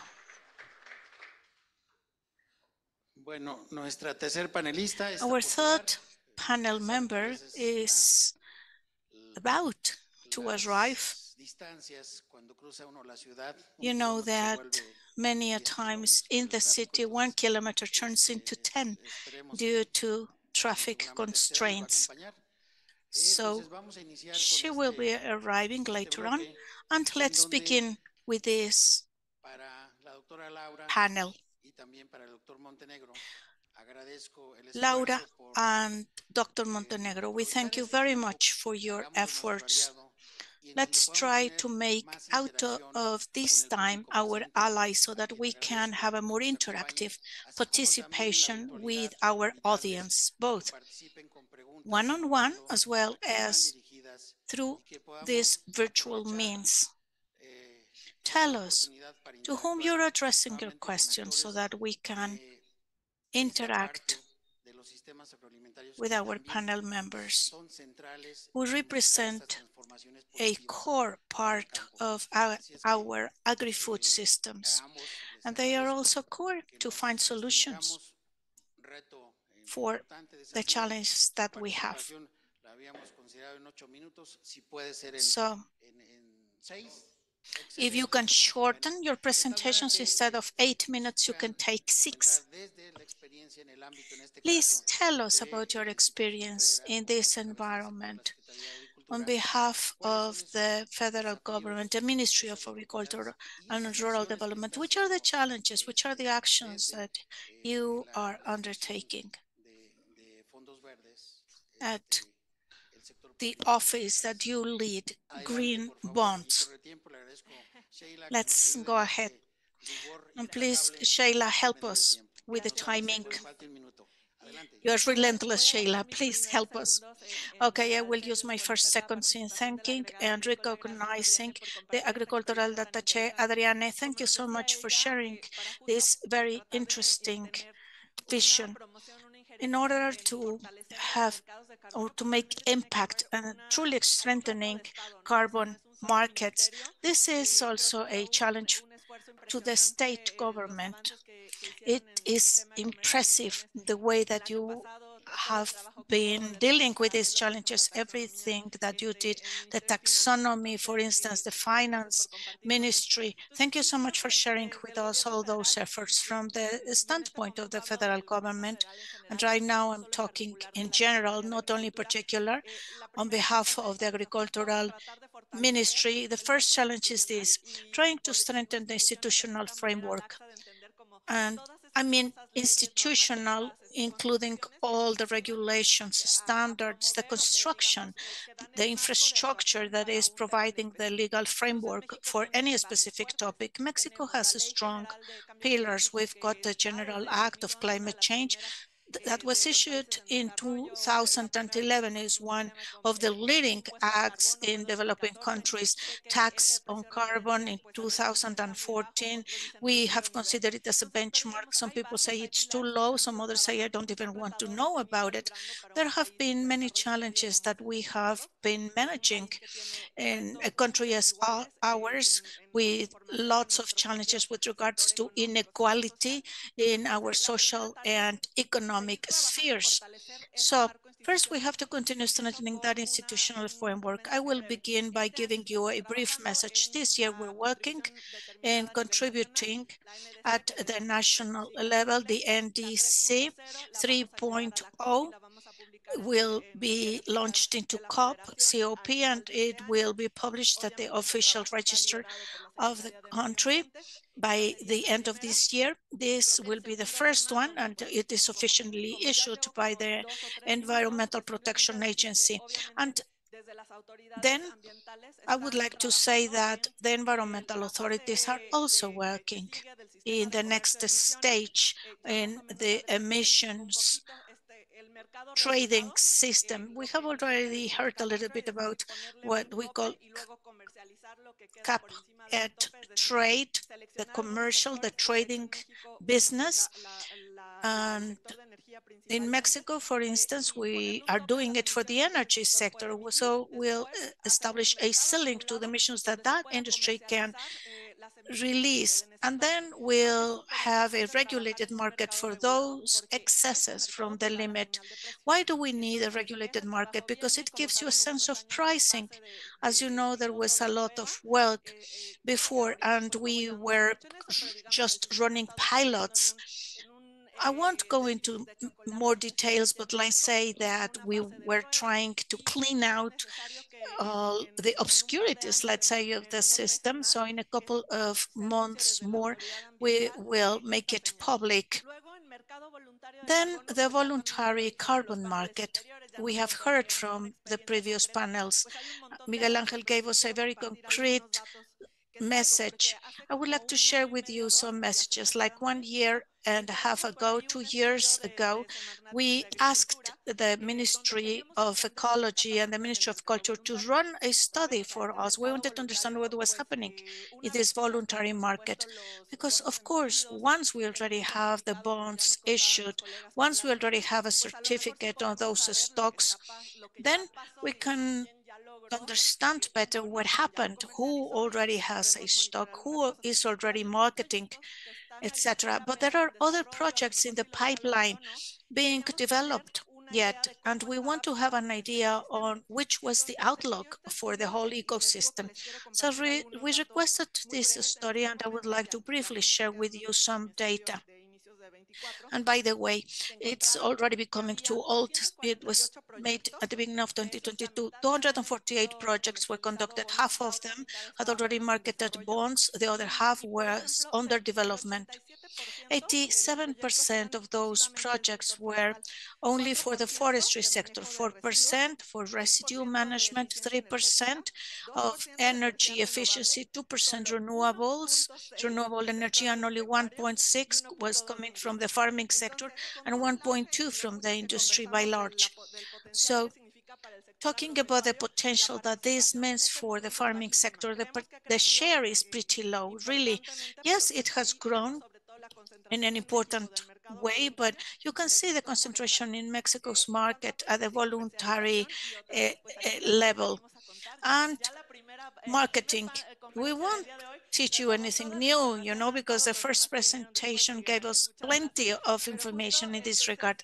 Thank you, Miguel Angel. But with regards to prices, what have we found? They fluctuated between $3.8 and $25. $25 price was a blue carbon bond with buy benefits, cultural, environmental, etc., biocultural mainly. So the average was $8-something.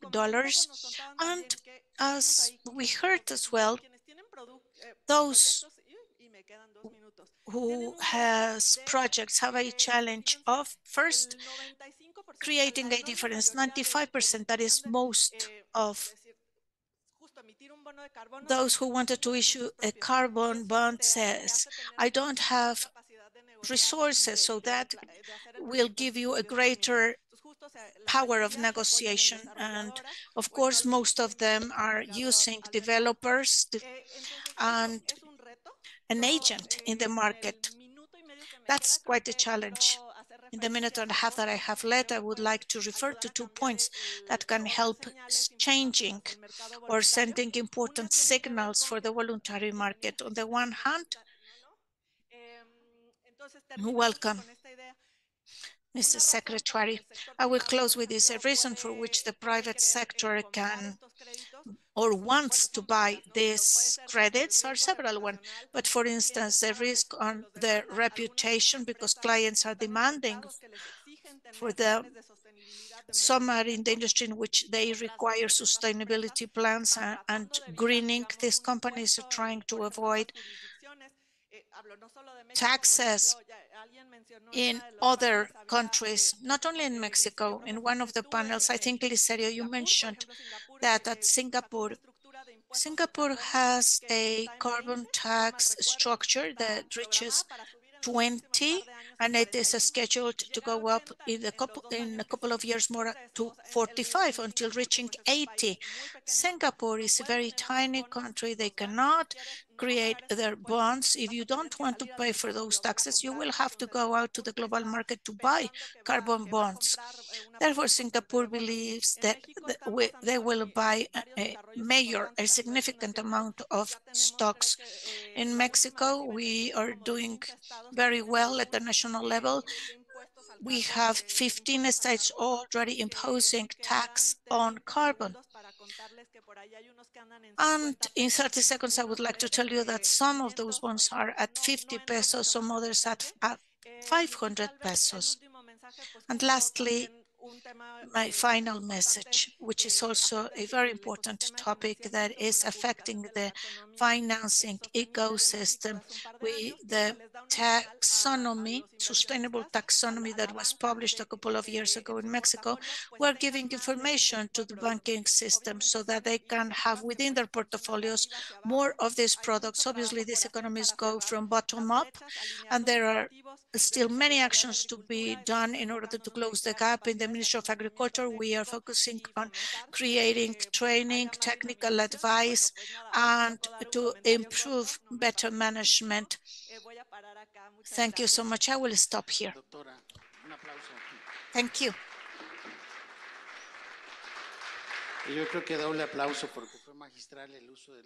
Two claps, I think, because you really made great use of your time, Laura. I would like to welcome Margarita Galeana, professor, who is secretary to farming development at Morelos State in Mexico. Thank you so much for your efforts, for being with us today. Thank you.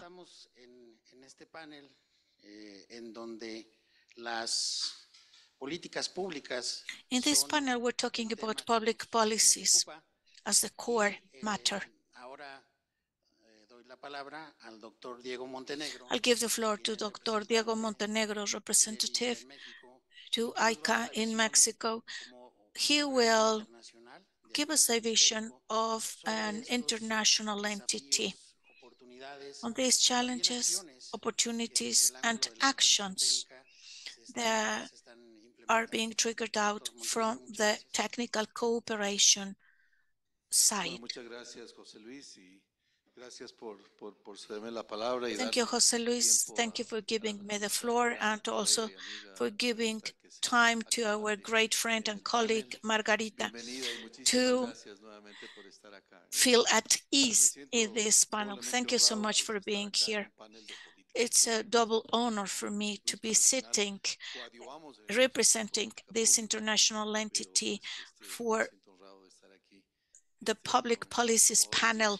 Thank you so much. I really feel honored to be sitting with people who make decisions on the public policies. I will now wear the hat of the representative of an international agency. I will go back to 2 years ago when I was working at the government of my country, and yes, I had to make decisions with regards to public policies.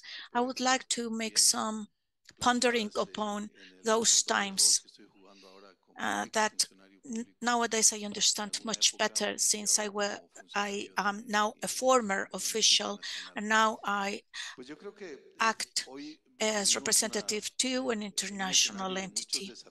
We truly believe that we are facing lots of challenges, but also opportunities to reposition agriculture as a strategic sector, as a sector which creates concrete solutions, which provides jobs, a sector that can very well promote sustainability. Obviously, we're part of the problem, indeed, but we're also part of the solution, and we are a tool for peace. I believe that in public policies, that is key, and it has been applied in many countries of the Americas. I would like to highlight the role of Mexico in that regard. It is also an opportunity for the agricultural sector to be aware of a new paradigm of development, which has also been developed in many other countries. You know, the sectorial or the state focused or oriented models dealing only with oil or gas production, whatever, is no longer working. We are establishing a dialogue among different sectors, different institutions, like Laura said, and that's why we have new concepts: biocircular economy, circular economy. These concepts have been used in other countries as patterns for development. It's important to mention this, and within that context, we have to outstand the role of agriculture, but not only the primary sector, talking about agriculture in a comprehensive manner, talking about this agricultural sector chained to the industry, to mechanisms that will add value to the production, to the whole supply chain. We are gearing towards a transformation of agri-food systems. That's a paradigm that we are living at currently. And in that regard, the ministries of agriculture at different government levels must have this capacity of openly and candidly speak with other entities, other ministries that are pursuing the same goals. And this may sound very nice in paper or in private conversations, etc. But it's quite complex, you know. We're still thinking in silos. We're thinking in working in isolation yet. And I would like to congratulate some of the efforts made in Mexico so that we have intersectorial dialogues, in particular dealing with environmental aspects. Now, green markets, which is our main topic today. I believe that those policies that make part of those voluntary markets, non-compulsory markets, is crucial. I was talking to Griselio from Brumita. Before this panel, we were talking about it. I believe that in the near future, we must summon policymakers, decision makers who can help us bring together these non-compulsory voluntary markets with the compulsory markets, so that we can understand well the rules to be played in these carbon stocks markets, which are of a great importance for the Americas in the efforts geared towards mitigating climate change impact. In this area, we're producing over 30% of the world's food. So we are capable of speaking out with our own voice, to speak as the Americas all together, one single voice, heard at international arenas, so that we can emphasize the importance of this kind of mechanisms. I would like to mention some policies which are supplementary and are supportive. For instance, public policies which are incentives versus those which are imposed, which are compulsory. I truly believe that public policies, whether on one side or the other, play major roles. I can speak about my own experience a few decades ago. Policies which provide incentives are better applied and they provide better results at the short term than those policies which are imposing something like, for instance, the use of grazing lands. Those aspects are crucial. Something else that seems pretty basic, but it's very significant, is to update the information, having reliable information on soil use, maps on soil use, all of us having access to digital and satellite information. So we can understand very well where to grow and what to grow, which is the soil's vocation, the main use that we should be giving to our land. That should be compulsory, telling us what you should produce there, what can be grown there, and what we cannot grow on those soils any longer. And the inputs. Brazil is a fantastic example. We visited this country last year and we found out policies that were providing incentives for the use of bio inputs for agricultural production with fantastic results linked to carbon stocks.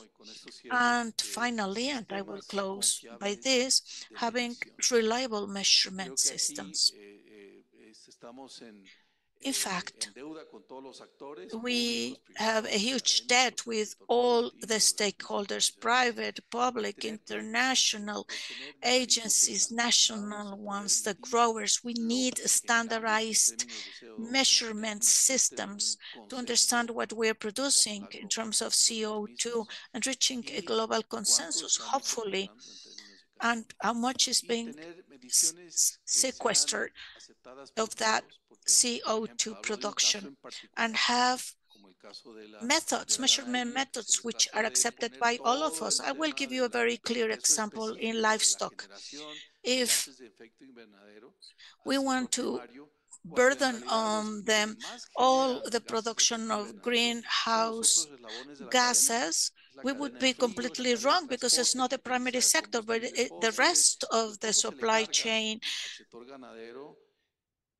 actors, the transportation, the distribution centers, the marketing, etc. So we're no longer talking about one single endeavor, but rather a whole supply chain. Everything has to be part of what public policies must regulate so that we can have transparent mechanisms and tools. Thank you. Thank you, Dr. Montenegro. Yes, we mentioned a very important point, which goes hand in hand with what we have heard of in other panels: trust. Trust and transparency.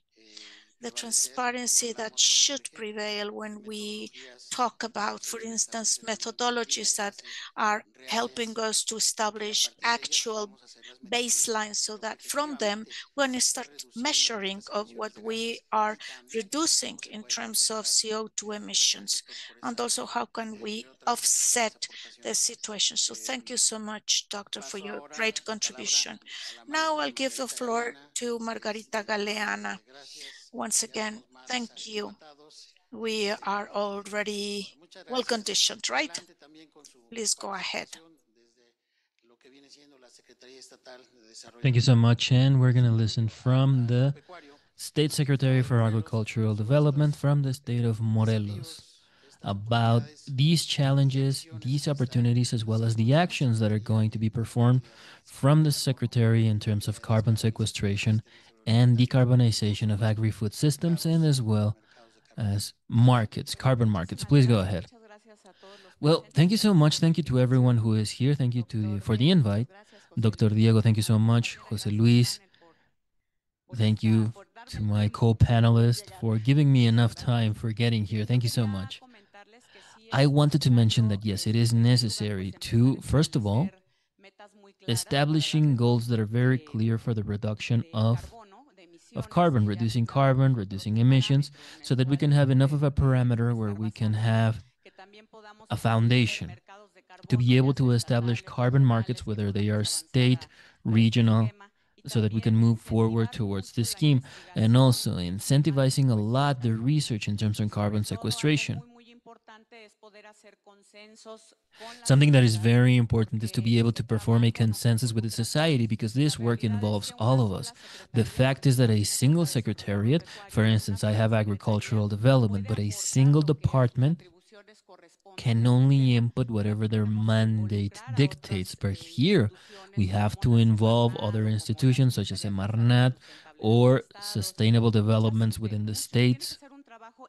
It has to be an effort between institutions, but also there needs to be a lot of participation from the civil society, from academia, from research. That is why I believe that it's very important for this forum to base everything on that understanding. Everyone is participating so that we can start working. In the state of Morelos, we have started by including on the state law by development, rural development through Morelos. We have introduced agroecology because this is something that the law is not including or taking into account. Maybe this term is enough, and as the proposal is making, we are a state in transition of agroecological state. Hopefully we can do that, but that requires time, that requires effort. So our first goal is to be a state that is in transition towards agroecology. By including this terminology within the law, I think that this is also going to allow us to have other important terms, but that is also going to go alongside actions, like having our agroecology council. This is not going to be easy. There's a lot of progress that has been going on, but I think that we have to wait for a certain amount of time until it has been published. So with that understanding, we have had a conversation with the state council, and so that is why we are saying this activity involves many things and many institutions. So I want to say that from the experience that we have with this understanding of being an agroecological state, we know that we have to change towards food systems and agricultural systems from traditional towards an agriculture that is more sustainable, more resilient, and more ecological, which is going to imply many things. Agroecology, water or the soil, that is what we are going to define first of all. And then we are going to have the first project. The first project that we were doing was an analysis of every single soil of the state of Morelos, and mapping alongside the CIMMYT, this great institute. We were able to map every single soil in the state, but also putting all of that information within a digital platform so that everyone is aware of this and everyone can use it, so that it can be very useful, and then figuring out what is the status for our soils. How are our soils in Morelos? Now, we are promoting training, we are promoting consulting of biofertilizers in agriculture that will allow us to reduce the utilization of these chemical fertilizers, and of course, improving the amount of organic material that the soil might have. This is something that would not be achievable without allies. As I was mentioning before, this isn't just something that is within institutions, but it's also allies in science, such as CIMMYT, INIFAP, of course, IICA, FIRA, but also from the private sector, Biofábrica, Siglo XXI. Alongside them, we have done plots just to show the utilization of microbial fertilizers in order to have a clear increase. Of course, productivity continues to be the priority in terms of agriculture, or at least of livestock, pest control, but also everything that is referring to carbon sequestration, to the fact that we can have a physical regeneration, chemical regeneration, microbiological regeneration in the soils. And for us to be able to prove that this is true, because this study is not something that we were talking about. Diego was talking about this when I got here a while back. It's not just about saying, okay, I am doing carbon sequestration. How are you doing it?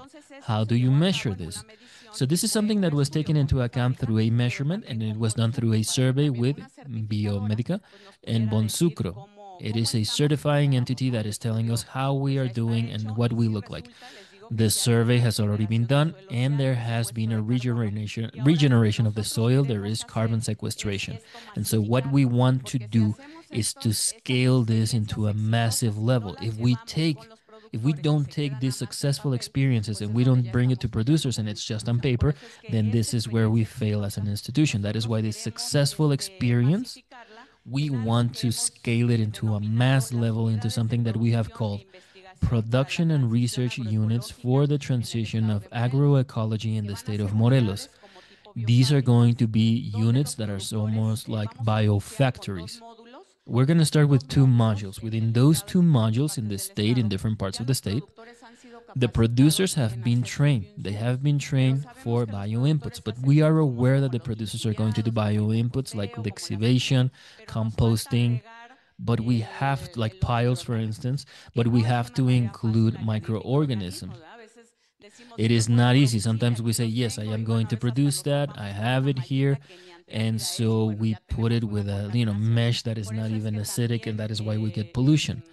That is why, in support with Biofabrica and the institutions that I just mentioned, we will be integrating those modules where, besides giving in a very innocuous way, in a certified way, those microorganisms to producers, then they will be able to split that up, to divide it, and they will get the training so that this can be distributed amongst the producers. So besides preparing their biofertilizers, besides preparing this leaching, besides this sulfide broths, then this is going to be something that is going to be very good. And we have 2 modules because it's going to be the training, but it's also giving them with enough devices of whatever they're going to need in order to measure, to figure out that what we are saying that we are going to add into the soil is actually there. And besides that, the infrastructure, so that this is going to be completely innocuous, that we won't get some kind of pollution at some point. And so we are working on that point. We are working on that training. So we have the goal that these modules are going to be for creating biofertilizers, research on the field, pathogens on the ground, that are also going to help us in terms of biological control. That is going to be a training for the producers in agriculture for regeneration, for regenerative agriculture, for precision agriculture, and also having an evaluation of the results, as we were mentioning before. In terms of organic matter that is already on the soil, with the improvement that we have, as well as with carbon sequestration that we can happen, or that we can have on the soils. Amongst the actions that we have in order to mitigate burning, I'm almost done. I'm going to hurry up. Besides conversations with producers for not burning, for integrating organic material, we have acquired 2 machines for cultivating cane in green. This is causing a lot of emissions. So we're not going to do this everywhere. This has a couple of specific points, but the fact is that we are going to reduce the impact that we have in terms of carbon. There are many challenges. There are many opportunities in terms of water. We are working with handling basins where the alliances are already there with INIFAP, with IICA. Of course, we are working with all of these subjects so that we can build Aquatmor. Just like we have our platform for soils, we are going to have a platform for the basins in the state of Morelos. So we are going to be able to infer and give a better handling of water. Maybe we're going to start with 2 basins because in the state there are many basins, but if we start with 2, that is going to be wonderful. So we are going to have a lot of incidents in terms of rehabilitation of channels for the efficient utilization of water. This is going to be parcel out, but parcel in, we are going to have drip irrigation or some kind of system that is going to promote water savings and efficient utilization. In livestock, we also have grazing programs that are going to avoid desertification of the soils once we understand that, livestock is going to be there and eat everything. So we are still trying to help with grazing. So I'm going to stop here so that I don't go over time.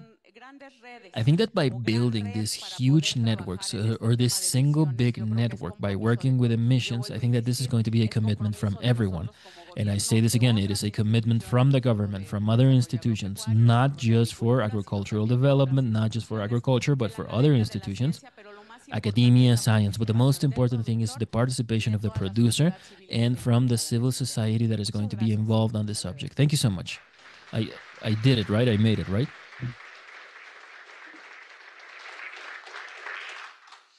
Secretaria Margarita, también gracias por. Secretary Margarita, thank you so much. Thank you for the excellent presentation. A lot of information. And I remember that at the beginning of this forum, during the kickoff, the phrase that Dr. Sara was mentioning, a call to action. And here we are able to see, from what the secretary has been sharing, Margarita Galeana, we can see the actions that are already being implemented. So we're going to move on. Now we're going to go to the second stage of this panel, where We are going to thank the participations from the audience, for those who are here in the auditorium, as well as for those who are joining remotely. We will be thankful if you have questions so that we can have an interaction on this big topic. So I think I have a couple of questions already over here, but we're going to see if anyone on the room, if you want to raise your hand, go ahead. I think that we have questions, if you can just help me with a microphone. Ahí vienen ya los micrófonos. Okay, so give us 1 second, the mics are coming. So just one moment, please. Por favor, gracias. Please, thank you so much. If you could just mention your name, and who is this question for? Marcel Morales from Biofábrica. This is for the entire panel. It's not a question, it's a congratulations. I want to congratulate the panel. I want to congratulate the panel for the inputs that they have given us, for the clarifications, clarifying concepts on a subject that it's really it's vogue, but there is also a lot of confusion. I think that this is a diagnosis that we can do in a very specific way about the situation of the change, the paradigm shift, as we were mentioning, a representative from IICA. The paradigm shift that is forced by the scenario that we are seeing. Agriculture needs to transform itself. It needs to transform because it's overwhelmed. The invoice of the production system that is coming from this is overwhelming. But besides that, it needs to transform because it is an alternative. Diego was saying this so correctly a while back. Agriculture is a part, and a very important part, of climate change. Yes, but it is also a very important alternative to the problem of climate change. And from there, a requirement to break the paradigm. I really love the experience of Brazil from the attaché of the embassy, because there is one key point. And that key point is, it is not about a public policy. Facing these challenges of the paradigm shift, it is about a statewide policy, and that is very different. This is a statewide issue. It goes above every single aspect. And this is where we have a single option. We have a real option and a desirable option. That is just as an intro in terms of the importance of the panel. However, in terms of a specific statement, as José Luis was mentioning specifically, we're thinking about a call to action in the state of Morelos. I think that we have enough of the conditions so that we can plainly and directly go into statements that are more pragmatic. I just want to make a reference, just as a summary. As it has been mentioned here, the issue needs to have incentives into the productive area for the producer, for the smallest producer, for the mid-sized producer, but also for the biggest producer, that is agricultural production. It is not about just talking about individual producers, and the incentive needs to start from economics. Carbon bonds is going to make a dent on that point. But what I want to refer to is that besides those carbon credits, as it has been conceived in the state of Morelos through this pilot program, we have to integrate every single incentive that is going to go alongside as a collateral, that they are implied to one another.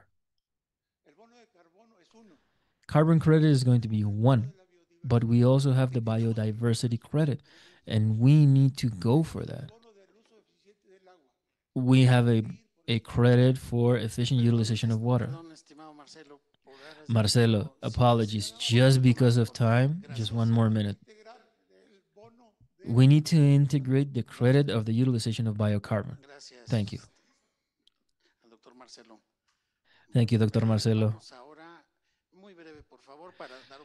Very briefly, so that we can give opportunity for further questions. Please go ahead. Thank you so much, Gerardo Olvera from the state of Mexico. I want to congratulate and I want to thank you for the invitation and as well as listening. I think that, we've heard brilliant conversations. I was kind of concerned because Brazil was devastating the heritage of humanity. It is yours, but also it is also your responsibility, just like it's the responsibility of Mexico to safeguard corn. And I want to make a specification because right now I have Sather and a statewide secretary on the field. Why don't we follow the example of Brazil? That is to say, the progress that they have through a methodology, and they have a lot of clarity.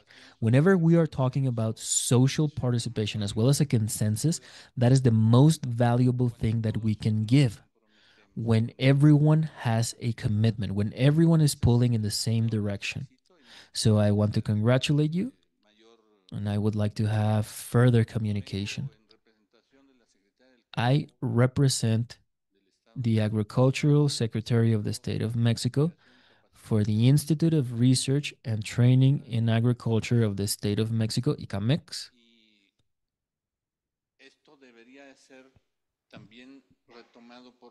This needs to be picked up by the states because it's the thing that is closest to us.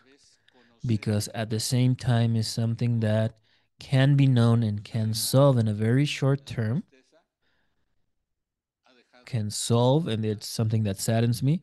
It's something that is leaving in debt in IFAP and many universities, including FIDA. We no longer have FIDA. Financing owes a lot to us, and that is about public policy. Thank you so much. Thank you for the comment. I have a couple of questions from the audience that is joining online. This is for Dr. Adriana, and I want to thank you so much, and I want to congratulate Brazil. They are a global leader when it comes to these regulatory frameworks. For some people, this is aggressive. However, they are necessary. They are required from your great experience and also taking care of that huge natural asset that you have, which is impressive. So the question is going to be how to achieve that at the country level for several countries in a certain way to make these regulatory frameworks, which is also a challenge. How can they make them something that is equal for everyone? Because I think that that experience from Brazil, like COP30, would allow them to look for that commitment, but that needs to be taken into action, and that needs to help us to establish that framework, that bilateral framework between countries so that we can move forward in carbon markets specifically. Please go ahead. Thank you so much, Jose Luis, for that question. And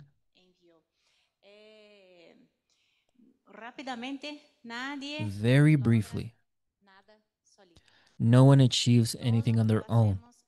Everything that we do is going to be together. So it's going to be public policy, commitment from producers, support of institutions, support from research, support from colleges. That is the only way. Something that we have been working on for a long time is to have a desire of seeing the change. No one has a doubt that we have a lot of challenges, a lot of climate challenges. So agriculture will remain the most important thing because everyone needs to eat. More so, it can become a solution.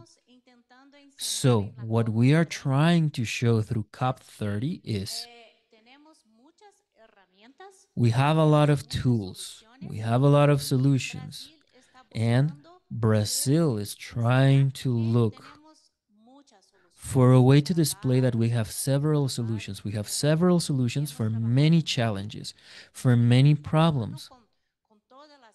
And we have been working alongside every area, every country, with cooperation, and only together we will be able to stop this risk. We will be able to stop this risk that everyone has, because everyone is aware we are all working in agriculture, but climate change is going to worsen the agricultural conditions. So there is no escape. There's no way of escaping. So more and more we need to have evidence. We need to have a proof that working together we can do things, and we need to present solutions alongside everyone so that we can continue with this road. Thank you so much, Dr. Adrian. I think that we have enough time for another two quick questions. One is a comment and a suggestion in this case. This is for Dr. Laura as well as for Margarita. This is following the comment that you were talking about, Laura, in terms of as a country. There are several entities in the country, at least 10. I think that you were talking about 15, maybe more than that, but that have already implemented this. I've already implemented these policies in terms of taxes for CO2. For instance, through companies, there have been variations, but really what it's representing is a way that we can do financing so that we can have projects that are going to support themselves for the reduction of emission and also carbon sequestration on the other hand. So with that understanding, the suggestion that we get through Zoom is perform a forum or create a forum amongst all of these entities at the federal level as well as at the local level or maybe at the state level. We can pick up those experiences and maybe we can create a proposal that at the national level is going to be elevated. It's going to become a program for public policy for every single institution. This is a recommendation that we have from the audience. And then finally, this is for Dr. Montenegro. I am going to give you a chance to talk a little bit more during the closure of the panel.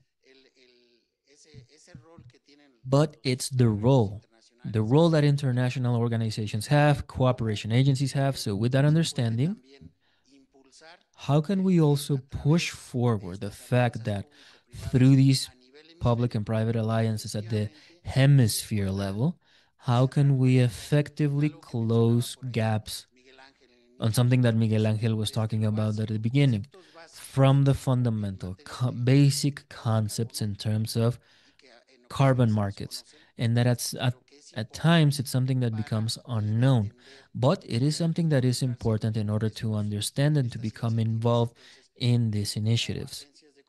So as an agency of cooperation, what is going to be the role where we can move forward so that we can close those gaps in terms of the conceptual area, technology area that will take into account smaller producers within these initiatives and within these tools? Go ahead, Doctor. Well, the role of the organisms, the cooperation and international cooperation organisms, is to act as a bridge, act as a facilitator of knowledge, of information. Organisms such as our own and many others that are represented by United Nations and many other systems. They have that as a part of their mission, to bring experiences from Brazil, everything that Adrian was mentioning. So we have the intent of bringing this to the rest of America. We need to translate that information that is so valuable from Embrapa in terms of creation of technology, knowledge, innovation. Translate that into Spanish and communicate that at a broader level, bringing those experiences from the private sector, something that can be developed in a couple of countries, and then bringing that into the countries, and of course adapting each one of the conditions into each one of the countries. That is within our mission, that is within our targets. So gladly, within the framework of the recommendation from this forum and from many other forums that we are taking part of, then we are going to have these kinds of actions. We're going to have a knowledge transference. We're going to move knowledge from Mexico to other countries and from other countries to Mexico. So you can count on that, and we want to reinforce the commitment of our role also through a lot of coordination of FAO, PNUD, because that is the purpose. The organisms that we have with CIMMYT, and we have a great relationship with CIMMYT, and we have common roots. We've done work throughout the same times and with the same managers back when it was necessary. Thank you so much. Well, we have reached the end of the panel. I want to thank you so much to each one of you, and I want to ask for a round of applause for our panel members. Thank you so much.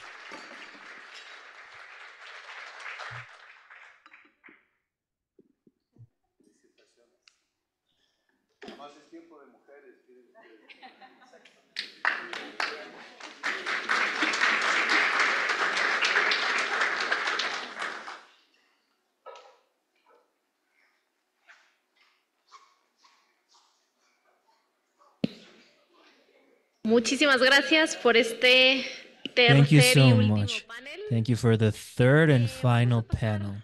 Estábamos en la recta final, pero I think that we were on the final leg, but right now we're almost at the goal line. And for that, I am going to introduce a good friend for this final edition of the forum.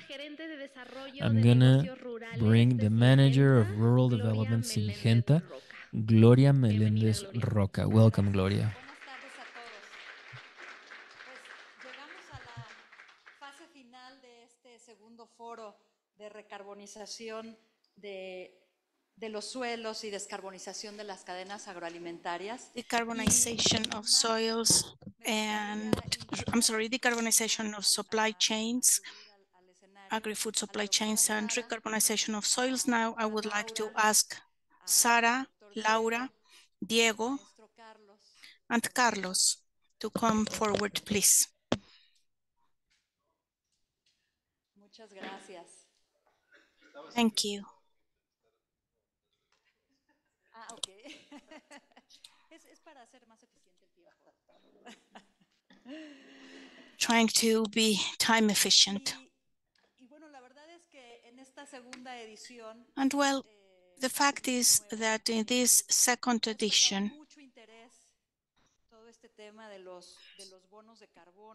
we can see how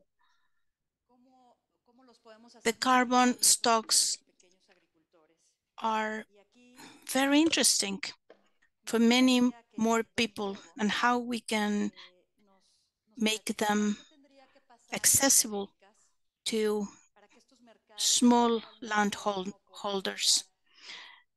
And we would like to ask Emilio, what can we do so that these stocks can be interesting not only to the food production sector, but to other industries as well? Thank you, Gloria. I would like to speak about some points that maybe we have not mentioned throughout this day. I believe that the carbon markets for the Americas in particular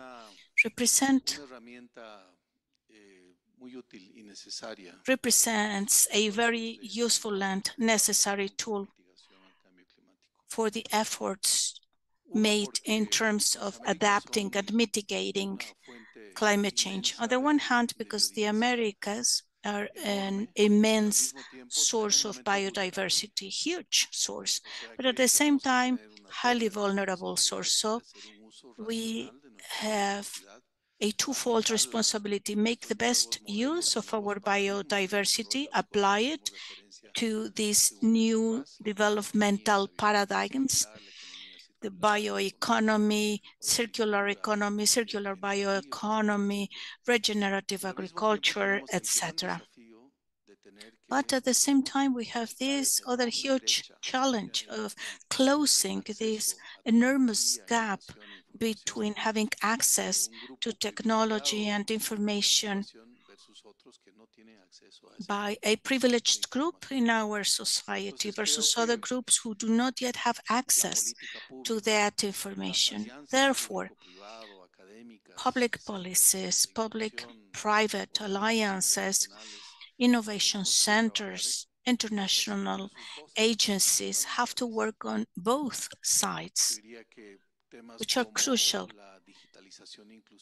Topics such as inclusive digitization, metrics, and measurement mechanisms should be affordable, accessible, and easy to be understood by all stakeholders. Nowadays, it is easier for a medium-sized or even a large grower to understand the complexity of these green bonds. But what about the small growers? Even though there are some examples on, for example, a common land that is being benefited by green bonds, by the green stocks market, that's still an exception. So we want to spread out this kind of efforts furthermore. So I believe that those are the greatest challenges that we have, being more sustainable, having exactly the same yields or even having greater yields, and to shorten those gaps, give more access to information, funding, technology. Thank you. Carlos, talking a little bit about public policies, funding, the participation of institutions such as the Inter-American Bank or other developmental banking systems which are fostering green projects.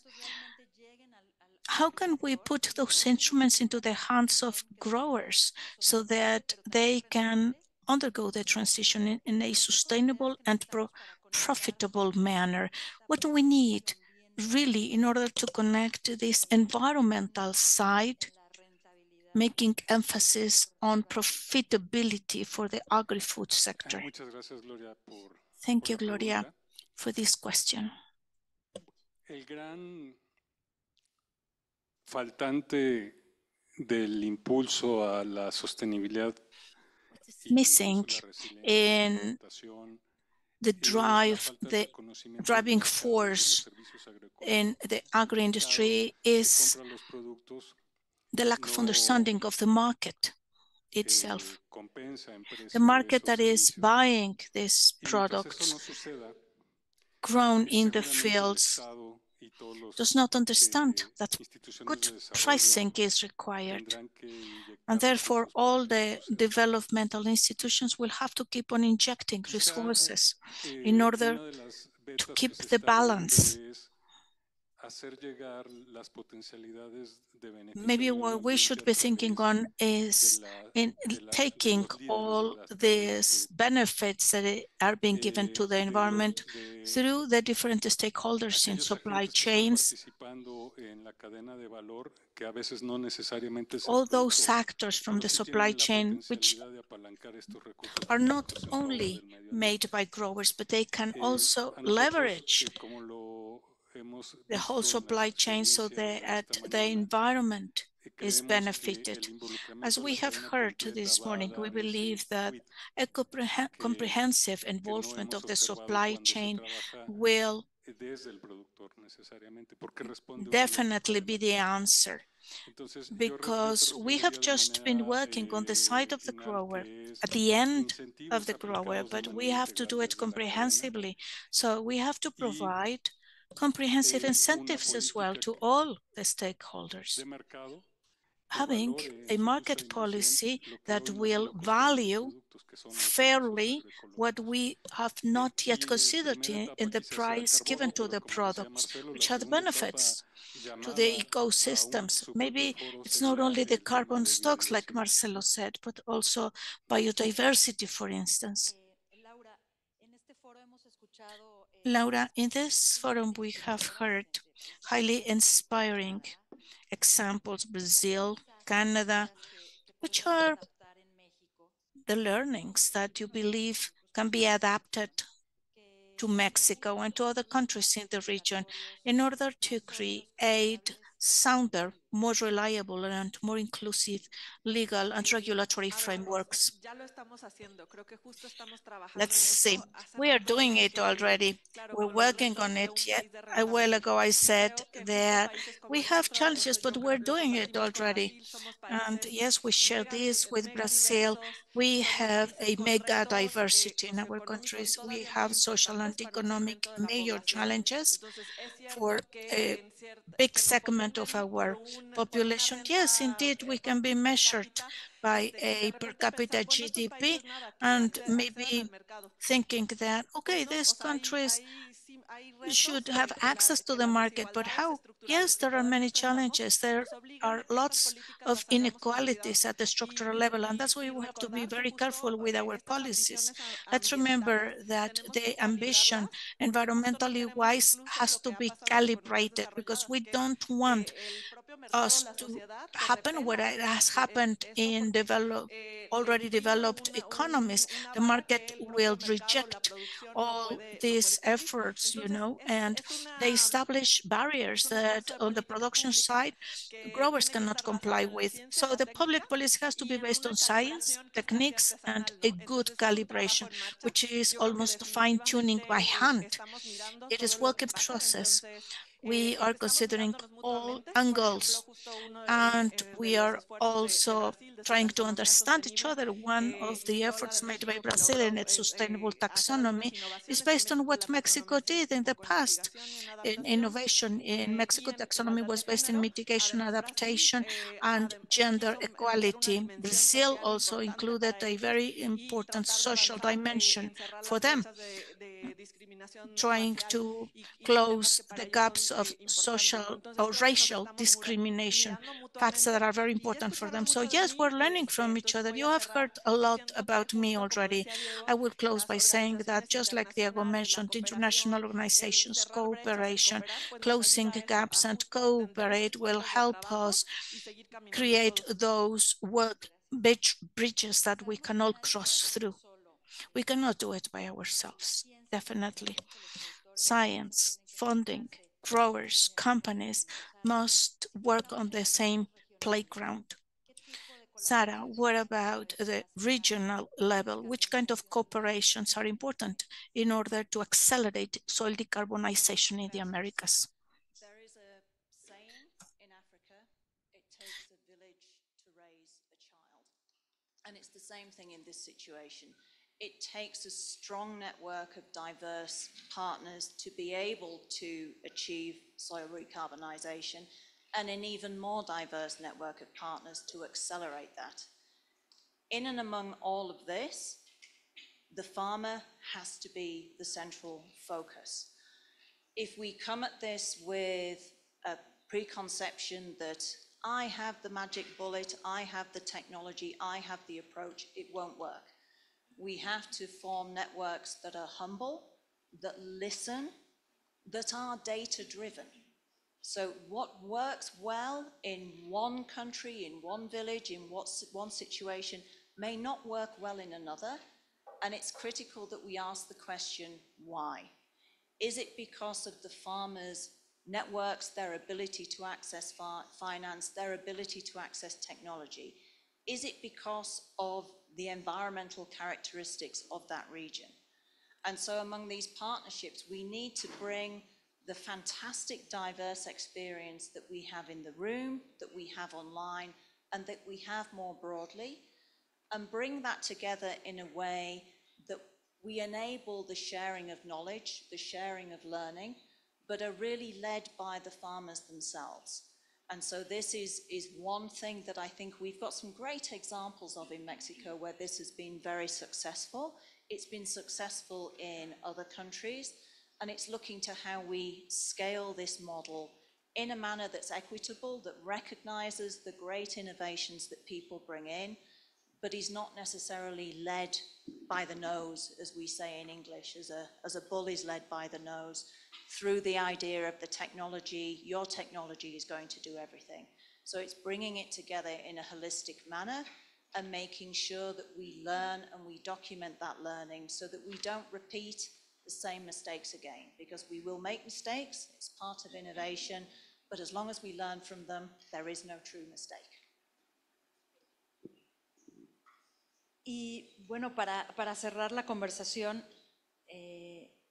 in order to close the conversation, if you had to choose one single step that we should make as a region at the short term in order to make progress towards low carbon agriculture, which would be that step? Please pass on the mic. Laura, you will begin. I would say that keep on making progress in horizontal technical advice for us. The growers are right in the middle. Let's keep on working with them hand in hand, leading us, them growers, men and women, who are many in the country. Thank you. With the grower at the center, starting from the idea that agriculture is part of the problem and also part of the solution. At COP30, we can reach an agreement among the whole Americas to work together and move towards a promotion of regenerative agriculture. Yes, also with the grower right in the center. I would like to say, Gloria, that creating a critical pathway that will lead the way by linking all the different elements that Dr. Sara mentioned, a whole network under the understanding that we have to think it carefully. Laura mentioned this already. It's very sensible. And I could use this tomorrow. I would like to see, I'd like to be Harry Potter, but apart from that, I would love to see a stronger network of living labs. So places where we can bring different insights, technologies, innovations together in places where farmers can really ground truth them. Explore what works, what doesn't work, what are bottlenecks, what are other opportunities that we need to be working to develop to enable that acceleration of soil recarbonization. Pues gracias a cada uno por sus reflexiones. Si algo nos deja este foro. Thank you very much to all of you for your reflections. This panel is definitely agreeing in that the soil recarbonization and the recarbonization of supply chains and the decarbonization of soils are crucial in order to improve and develop agriculture in our regions, based upon three important concepts that were mentioned: inclusion, technology, innovation, and cooperation. Thank you very much to all of you, and good evening.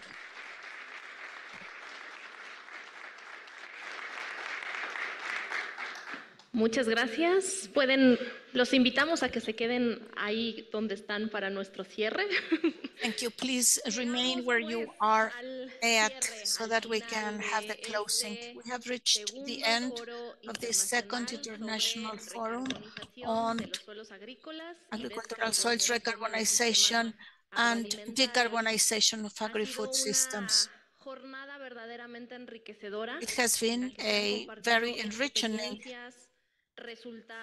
journey where we have shared experiences, results, innovations, reflections, which are strengthening our vision towards more resilient, low carbon, more sustainable agricultural systems. We have heard voices from different countries, institutions, and sectors, which remind us about the importance of collaboration and joint work in order to face the great challenges related to soil health and the future of food production.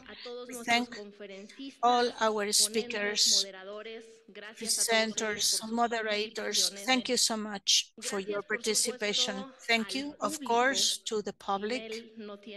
Without you, we wouldn't have this meeting. Thank you to those people who were here, 150 people in the auditorium, over 1,000 people who were registered at Zoom, and 300 of them in average have been following this transmission alive.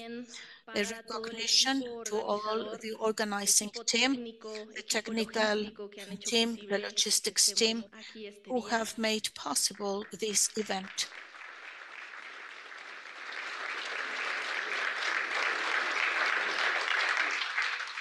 Por supuesto, un agradecimiento también para los thank you for the interpreters. Their valuable work have enabled us to have a smooth flow in our dialogue without any language barriers. Thank you. And in the next days, we will just take a short break, and next week we will have available for you the material of this forum, the presentations, the recordings, etc., after getting prior authorization by our speakers. You will be provided with this information. We will send you the information through email. Thank you very much. We say farewell with the conviction that this second forum is just one step more towards the path that we must keep on walking through. They are already talking about the third edition of this forum, so please, organizers, do not take a long break because we will continue working. Thank you so much to everyone for your participation, for your commitment. Have a great afternoon, a very good trip back home. Thank you.